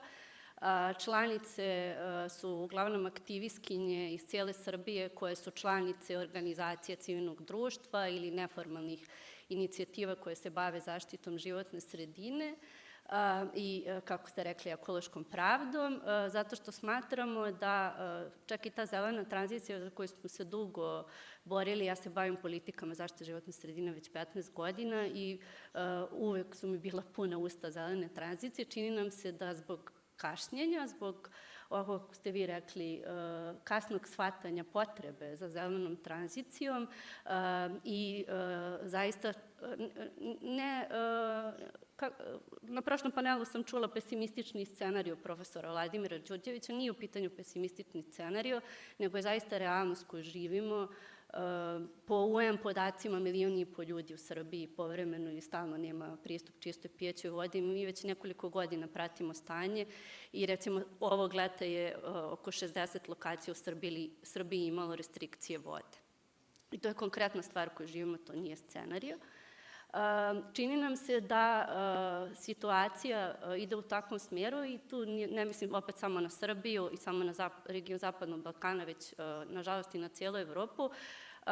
Koza preti da pojede kupus, odnosno zelena tranzicija preti da izgubi svoj smisao, a smisao jeste da živimo održiviji način života na planeti na kojoj uopšte i može da se živi. U tom smislu negde se dao prioritet dekarbonizaciji i tome da industrija koja takođe kasni sa prilagođavanjem preživi tu tranziciju i time stvaramo nove nejednakosti. I onda sad pitanje gde su tu žene i mislim da je to zapravo jako važno pitanje, jer ako se zapitamo gde su tu žene, možda se i zapitamo gde su tu i ruralne zajednice, gde su tu i devojčice i dečaci, gde su tu i ljudi koji žive na ivici siromaštva i kako će oni da prežive tu tranziciju.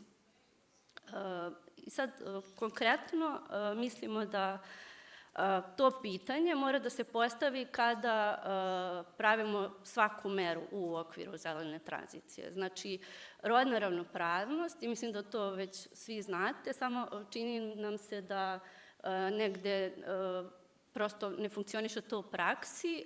Rodna ravnopravnost nije cvijet koji trebamo da stavimo na rever te zelene tranzicije, odnosno da nije proces koji znači formulisanje mera dekarbonizacije u različitim oblastima ili mera zaštite prirode, pa onda kada formulišemo te mere, onda kao ajde da stavimo još neku meru za žene.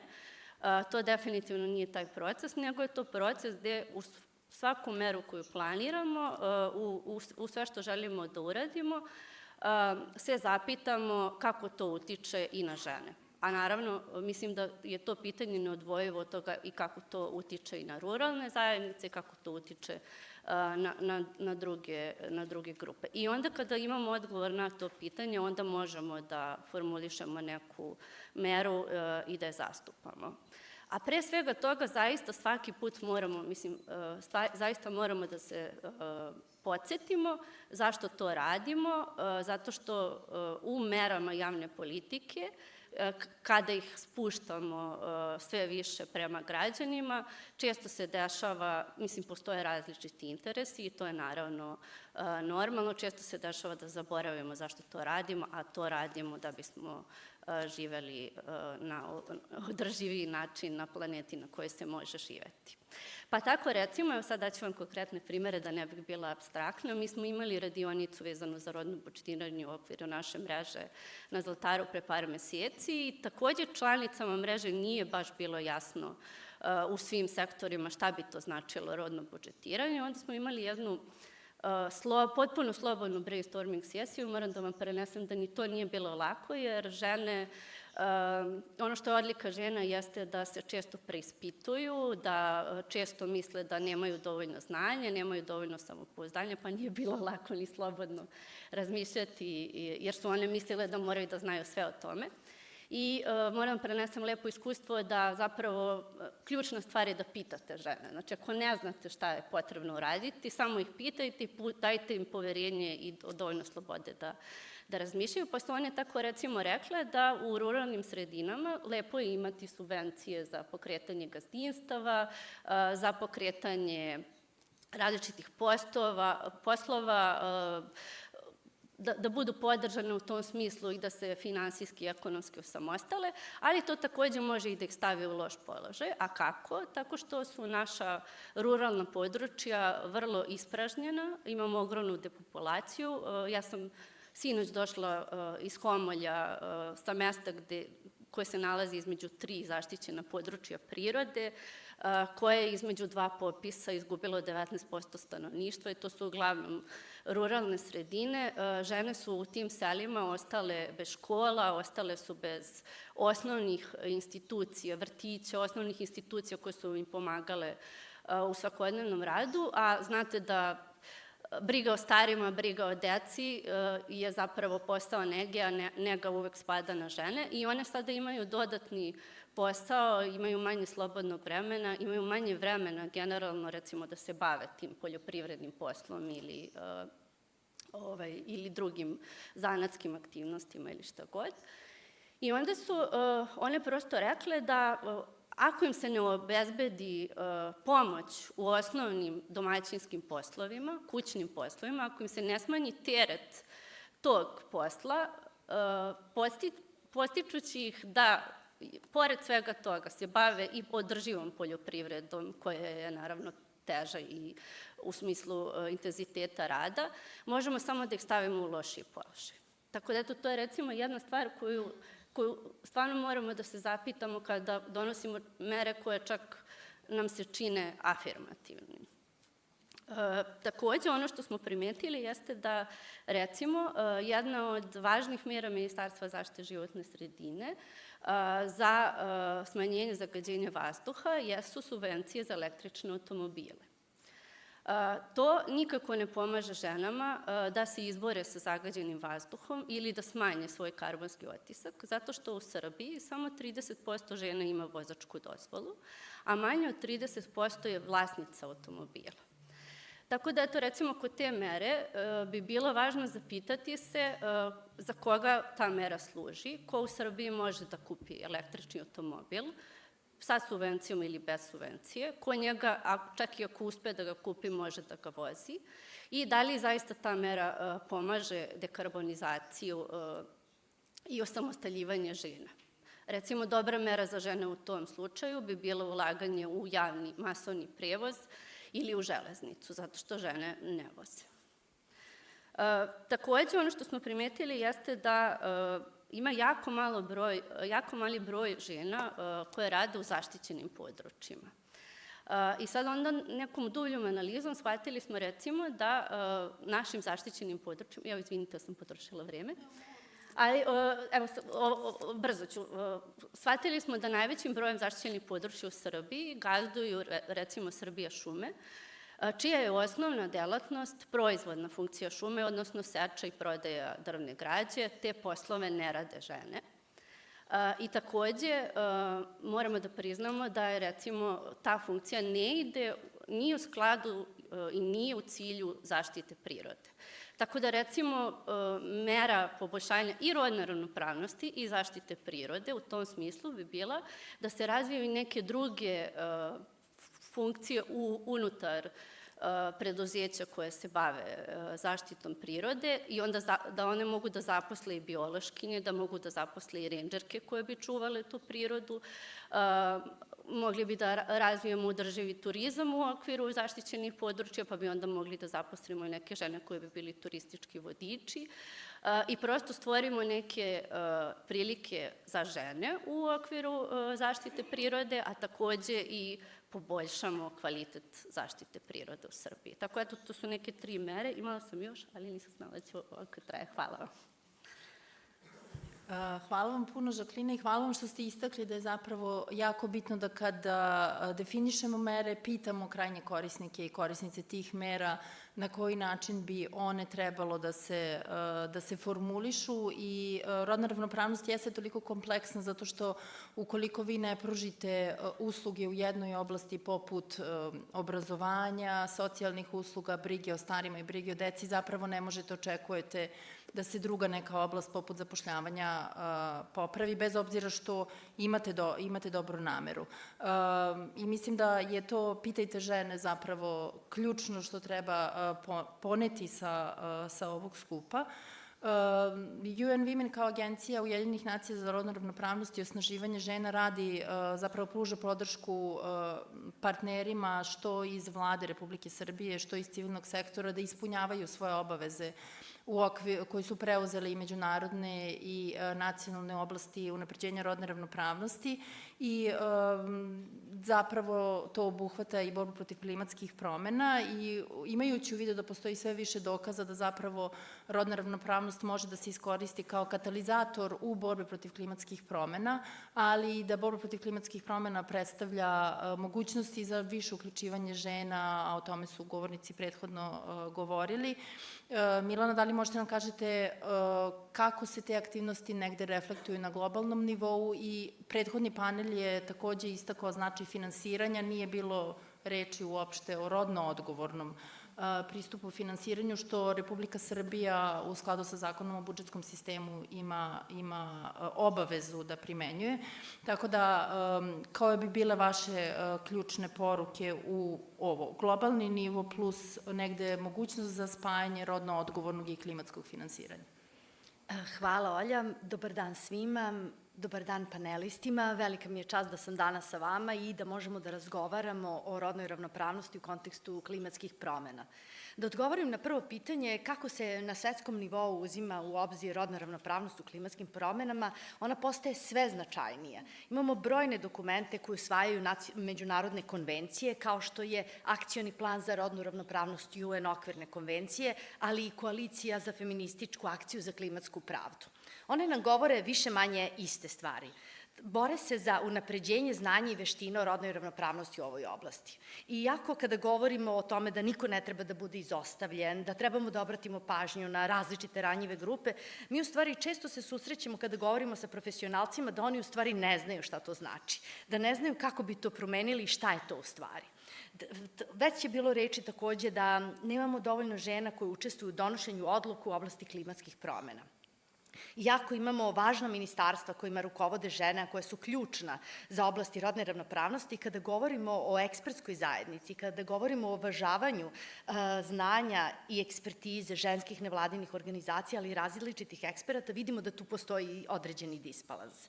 Takođe, akcioni plan okvirne konvencije nam govori da rodna ravnopravnost treba da bude uključena u sve aktivnosti i to je već Žaklina rekla.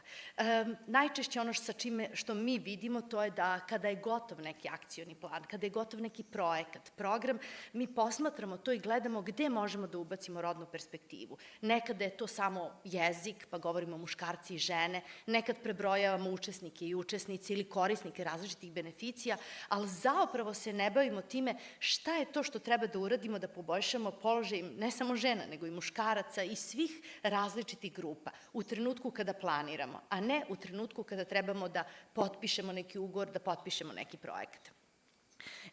Coalition for Climate Justice, ja mislim da je to izuzetno dobar naziv, jer mi se ovde borimo i govorimo o klimatskoj pravdi, govori prilično slične stvari.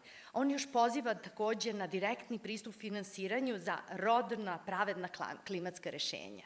I ja sam sigurna da čak ni u ovoj grupi koju zanima rodna ravnopravnost i koju zanimaju klimatske promene, često postoje nedoumica šta bi to u stvari značilo. Borimo se za izgradnju otpornosti žena i devojčica na klimatske utice i na prikupljanju, napređenju i korišćenju podataka o tome.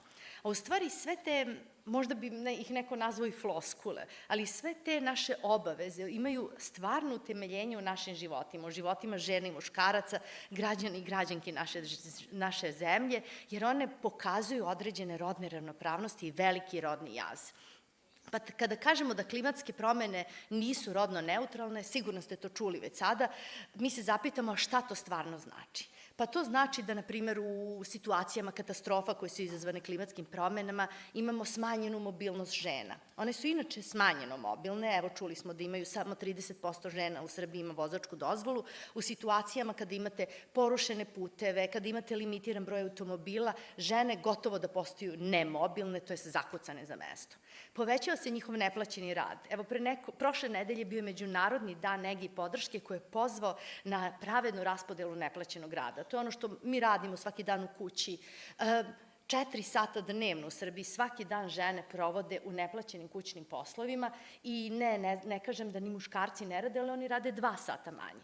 Kada dođe do katastrofa, ko donosi vodu, ko priprema hranu, ko ima dodatni napor. Videli smo da u situacijama katastrofa neplaćeni rad žena se dvostruko, ako ne i desetostruko povećava. Takođe, žene su manje spremne na katastrofe, one manje znaju, one manje voze, one manje znaju da plivaju, one manje imaju resursa, one manje imaju finansijskih sredstava. Prosto kada se desi neka katastrofa, žene su one koje su pogođene više. Neću reći, vi to sigurno svi znate, da u svim situacijama rizika izloženost nasilju žena i devojčica se dramatično povećava. Ne samo zato što su krizne situacije te koje izvuku različite situacije na površinu, ali i zbog toga što sistemi podrške ne postoje. Pa videli smo, ne kada je reč o klimatskim promenama, nego u situaciji kada je bio COVID, kada nije bilo usluga zdravstvene zaštite, obrazovne, da je taj teret pao na žene i da su one ne samo dvostruko radile, nego i imale izuzetno nepovoljan posao. Kada govorimo o zelenoj tranziciji i zelenim poslovima, žene rade u nisko razvijenim, manje plaćenim sektorima, u stvari u nesugranim sektorima. I njihovi poslovi su oni koji prvi stradaju. Žensko preduzetništvo pokazuje da većine ženskih biznisa su mikrobiznisi, koje je najčešće ona sama plus jedan, u sektoru usluga. Kada dođe do nečega, mi vidimo da ona neće moći da obavi sve te poslove i da vodi svoj biznis. Da ne govorim dalje, energetsko siromaštvo, već je bilo reči, takođe su žene više izloženje njime. Kada porodice imaju finansijske rizike, ajde razmislite u svojoj koji su tu usluge koje će se prve eliminisati iz finansiranja kućnog budžeta. Pa one koje neko od nas može u porodici da pokrije. To su usluge nege, obrazovanja i bilo tome slično. I naravno, žene imaju manji pristup resursima, čuli smo, manje poseduju imovine, manje poseduju finansijskih sredstava. Ali ovom prilikom bi ja u stvari htela da skrenem pažnju na dva aspekta koje su, čini mi se, izuzetno važna. Jedan se odnosi upravo na ova znanja. mi pričamo sa ženskim nevladinim organizacijama i aktivistkinjima i evo i Žaklina je rekla, ni one nisu same sigurne šta bi to značilo u različitim aspektima klimatskih promena i zelene agende. Nije to samo jedna stvar, to je biodiverzitet, dekarbonizacija, cirkularna ekonomija. Svako od njih ima more perspektiva koje moraju da se uzmu u obzir. I mi moramo da radimo na podizanju znanja ženskih nevladinih organizacija, žena, donosioca odluka, ali i naših partnera koji se bave klimatskim promenama. Jer samo zajedno bi mogli da definišemo i formulišemo mere koje odgovaraju i jednima i drugima. A drugi aspekt koji je izuzetno važan i dolazi upravo posle panela o finansiranju, to je da mi moramo da se borimo za pravedno finansiranje koje će uzeti u obzir rodnu ravnopravnost. O tome nije bilo reči na prethodnom panelu, što je telling samo po sebi, jer govori o tome da kada govorimo o finansiranju, mi smatramo da je ono jednako dostupno svima i da će rešenja koje odgovaraju industriji, privredi, u stvari odgovarati građanima i građankama. To često nije slučaj i za mnogo grupa nije slučaj. UN Women je razvio metodologiju koja prati izvore finansiranja i njihove efekte na klimatske promene i na rodnu ravnopravnost. To je jednostavno, to je pilotirano u Bosni i Hercegovini i Srbiji na primjeru budžeta Ministarstva rudarstva i energetike i Ministarstva poljoprivrede, gde smo posmatrali kako ulaganja iz takozvane zelene agende, zelene tranzicije i raznih vrsta utiču na to i utiču na rodnu ravnopravnost. I često smo se susretili sa rešenjima koje smanjuju emisije, ali dodatno produbljuju neravnopravnost i jaz, ili rešenja koja prepoznaju rodnu neravnopravnost kao posebno prepoznavanje žena kao energetski ugroženih potrošača, istovremeno u situaciji gde se naš razvoj bazira na uglju. Ali to istraživanje pokazalo na primjeru i Bosne i Srbije da su moguće rešenja gde bi mi imali zelenu ocenu i za jedno i za drugo. Pilotirali smo to dodatno u gradu Kragujevcu, Užicu i opštini Lazarevac, gde su oni izašli sa merama koje su bile zelene i pozitivne i za klimatske promene i za žene. Tako da bih ja stavila akcenat na finansiranje i na to ogromna sredstva se ulažu u energetsku tranziciju, u borbu protiv klimatskih promena. Mi ne smemo da dopustimo da ta ulaganja prodube o već postojeće neravnopravnosti u društvu, a posebno rodne neravnopravnosti. Hvala Milana na isticanju ovog značajnog aspekta i jeste negde propuštena prilika da se o ovome priča i na prethodnom panelu. Sad došli smo do kraja vremena koje nam je bilo predviđeno.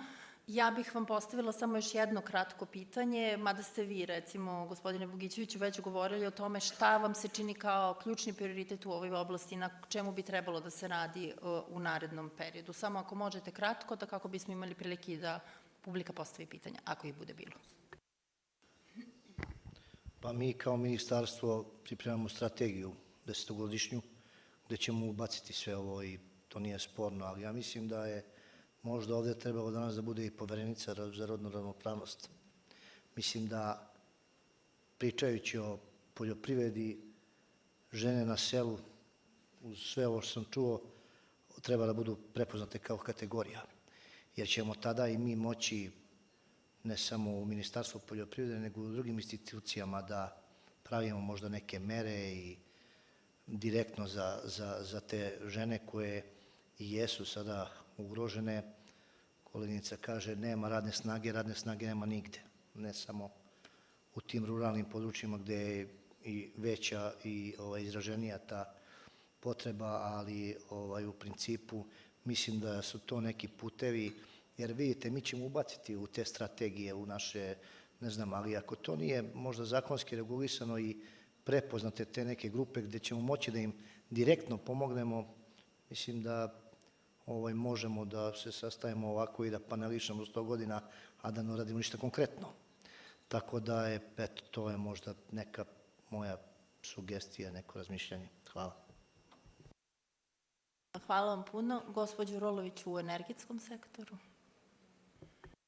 Kao što smo već više puta imali prilike da čujemo danas, kada govorimo o preporukama koje imamo u narednom periodu, je upravo to edukacija, podizanje svesti, projekti koje finansira kao i Evropska unija, Svetska banka, koje su u oblasti recimo energetske efikasnosti, u oblasti nafte i gasa, u oblasti rudarstva i energetike takođe mogu uključiti i tu komponentu rodne ravnopravnosti. Samim tim nije samo po sebi dovoljno da to bude inkorporirano u neki strateški dokument ukoliko adekvatno ne sagledamo kakvi su efekti implementacije. Kada govorimo o efektima implementacije, upravo lokalne samouprave koje ste pominjali, za koje već imamo uredbu recimo ugroženom kupcu, koja se može proširiti na druge segmente u narednom periodu, jer ćemo jedino tako imati adekvatno sagledane efekte, ono što zapravo radi.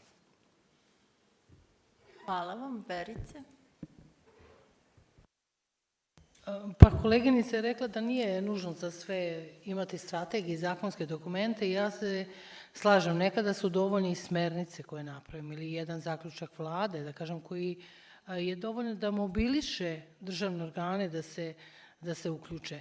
Mi smo tako kroz te smernice imali prilike, pa evo i Žaklina je član jedne naše radne grupe koju zajedno sa Ministarstvom za ljudska i manjinska prava sprovodimo proceduru da uključujemo organizacije civilnog društva prilikom izrade strateških dokumenata, upravo zato kako bismo i sva ova iskustva koje dobijemo sa terena mogli nekako da napravimo kvalitetniji dokument. Obrazovanje, čini mi se, glavno za to obrazovanje donosila se odluka radi pravilnog razumevanja kuda usmeriti sredstva. A kada sam gledala vaš sajt i vaš projekat se zvao Žene žele budžet, a ne buket, je li tako bilo? Učinilo mi se, baš mi se dopao da kažem i taj naslov, tako da eto, ja se čini se buketa ne bih odrekla, zato što mislim se on je znak pažnje i svako kada ga bira, bez obzira za koju priliku ga bira, mislim da niko nikad nije jedan buket brzo izabrao. Mislim, uvek mu posvetio pažnju, tako da mislim da je to da žene žele i budžet i buket neka poruka. Hvala vam. Žaklina? Da, to je bila šala zato što feministkinje već godinama za 8. mart kažu želim prava, a ne buket, pa smo onda mi rekla želimo budžet, a ne buket, a i livovalo se. Ali definitivno da, lepo je i da imamo pažnju i ne znači da to što želimo više prava, ne želimo i pažnju naših partnera i prijatelja. Poleko, ali Mreža žena za prirodu će nastaviti da radi ovo što radi, da širi ekološki pokret u Srbiji, da ne osvešćuje ljude, jer ljudi su već prilično svesni, ali nažalost to se još uvek ne prevodi u politike, ne prevodi se u konkretne projekte na terenu, tako da ćemo se truditi da pratimo svaki projekat, svaki strateški dokument i plan i drago nam je da smo i deo ove radne grupe. Arhuska konvencija je zapravo osnov za uključivanje građana u odluke o životnoj sredini. I sve sa ciljem, upravo ovo što sam rekla nekoliko puta, mislim nije dovoljno da se kaže koliko god puta, da imamo pravu zelenu tranziciju u Srbiji, u Zapadnom Balkanu, u Evropi i na svijetu. Moje poruke su možda i za kraj. Ja mislim da je najveća važnost partnerstava. Partnerstva između državnih institucija, ženskih nevladinih organizacija, međunarodnih organizacija, ali i svih finansijere, ekoloških aktivista i ekoloških organizacija je ključno ukoliko želimo da dođemo do pravedne klimatske tranzicije.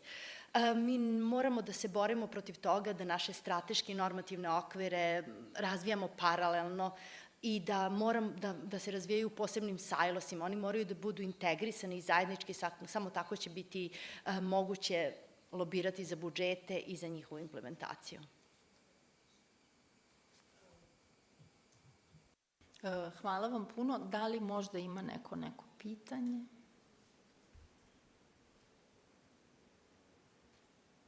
Nema niko nikakvo pitanje.